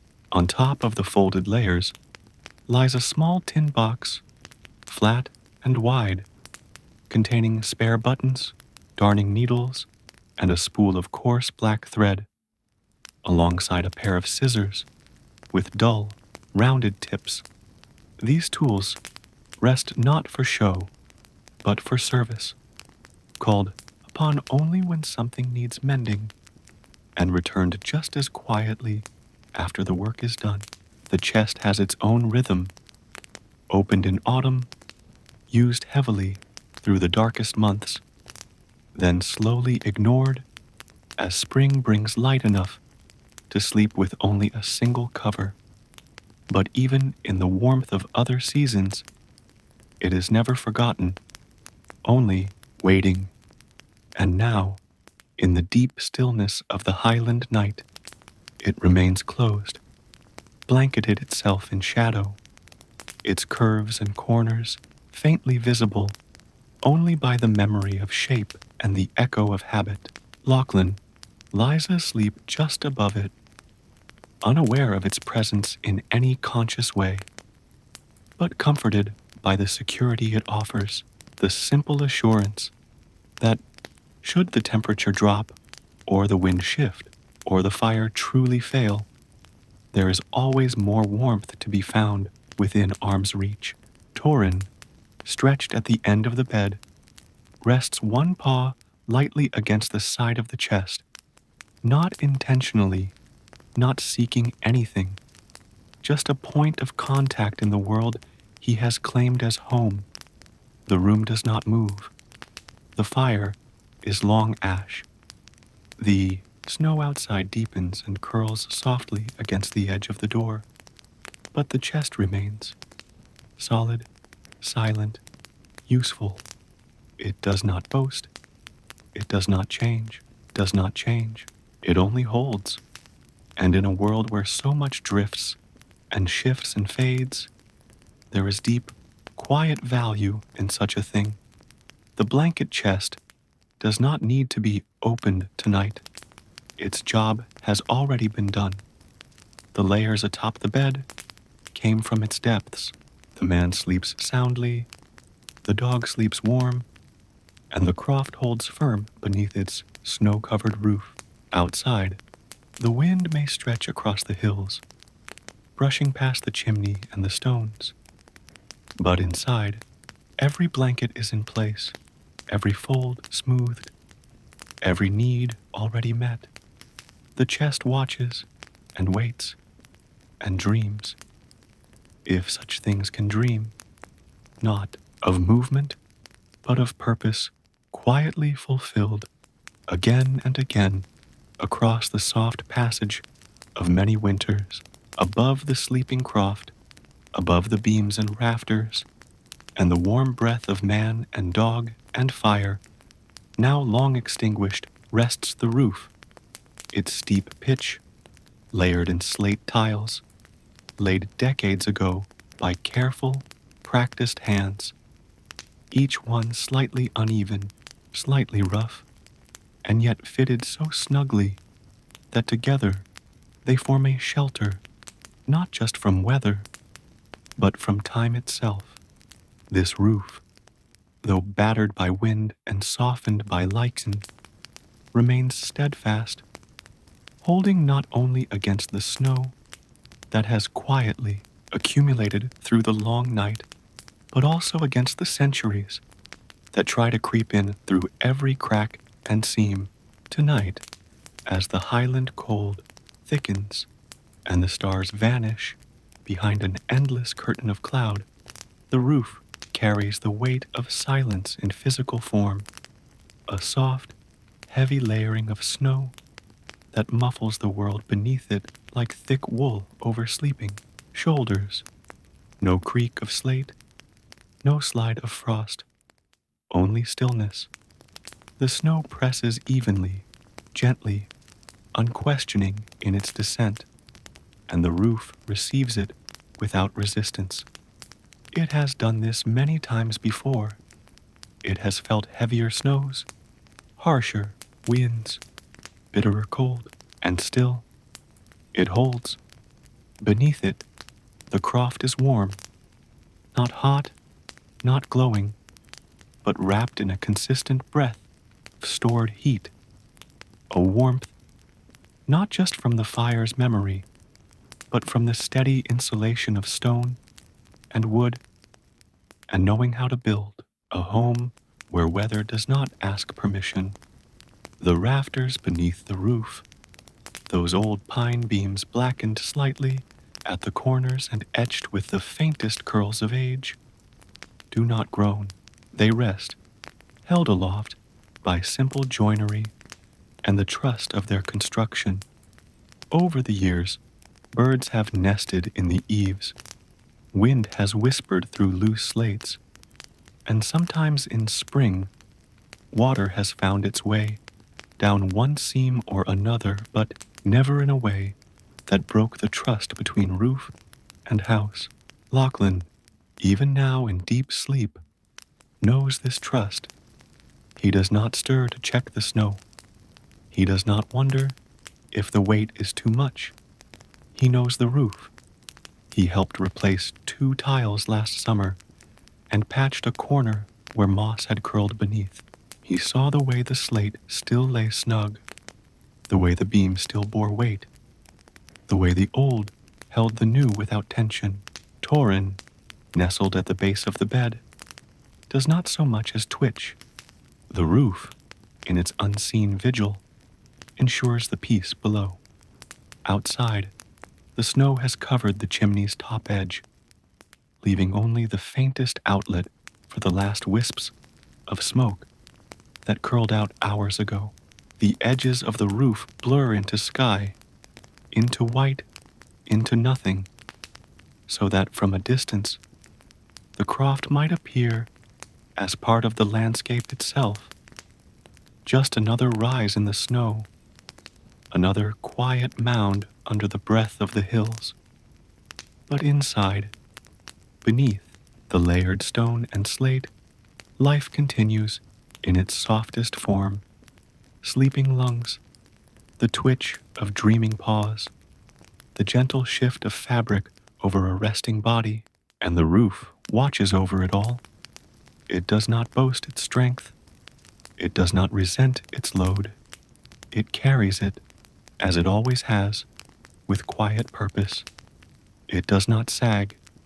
It does not strain. It simply holds. And in that holding is a kind of peace deeper than sleep, the kind of security that lets a man rest without flinching, that lets a dog close both eyes without guard.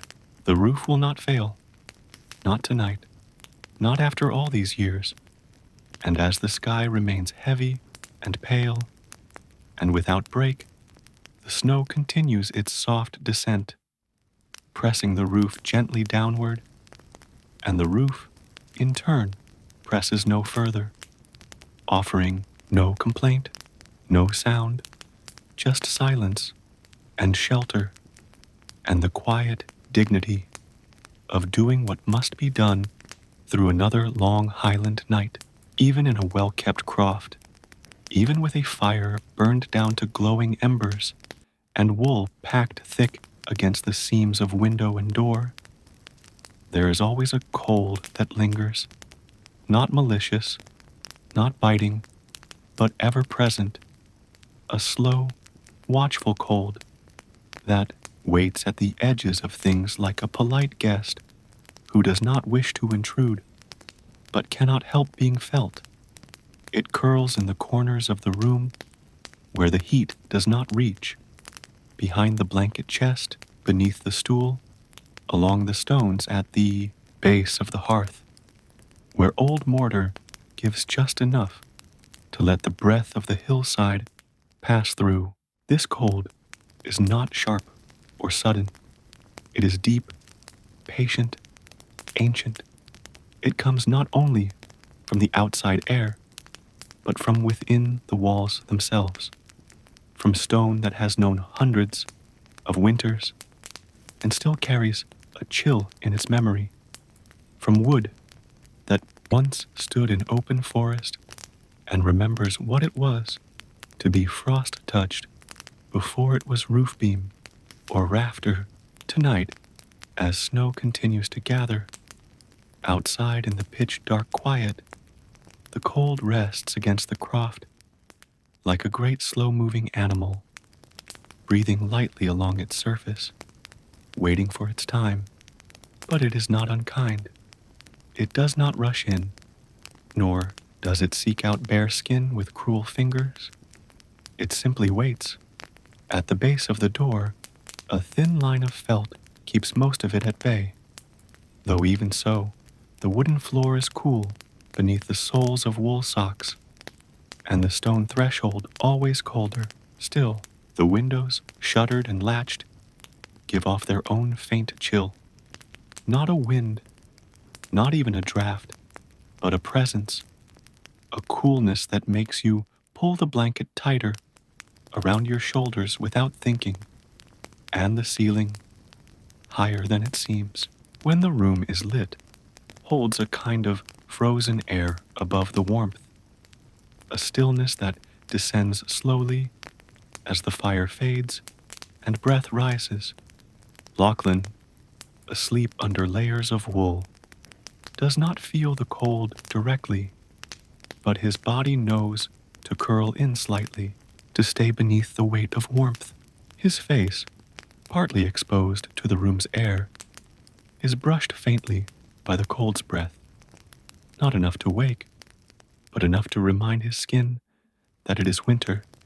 Torin, ever more sensitive, has tucked his nose beneath his tail, drawing his body into the shape of safety and instinct. He dreams in silence, unaware of the cold, but his body responds as it always has, knowing the rhythm of night and season. The cold does not invade. It waits. It waits for morning, for movement, for the rising of the man and the opening of the door, for the sudden disruption that will send it sweeping back into the croft in a rush of snowflakes and open air. Until then, it rests. Outside, the hills are blanketed, the trees bare and silent, the fence posts capped in white, the world slowed to near stillness beneath the weight of accumulated frost, and the cold, wrapped around it all, presses faintly against the walls of the croft, not to punish, not to pierce, but to remind. It is always there, always watching, always ready to return. But in this hour, it respects the boundaries. It stays at the edge of the blanket, at the rim of the mug, at the base of the stone wall. It has its place, and the warmth inside holds its own. This quiet balance, this gentle standoff, is the secret rhythm of Highland winter. Warmth pushing outward from hearth and breath and body, cold pressing inward from snow and sky and stone, and between them, a kind of peace, not perfect, not eternal, but enough, enough to sleep, enough to stay, enough to last until morning. The croft does not resist the cold. It accepts it, works with it, layers against it, and in doing so, survives. And so the night deepens, and the cold waits, and no one stirs, and nothing moves, and the quiet remains. There is a kind of silence that lives in places like this, a silence that is not just the absence of noise, but the presence of something deeper, something full and complete, stretched across the space like the final thread in a hand-woven blanket. It is not the kind of silence one hears in empty rooms or unfinished thoughts, but the kind that grows from stone walls and thick timbers and long nights where every sound is known, expected, and absorbed into the quiet without breaking it. In the Highland Croft, this silence is not oppressive. It is companionable, old, and familiar, like a woolen coat hung near the door that smells faintly of smoke and heather.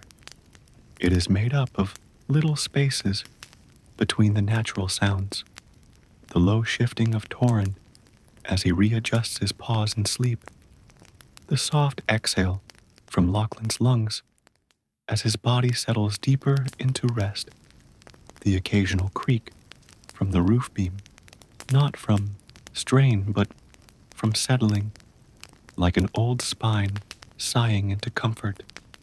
There is no ticking clock, no distant traffic, no hum of machines. The silence is not filled. It is left untouched, like snow undisturbed by footprints. Even the wind outside, though constant, does not break it. It moves across the thatch and slate like a hand over fur, smoothing and rounding, rather than piercing or scratching. This kind of silence has weight. It presses gently on the chest, not in fear, but in protection.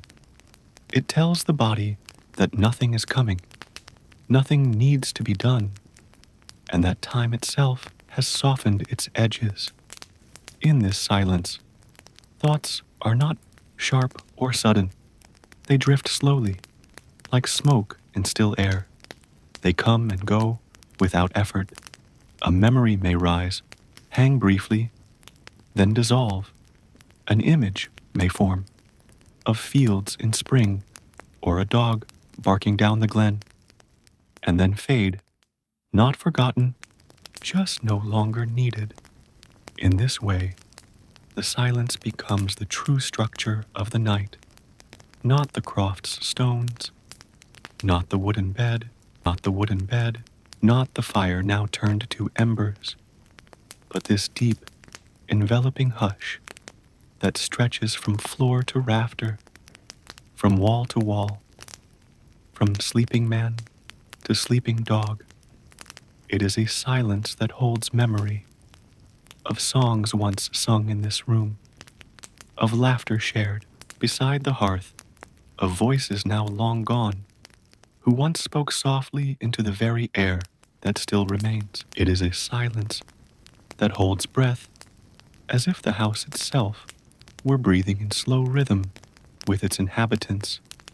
And it is a silence that holds peace, not loud or glowing, not dramatic or final, but steady, enduring, complete.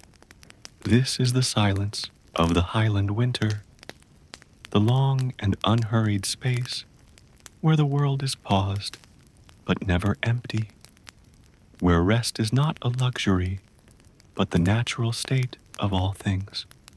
The snow continues to fall outside, and still the silence does not break. If anything, it deepens, layered like wool, like dusk, like memory. Inside, Lachlan does not wake. His mind, in its slow dreaming, floats gently. Torin, stretched beside the bed, does not lift his head. The Croft holds its breath without tension. The silence holds it all. And in this holding, everything is well. There is nothing more to do, nothing more to say. Only this moment, this silence, this slow, breathing night, somewhere in the deep hours of the Highland night, where time no longer feels measured by minutes or hours, but by breaths and the slow cooling of ash. There comes a point when the Croft itself seems to drift into a kind of dream, not in the way that people dream, with images and stories and the flicker of memory, but in the quieter way that places remember things, not as visions, but as feelings, as impressions pressed deep into stone and wood and wool. The Croft, now silent and dark and still, hums with the faintest echo of warmth and presence, not loud enough to be heard, not active enough to be named, but present nonetheless, like the residue of kindness left behind after a soft voice has left the room. Lachlan sleeps on, his limbs heavy under layered blankets, his breathing steady and slow, and somewhere in the quiet space between sleeping and waking, his thoughts wander not to anything urgent or unresolved, but to soft, shapeless scenes. A sheep being born in a spring rain, the taste of bannock and jam on a cold morning, the long shadows of summer evenings when the air smelled like peat and sheepdog fur. These are not memories he chooses. They come of their own accord, gentle and without sharpness, images without tension, edges without corners. Torrin stirs slightly, twitching one paw as if walking through a glen in his own dream, his nose twitching briefly before he curls back into stillness. And outside, beyond the thick stone walls and sleeping roof, the snow falls without hurry, continuing its quiet work of smoothing and softening the world. But inside, in this small space, built by hands long gone and maintained by steady care, a different kind of snow falls. The snow of memory, of repetition, of generations who have rested in this same room, who have stirred the same pot, worn the same boots, patched the same blankets. In the dream of the croft, they are still here, not as ghosts or visions, but as warmth in the walls, as the shape of the chair worn smooth at the arms, as the thistle carved faintly into the wood near the hearth. The croft remembers all of them, not with sadness, but with the same acceptance it gives to snow, to fire, to silence. It knows how to keep things, how to let things go, how to dream them both. And so the dream carries on, not rising or falling, not climaxing or resolving, but drifting like smoke caught in still air. It fills the room, fills the corners, curls around the boots, rests in the folds of the blanket chest, lingers over the shelf of quiet things and the unmoving clock. It is a dream of everything that was, everything that is, and everything that might be, all folded into one continuous breath. The croft holds it all. Lachlan's sleep, Torrin's stillness, the silence of night, the slow falling of snow, the paused time, the hidden cold, the remembered warmth. And in this deep and gentle dream, the house is more than shelter. It is a vessel, a cradle, a keeper, and it rocks gently, invisibly, on the breath of the hills, as the winter night stretches on without urgency. Outside, the sky is pale, with snowfall. Inside, the dream continues, softly, steadily, until morning finds its way back through the quiet. And still, the morning waits, not in haste, not in any rush to announce itself or pull aside the veil of night, but with a patience that only the Highlands seem to understand, a kind of waiting that doesn't seek permission, but simply settles in until it is time. There is no glow at the window yet, no softening of the shadows, no lifting of the heavy stillness that blankets the croft. Just a sense that somewhere far beyond the dark clouds and snow-covered hills, light is beginning its slow journey back to this place.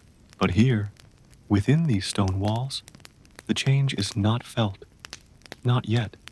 Lachlan remains asleep, his face still turned slightly toward the hearth, though the fire has long since faded into cold ash, and Torrin has not stirred for hours, curled in a perfect shape of comfort near the blanket chest. The croft is so quiet now, so still, that even the weight of time seems to pause. Nothing ticks, nothing rustles, nothing moves. And yet, in that stillness, something shifts, Not a noise, not a beam creaking, or a breeze whispering beneath the door, but a feeling, a breath held slightly less tightly than before, a rest that is nearly complete. The croft has held the night, wrapped it around itself like a woolen shawl, layered it gently over memories and dreams, and now it waits at the very edge of dawn's reach. The boots by the door, the unmoving clock, the chair no one sits in, the table where nothing rests, the shelf of quiet things, all still in place, all unchanged, all keeping the deep rhythms of a life so slow, so steady, that it barely notices time at all. And yet, the change comes, not suddenly, but gradually. Outside, the first pale grayness begins to hint along the eastern ridges, brushing the snow with a color just a shade different from the rest of the sky. Not light exactly, but the suggestion that light exists somewhere beyond. The wind has quieted, and the air now feels thicker. Like it, too, is waiting. Inside, nothing responds. No candle is lit. No fire rekindled. No footsteps cross the floor. The croft has no reason to rush into day.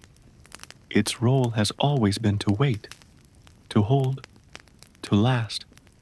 The man and dog sleep on, their bodies gently curved into warmth, their breathing low and even, and the croft watches over them, as it always has, not with eyes or mind, but with presence, with shelter, with deep, abiding quiet.